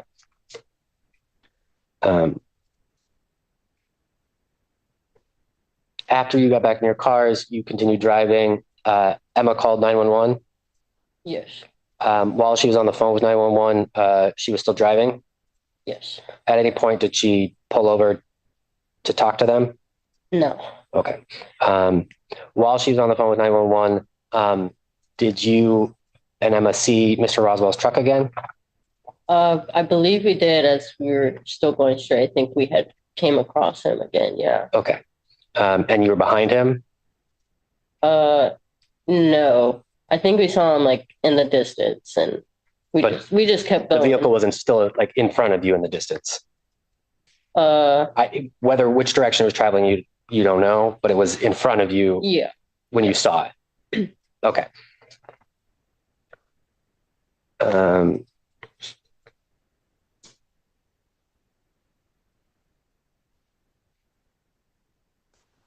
Was there any traffic that night? No. You don't remember seeing any other vehicles? I don't think so. Okay. And then after everything ended, you got to Emma's grandparents, is that correct? Yes. Did the police show up to interview you there? Yes. Okay. And that's where they took those pictures? Yes. Okay. How long would you say roughly was after the altercation? I would say about 10, 15 minutes. Okay. And your face ever bruised? No, I had like a small little like kind of on my neck. Okay. And the scratches on your neck was from your clothes when he grabbed you? I believe so, yeah. Okay. You didn't need to go to the doctor or anything afterwards? No, I didn't go to the doctor. A little earlier, when asked about it by Mr. Holcomb, you indicated that sometimes your face gets triggered and it flares up. Is that accurate? Yeah, I can. Okay. What are the kinds of things that trigger it? Like contact. Are there other things that trigger it? Maybe like spicy food. Okay. Anything else that you can think of? No. Okay. Does stress ever trigger it? I don't know.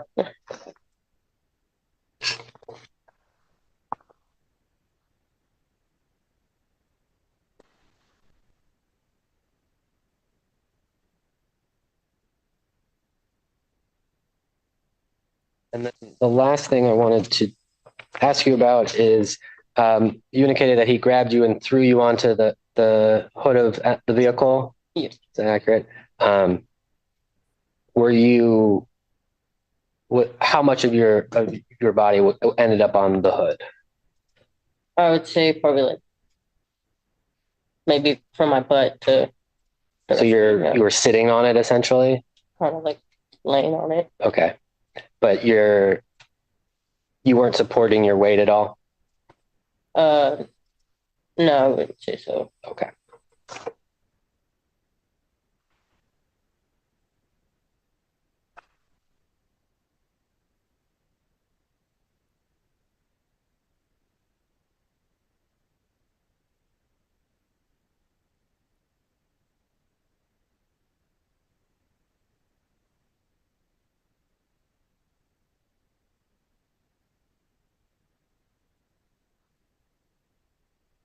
No further questions, Your Honor. I apologize. Thank you. Mr. Holcomb, any redirect?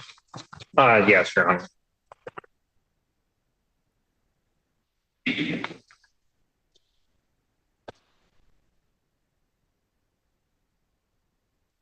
So, interaction in front of the hood. How long would you say that interaction was? Wait, sorry, say that. So, the physical altercation that happened in front of Emma's car between you and the defendant, how long would you say that lasted? Shoot, I don't know. maybe 8 minutes, 10 minutes. Maybe Okay. 5 minutes. Okay. Would you say that did it feel sudden or did it feel drawn out? Felt 7. Yeah. Okay. All right. At any point, did you want that to continue? Absolutely not. Okay. So,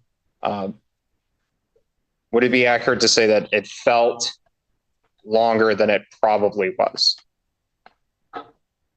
Maybe, I don't know. There was a lot going on. It was too much. Okay. When it was clear to you that the defendant was trying to leave, did you try to stop him from leaving? No. Okay. Did you want to stop him from leaving? No. Okay.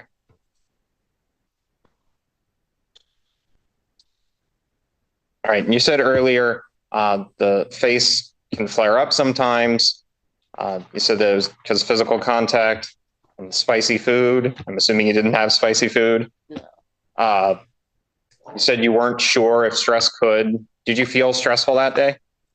I mean, not the day, but I mean, in that moment, yeah. Yeah. So you felt stressful then? Okay. Yeah. Did you feel stressful before you encountered the defendant? No, we were gonna go eat dinner. I was excited. Okay. So was there any like major event before this that would have caused stress? No, nothing I can remember. Okay.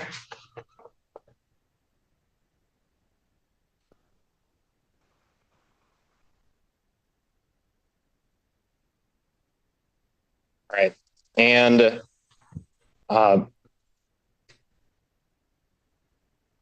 interaction felt sudden.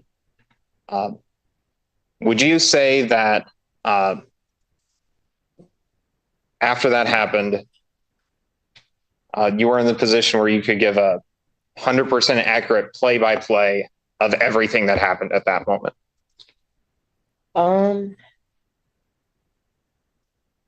I feel like I was kind of just like, I don't know. I feel like there was too much going on to somewhat. I mean, I can remember some things.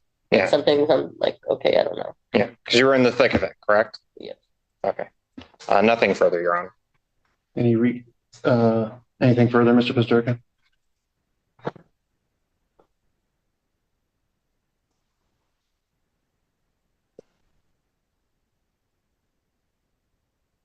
Kind of piggyback off that last question, Ms. Campos. There was a lot going on. Would it be fair to say that you weren't, because of that, you weren't aware of all of the driving behavior of Emma after that? Is it fair to say that you weren't paying attention to where Emma was driving or how she was driving afterwards? Yeah, somewhat. I mean, okay. To that end, do you remember? I guess I apologize. Let me phrase. You don't remember whether where you turned or how you got to grandma's? Yeah, we just went to her grandma's, but okay. I don't know that by heart. You eventually ended up at her grandma's. Yeah. But you don't know what way she took to get there. Yes. And at some point while driving there, you did see the defendant again off in the distance. Yes. No further questions. Anything further, Mr. Holcomb? Just one question, Your Honor. Did you or Emma at any point try to pursue the defendant? Objection, knowledge, she was not the driver. I'm going to overrule the objection. So when the defendant's truck is driving away, did you or Emma at any point attempt to go after or follow the defendant? No. Okay, nothing further. The answer was no. May this witness be excused? All right. Yes, Your Honor. That witness, it was a little bit painful. Sorry? No objection. Okay, you can step down and you're free to go. Thank you. I believe you brought that paper in there with you. You can have to take that also. And And you may call your next witness. Thank you, Your Honor. The state calls Miss Jean Wright to the stand. This might be a third-party witness.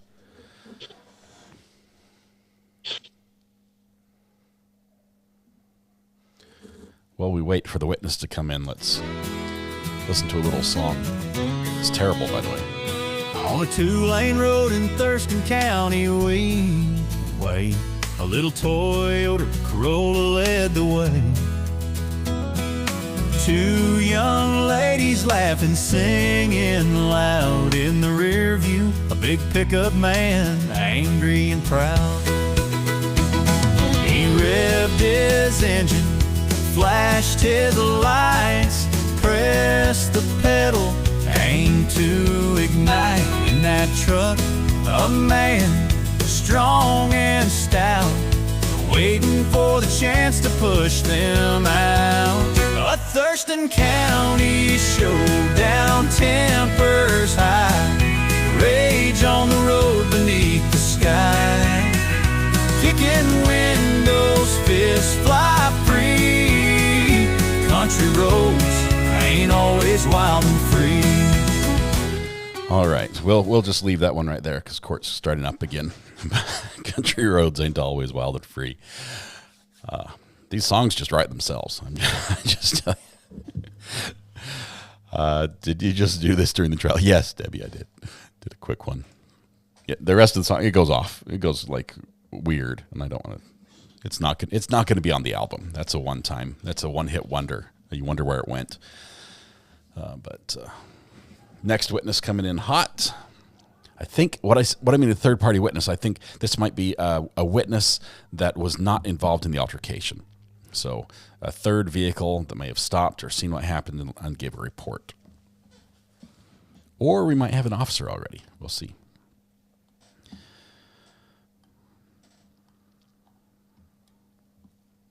Thurston County Showdown. We need to do a song about Thurston. Oh, what I'll have to do is I'll have to write the lyrics myself instead of AI. I think. Didn't want them to say they'd already called 911. I think they called and then left. The girls did after it was over. And then the police said, "Okay, pull over, give a statement." The officer's like right behind you, and they're like, "No, we're going to drive to Grandma's house. You can meet us there."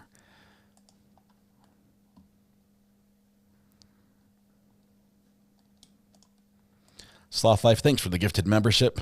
Appreciate your generosity.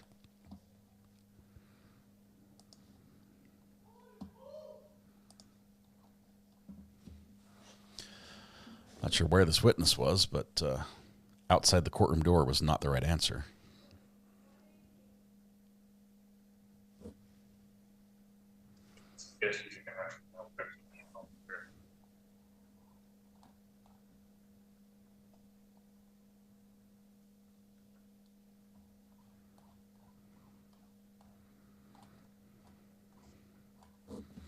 Interesting testimony that her face looks the same after eating spicy food as it does by being kicked by a 6'7", 300-pound man.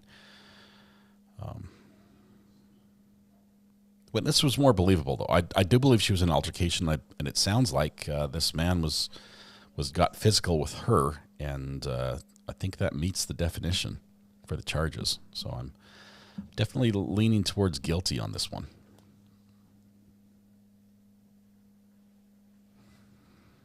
A song about gray being the new green. Oh, we could do that. Let me think through some lyrics, get some ideas what I want to include if I did that.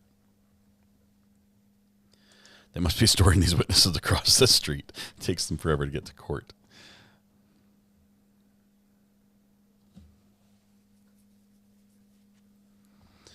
Marianne, I'm the same way. The first witness, the driver, seemed to have embellished the story. It was, all the hooting and hollering, 3 hooting and hollerings, the cussing and swearing, and then in the video, all we hear is her hooting and hollering, while she says that was just talking. Then the kicked the window 2 times, then, punched her in the face twice and kicked her in the chest twice, body slammed her on the hood of the car, did a pile driver, and, then roared, did his, gorilla pounded the chest and walked off. There were parts of the story that just didn't seem believable. Now I added a few things for creative liberty there, but there were a couple parts where now I think that they were right. It sounds like they were the victims. I don't know. The Red Bull mysteriously was not mentioned, but the way the driver answered that one, did you throw a Red Bull? No. Did your passenger? I don't know. It sounds like that may have happened, but and that could be a reason for the defendant to get angry, but it's not reason for road rage. Peter Ware gifted a membership. Thank you very much, Peter. Very generous of you.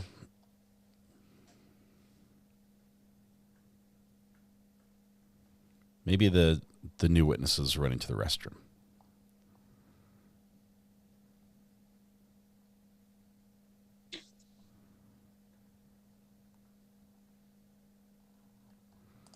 They threw it. That set him off. The only thing I'm worried about is with Washington legalizing mutual combat. They both approached each other. Or the state calls this Gene Wright to the stand. Cussing and spitting. And then before you sit, could you raise your right hand, please? Yes, sir. You swear to affirm the information and testimony you provide will be the truth, the whole truth, and nothing but the truth? Yes, sir.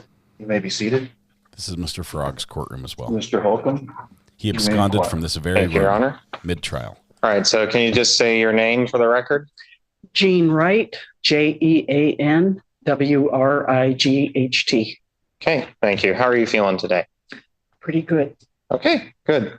So I want to draw you back to the night of February 4th, 2024. So did you contact law enforcement about an incident that day? Yes, sir. Okay. So do you recall where you were driving when you first saw the incident, when you first saw the driving pattern that concerned you?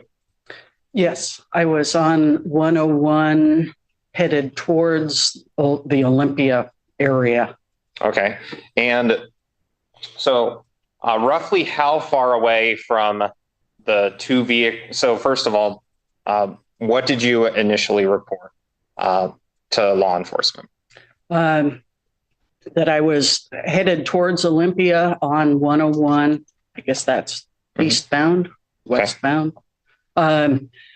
And I was taking and I was passed by two cars at a rather high rate of speed. Okay, so just going back, when did you first see those two cars? Like how distance between you and those two cars, when did you first notice those two cars? Like when did they draw your attention?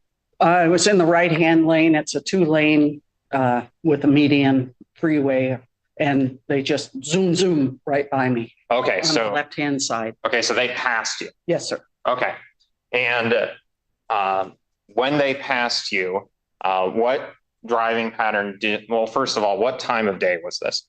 It was dark. I couldn't give you the exact time. I just know it was dark. February gets dark early, and it was dark. Okay, so these two vehicles zoom past you. Could you clearly make out the model of the two vehicles as they zoomed past you? Not the first one was a full-size truck. The second one was a sedan with Tennessee license plate. Okay. So they drive past you. So how far would you say they drive ahead of you? Like when you are reporting this, what's the distance between the two of you? Well, they've exceeded my speed of 55 by quite a bit. I just merged on to 101 there before Perry. Well, the first thing you come to is Perry Creek Bridge. So I had just come through a 40-mile-an-hour on-ramp from 101 onto 101 that further, if you were to head west, you'd be on Highway 8 to Aberdeen, and I was coming from the Shelton area. So I merged on, I'm in the right-hand lane, and I was probably 75 feet onto 101, and I can't tell you where they came from, if they came from Aberdeen or if they came from Shelton. It was just, what I caught was one car passed me. Okay. Do you know which car? Well, that was a car that was not involved in this at all. Okay. And then those two passed. And I call them, they were communicating because they were so close to each other. Okay. At that speed, it was not a safe following distance, but they were following each other. Okay. So you'd say they were driving side by side? No, sir. They were maybe 2 car lengths between them at, I would say, about 70 miles an hour, maybe 75. Okay. So you're putting your hands one in front of the other. Yes, sir. So one car is going this direction, the other is this direction, and you're saying they're about 2 lengths apart, right? Okay. And then, so can you tell which one's in the front and which one's in the back? The truck is in the front and the sedan is in the back. Okay. Truck's in the front, sedan in the back. Okay. And then, can you tell me what happened after that? They were driving close to each other, and then what happens? There was a little bit of braking. The brake lights came on.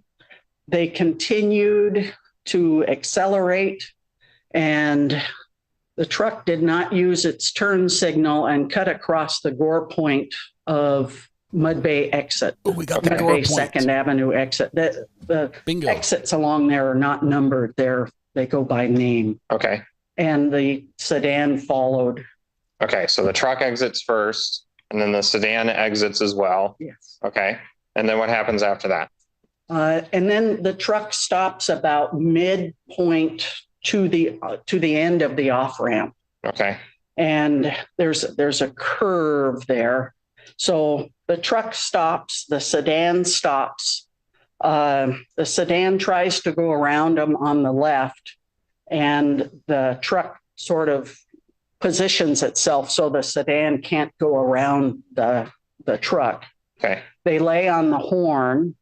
I'm turning on my flashers because I don't want to be rear-ended in case someone's exiting behind me. Okay. So just really quickly to be clear. So is the truck in the left or the right lane? It's now a little cattywampus, so the sedan that was behind it could not drive around. Okay. So the truck started in the left or the right lane? Well, it's pretty much just one lane off ramp with a shoulder on each side. Okay. All right. Okay. And then what happened? Then the driver got out of the pickup truck and walked towards the back of the truck. The pedestrian or the passenger in the sedan, it was a 4-door sedan, front right side, got out of the sedan and ran around the front between the car and the truck, the back of the truck, the front of the sedan. And there was contact between the two people. Okay. So first, let's just zoom out a little bit. So let's say that, so the vehicle closest to you is it the sedan or the truck that's closest to you? Closest to me is the sedan. Okay. So let's say that you're the sedan. Okay. And then I'm going to be your vehicle. Okay. Okay. So, and I'm going to watch the arms. Watch the arms. And then you're going to tell me to stop at the approximate location where your vehicle is when you witness the altercation. Right there. So you were right here? If I'm the sedan, you are my car. Okay. I had enough room that I have a CDL, and you always, when you stop behind a vehicle, you always are supposed to see the pavement of the back tires of the vehicle in front of you. Okay. If nothing else, it affords you an exit if you ever need one. Okay. All right. So you deliberately stop in the position you're talking about so that you can see the pavement to get around it. So you're about here. So the sedan's there. So the truck, can you see much of the truck from this? Is this the right, first of all, is this the right angle? Or should I move to the left or to the right of it from your point of view? From my point of view, it was just the truck was angled like so, the sedan like so. I don't know who wants to see this. And then I was right behind the sedan. The fellow did get out of the truck. the passenger from the sedan ran in front. There was an altercation. The woman who was driving the sedan opened her door, got up, and she was, what I thought was a 14-year-old boy get out of the passenger side of the sedan and run around to the front. Okay, well, just going back a second, why do you say that they looked like a 14-year-old boy? What do you mean by that? Slight of build, short hair, clean shaven. Okay, so, and continue. You said you saw what you thought was a 14-year-old boy get out. Okay. And run over to where the truck driver was. And where was the truck driver at this point? He was at the back of his vehicle, the back of the vehicle in the space between the truck and the sedan. Okay. How clear a view would you say that you had of the space between the sedan and the truck? Was the sedan blocking any of your view? It was not really blocking what I was seeing on the side here. Mm-hmm. I did not know the make of the truck until I drove around it and saw from the headlights shining on the back of the truck, it said GMC. Okay. Okay. So, all right. So continue. So the passenger gets out, and then what happens? Passenger gets out, runs around. There's an altercation between the two of them. Okay. The driver of the sedan opens the door. Okay, just going back a little bit. You said an altercation. So how good of a view did you have of this altercation? It looked like they were on the hood. Okay, so it looks like they were on the hood. Do you remember anything else about the altercation? Size difference. Okay, the size difference. Okay. Do you recall seeing any, you said altercation. Did you recall seeing any physical contact, or was it? Okay. Do you remember any details about what that looked like? As she ran around the front of the sedan, it was like a small ship hitting an iceberg. She was stopped. Okay. And then she ran right what happened when she was stopped? They had this altercation. And so from what I was seeing, it was like, well, he was being charged and he defended himself, but also there was a size difference. Okay. So by defended himself, what do you mean that he physically did with his body? Oh, he just sort of picked her up. He put her on the hood. Okay. So she kind of grew from 5'2" to 6'2". So she's coming at him, puts hands on her, 2 feet off the ground onto the hood. Well, not 2 feet, but there was definitely the stopping what was, I don't know what was going to occur, but yeah, he stopped it. Okay. Did you see anything before? Okay. So you have the sedan, you have the prosecutor's witness. And how much of the front of the sedan were you able to see from where you were? Not a whole lot of the front of the sedan. Okay. How much of the back of the truck were you able to see from where you were? Not a whole lot from that position until I drove around. How good of a view would you say that you had between the front of the sedan and the back of the truck? Oh, from my driver's seat, little. Okay, very little view of what happened. Okay. So after they're on the hood, so what happens after that point? The driver of the sedan opens her door and she stands up and she yells, and this is when I hear that it's a female. I hear her yell, "Let go of her, let go of her." Mm-hmm. And she's holding her phone up. And I don't know if she's recording it or if she's calling 911. Okay. And but it was pretty obvious she was holding her phone up. Yes. Okay. All right. So what happened after that? At that point, I decided that I was going to drive around them.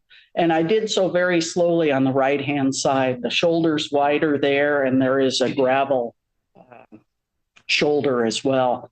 And I went by very slowly and I heard him say, don't throw shit at my truck. Okay. What type of vehicle were you driving? I was driving a Nissan pickup truck. All right. What color was the truck? My truck was silver. Okay. So, did you see anything thrown from one vehicle to the other? No. Okay. So as you are passing, so after you pass, what happens immediately after that? As I'm passing, that's when I look over and I see the GMC on the tailgate of the truck. The driver is still standing outside her sedan. I don't really remember what that altercation was at that moment because now I'm driving. Okay. Well, I don't want you to guess. Okay. But... And I get up to the stop sign and I've got my blinker on to turn left to go over the freeway bridge. And now I'm blinded by headlights. And it's a base model truck. So I don't have control over my outside mirrors and I'm being blinded by these bright headlights. Do you know whose headlights they were? They were the truck's headlights. Okay. So they were blinding you. Okay. So now they were moving again. Because, and so I drive over the bridge, I pass the on-ramp to go in the back direction of 101 there. And both the truck and the sedan turn onto the on-ramp. As I continue, I got by Buzz's Tavern and I pulled over and called 911 to report what I had witnessed. Okay. So to review and correct me if I get this wrong, to review. So you go around the cars, drive forward, truck comes up, blinds you, you turn left, truck turns left, sedan turns left, and then you go off to, you said Buzz's Tavern, right? Well, not to into Buzz's Tavern. Yes, I was headed into Olympia by the way of Mud Bay Road. Okay, and that's all you saw of the incident? Yes, sir. Okay. No further questions. Mr. Pazurka? All who this Good morning, defense that's attorney right. needs to do Good is morning. thank the prosecutor for the I just witness. had a few more questions for you. When you were viewing their driving before the exit on 101, you indicated that the truck took the exit abruptly or swerved across the gore point. Was the truck in the right lane when it did that? Yes. Okay. So it didn't have to cut across another lane? No, sir. Okay. Did you perceive a reason for why the truck would have been exiting so quickly? Maybe trying to lose them. Okay. When you were then stopped behind them, were you ever aware of any other cars stopped behind you?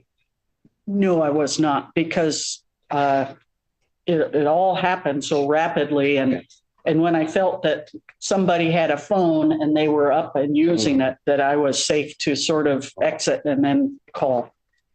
How long would you estimate from when you stopped behind them on the exit to when you saw the headlights behind you at the stop sign? How long do you think that all took?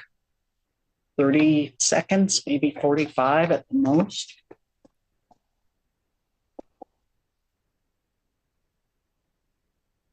And when you come up to them on the exit, you eventually go around to the right. Is that correct? Yes, sir. Where is your car positioned when you see the passenger get out? Is it to the right? No, sir. I'm behind them. Okay. And then as the passenger is running around to the front, do you ever lose sight of them? No. Okay. You then also, a few minutes ago, said it looked like they were on the hood when they were having their altercation. Against the front fender well, and then there's the hood. Okay. Based off of when you were coming around and viewing this, did you ever see them move away from the hood? I don't recall. You don't recall? Okay. And then you witnessed Mr. the man, Mr. Roswell, defend himself and shove away Yes, sir. the other passenger? Okay. And then lastly, kind of the end of things, when you were driving to Buzz's Tavern, you saw the truck. So the truck was behind you, and you saw in your rear view that they turned left back onto the highway? Yes, sir. And you also saw the sedan turn Yes, left? sir. Did you ever see any other car get in between you and the truck? No, sir. Okay. When you went to Buzz's Tavern, you then called 911? Yeah, I pulled over on the freeway side of Mud Bay Road and called 911. So were you ever in the parking lot of Buzz's Tavern, or you're just near? Sir, since I was headed into town, I pulled over to the right side in front of one of these little sort of sea shanties for two reasons. One, to have people around me, and two, to make a safe phone call to 911. And at any time while you're making that phone call parked there, did you ever see either vehicle drive past you? No, sir. Thank you. That's all I had. Anything further? Yes, Your Honor, just briefly. So earlier, defense counsel asked if you ever lost sight of the passenger. And you said no, correct? Correct. So earlier we talked about how your view of the front of the sedan, you couldn't see the front of the sedan, right? Correct. And you couldn't see the back of the truck until you drove around, correct? Correct. So, and the space in between, did you say that you had a good view of the space in between those 2 points? Yeah, I mean, they were not touching. Okay. So that was not the situation. Okay. So passenger gets out of the sedan, runs around to the front of the sedan. So is met by the truck driver. So at no point during this did you lose sight of the passenger behind the sedan? Because I was looking through the back window and through their windshield, and the headlights that were hitting the back of the truck sort of lit up the area right there. Gotcha. Could you see what? So you said you were looking through the window. So how much of the passenger's body would you say you were able to see through the window? I would say from maybe chest height to neck. So chest to neck? Yeah. Okay, as she ran around, and plus the headlights of the sedan were on her as she was running by there. Yeah. So could you see the head? No, it's part of the head. Okay. Just to make out that it looked like a 14-year-old boy. Okay. So in the front here, you had a view of this, of the passenger. Well, I'd say a little bit higher. Like here. Yeah. Okay. So here on the passenger. Okay. But my headlights are shining on their vehicle. So when she gets out, she, it looks like a young person, a teenager. Okay. All right. That was your clarification. Nothing further, Your Honor. Anything further, Mr. Pazderka?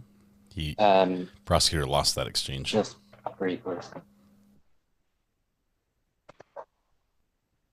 So talking about what you were able to see while you were driving around, you also indicated what you heard was him saying something about throwing things at his truck, correct?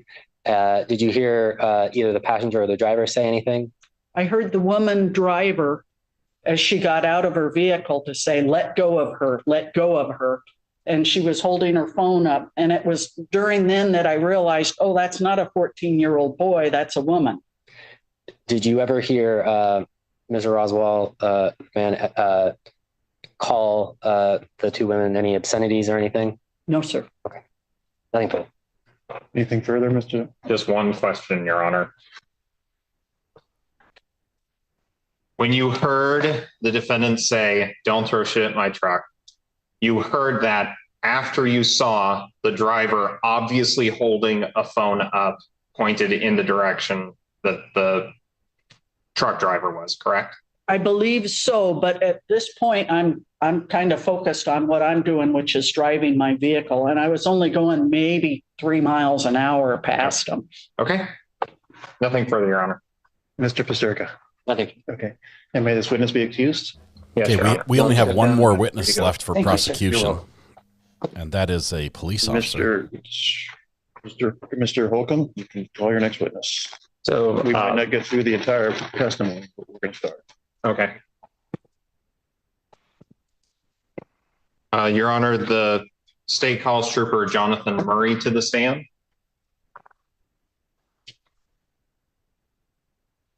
Now, Trooper Murray might be able to testify to the boot prints and things he photographed, which would be important. But the previous witness, there was no talk of kicking a window. As a matter of fact, the driver said that he ran out and started kicking her window, right? That was the first thing that happened. And then after the kicks were happening, then the passenger gets out. This witness says, no. The driver gets out and starts is about by the back of his truck, and the passenger jumps out and full tilt right into the iceberg. I know the sea shanty she's talking about, it's called Mud Bay. When the tide is out, it's mud and marsh. The little buildings weathered by salt air, mostly abandoned. Can you dig clams out there? I mean, what? Mud clams? Send the carrier pigeon. We need the new witness.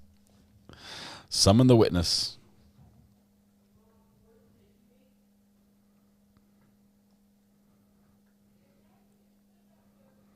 She was really good for the defense. I don't know what the state got out of that was useful.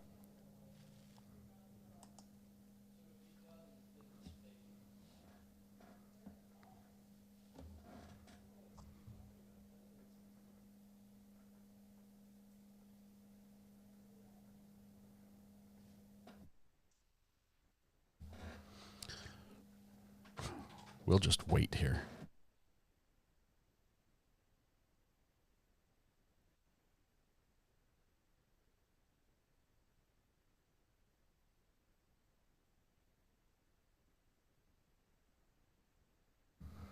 You get stuck and drown when the tide comes in. What if you wear big snowshoes to stay on top of the mud?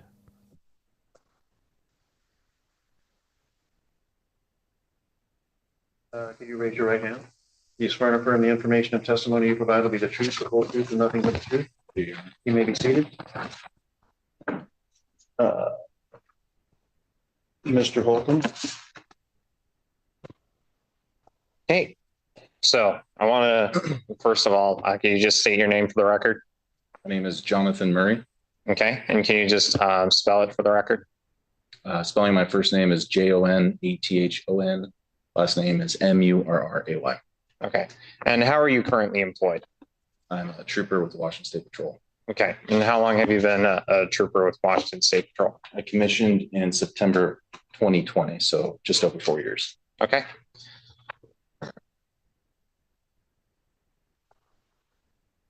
So I'm going to draw your attention to the night of February 4th of 2024. Did you receive a call regarding an incident that day in the evening? I did. Okay. And could you just tell me about how that call came to your attention? On that day, I was acting as a field training officer, supervising, mentoring, at the time, Trooper Cadet Contreras. We're working from 1600 to 0200 hours. I believe at approximately 1838 hours, we received a call for service regarding a physical altercation that occurred on State Route 101 and Mud Bay Road. Okay. And did you investigate that incident? I did. Okay. And how did the investigation of that incident start? Started initially with a witness. A few minutes after the witness call, we were advised that another involved party had called and were requesting contact and say they were a victim of an assault. Okay. And so when you, first off, where the incident occurred off Mud Bay Road, was that in Thurston County? Yes. Okay. Do you frequently work in Thurston County? I do. I'm assigned to Thurston County. Okay. So you're very familiar with the area? Yes. Okay. So when you arrived at the location for the two witness statements, did you interview anyone there? Like I said, I was Supervising a trooper cadet. He did most of the interviewing, but I was there for that process. Okay. Did you observe the whole process? Yes. Okay. Do you know the names of the individuals who were interviewed? Their last names. Okay. Can you tell me what their last names are? Hammersley and Campos. Okay. Were any photographs taken? Yes. Okay. The bottle of water. Yes. Could you get a Candace? Could you get a bottle of water? I got you. Thank you, defense counsel. Defense provides the police officer with water. That's funny. All right. So photographs were taken. Can you describe what the photographs were taken of? Trooper Cadet Contreras took pictures of one of the involved parties and took pictures of her vehicle. Okay. Firstly, were you present when these photographs were taken? I was.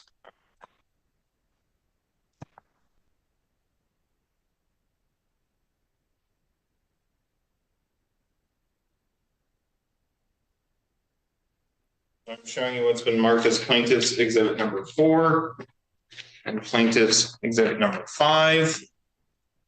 So can you just tell me what's depicted in that photograph? The photograph was taken to document what we observed were 2 footprints on the window of Hammersley's vehicle. Okay. I'm showing you what's been marked as state's exhibit number 6. Let me take those exhibits back. State's exhibit number 7 and state's exhibit number 8. Okay. And can you just tell me what's depicted in those photos? These photos were taken of Campos, who advised that she was struck in the face and she advised that her neck was sore. So there's some reddening that we took pictures of. Okay.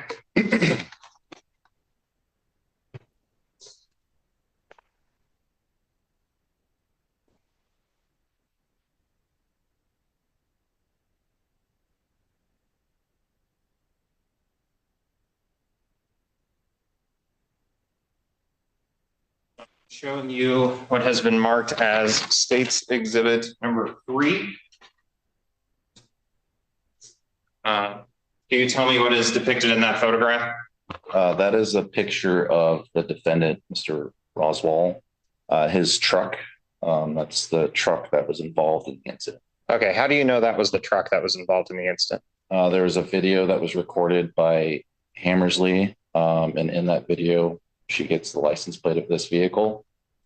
And we located this truck at the defendant's address later that night. Okay. And what was the name of the registered owner of the vehicle? I don't know his full name. Okay. What was his last name? Roswall. Okay. And did you and Trooper Contreras ever encounter Mr. Roswall after this incident? We did. After we got the initial statement, or do you want me to explain that? Yeah. Oh, okay. After we got the initial statement, saw the video, ran the plate, got an address. We drove directly from their house to his address. Okay. And did you contact him on that day? We attempted to. We drove to his address. Did not observe the pickup in his driveway. We observed it down a side road. And we then attempted to make contact at his house, but no one answered the door. Okay. When did you first make contact with Contreras? Not Contreras, I'm sorry, Mr. Roswall. Like actually over spoke the phone. to Mr. Contreras. So Trooper Contreras initially made contact. We were able to get a phone number from a neighbor. Trooper Contreras called that number and I believe he left a message. At some point, Roswall called Trooper Cadet Contreras back and they spoke over the phone. Okay. First of all, do you see Mr. Roswall in the courtroom today? I do. Okay. Can you tell me what he's wearing? He's wearing the blue shirt. Okay. Did Mr. Roswall ever submit a statement did he ever give a statement to you? A written statement? No, a verbal statement. We did interview him, and he did give a verbal statement of what had occurred. Okay. Can you tell me what he said occurred? Trooper Contreras had asked him what occurred on the night of the February 4th, and he advised that he was entering southbound State Route 101 from Steamboat Island Road when he observed a passenger car traveling at a high rate. Joel nearly run him off the road, I believe what he said. And he advised at some point he was able to pass that sedan. The sedan began following him really close. He took the exit to Mud Bay Road, pulled to the shoulder, signaled that driver of that sedan, Hammersley, and to pass him, and the sedan pulled behind him. He thinks they threw a can of something, I think he said Red Bull, at his truck. He exited his truck to confront the driver. He did admit to kicking the door of the vehicle one time, I think. He said he was frustrated with someone throwing a can at his truck. And he advised, I believe we asked him, anything got physical? He advised that he was kicked away towards the passenger who had exited the vehicle, and that was it. Okay. Okay. Do you say anything else about the incident, or was that it for him? I believe that was it. It's not hearsay because it's a statement against interest by the defendant. All right. It's one of the Did it's hearsay, but there's an the exception. defendant describe his demeanor at the time of the incident? Did he say how he felt about the incident? He advised he was frustrated with the throwing of the can at his truck. Okay. Okay. And just to be clear, did the defendant say that he made any physical contact with anyone at the scene? I believe he said he kicked towards the passenger to get away from them. Okay, so kicked towards them. Right. Okay. Nothing further, Your Honor. Mr. Pazderka?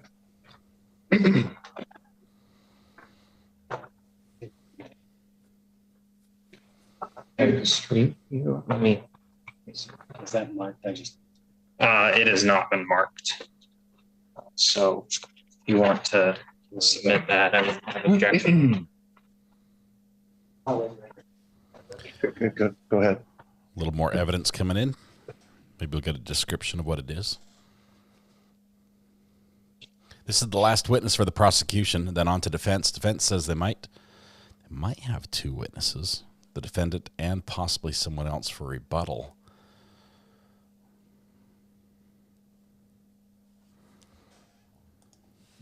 Story has shifted a little bit. Still don't think we have any role models acting out their parts during this exchange, but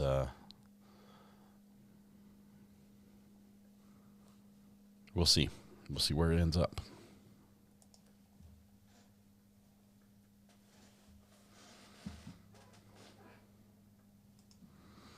Yeah, no spoilers, Joel.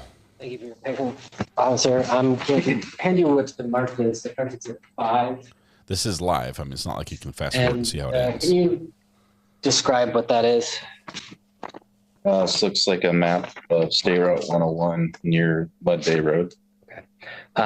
And are you familiar with 101 in what area is depicted there? Yeah. Okay. And in that map, does it show where 101 and I think Highway 8 come together? It does. Okay. Does it show the Steamboat Island exit? No. To your knowledge, is the Steamboat Island exit, if you were traveling southbound from Shelton to Olympia, would you pass the Steamboat Island exit? Yes. And would you pass that before if the 101 merges with 8? Right. Okay. I'm going to move to admit. No objection. Okay. Map is now in evidence. Are you familiar with the Aberdeen Shelton exit that turns into Mud Bay Road? am. Okay. And to get back, if you were to exit there, would it take 2 lefts to get back onto 101 to go north? Correct. Okay.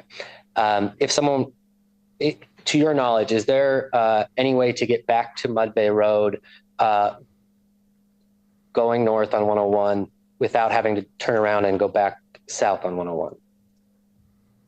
You say that again. What? So if you're going north on 101, you pass the Aberdeen Shelton exit, so you're not able to get onto Mud Bay Road. If you wanted to get to Mud Bay Road still, is there a way to do that without pulling a U-turn and coming back down 101? No. No further questions, Ron. Okay, so his truck couldn't have been there. Anything that's further? that's what he's getting at. That last time no, I Your saw Honor, the truck. the only request of the state is that Trooper Murray be permitted to sit in the courtroom and be subject to recall. But there's nothing further for questions at this time. Okay. Okay, you can Trooper step down. Murray's like, really? And then members of the jury, wait, you're out of my field of vision here. So do you have any additional witnesses, Mr. Holcomb? I do not, Your Honor. Is the state resting? Yes, Your Honor. Okay. So the state is there's a rested. trooper. We're going to take our lunch break right now. It's about noon. We're going to break for about an hour and 20 minutes. So you can leave the jury room, be back in the jury room by 1:15. We'll restart at 1:20. The instruction I gave yesterday about talking about the case remains. You've now heard a lot more evidence. You've heard a lot of testimony. Again, friends and families are going to be curious. Don't talk to them about it. Don't talk with your fellow jurors about that. You're not to begin deliberating until all the evidence has been submitted to you for deliberation. So sometimes I ask, well, can we eat lunch together? Yes, you can eat lunch together if you wish to. Sometimes some of you may have brought a lunch. You can eat in there, or you can go to a place and eat lunch if you choose. Just don't talk about the case. All right. And that's it for today. We'll see you back here in the jury room by 1:15. We'll restart at 1:20. All right. So And with you can that, take your little notebooks. Don't leave them on the thing. You can take them back there. Leave them in the jury room. So. And then counsel stay in session for a moment. no, judge is going to talk to us just for a minute. Let the jury leave here. Yeah, Mr. Farag, we got so many sound bites from him. Send someone with more experience. When are we going to break for lunch? We had some good stuff. That was crazy. I hope we get to see the rest of it. Maybe his court case will conclude sometime. So you can be seated. So with regard to jury instructions, first of all, I reviewed all those. And then you had submitted jury instruction, you submitted supplemental, which covered lawful use of force. Do you have any objection to any of those instructions being given? No. Do you have any you wish to add? No. Okay, so I have numbered, I'm sorry? Sorry, the supplemental, there's 2. Yes. I just want to make sure both. Both got submitted. Yep. And then, so the state has rested. Are you prepared whether or not you can tell me whether or not Mr. Roswell is going to testify? I don't anticipate that he will, but I will need to talk. Okay, so here's what's going to happen with regard to jury instructions. We're going to print them off. The instruction that says,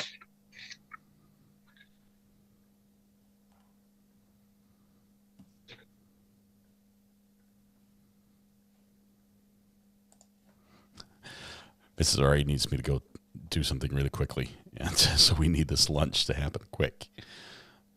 as instructed as number 5, it says the defendant is not required to testify. You may not use the fact that the defendant has not testified to infer guilt or to prejudice him in any way. I'm just going to go ahead and print that off. We won't staple them. If he chooses to testify, we'll just pull that one out, and then we'll just go from 4 to 6 without a number 5. Okay. And you can tell me when you get back. If you could be back here by 1:15, you can let me know, and then we'll go from there. Okay. All right. There we go. We are. So you want, how many copies of jury instructions do you want? 2. Okay, great. So Mr. Cloud, 1, 2, 3 plus 6, so 9 copies.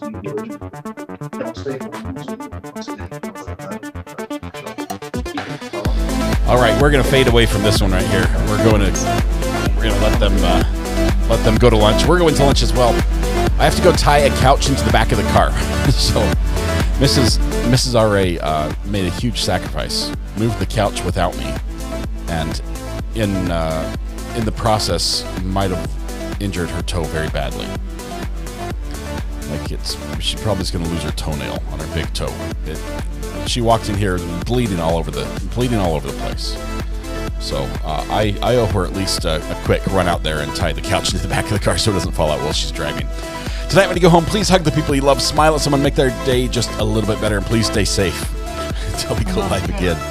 We'll be back. This is a late lunch. We will be back. It's 3 right now. Yes, enough of the details. Gross, says Mrs. R. Well, you came into my studio and shared them, so I figure it was fair to share. Mrs. R.A. says, Frog, R.A. needs to jump. All right, you guys, we'll see you in a little bit. We'll be back with what might be the conclusion of this case. Might be a late evening verdict. Podcast tonight as well at 8. So it's going to be great. We'll see you guys in a little bit. Bye-bye.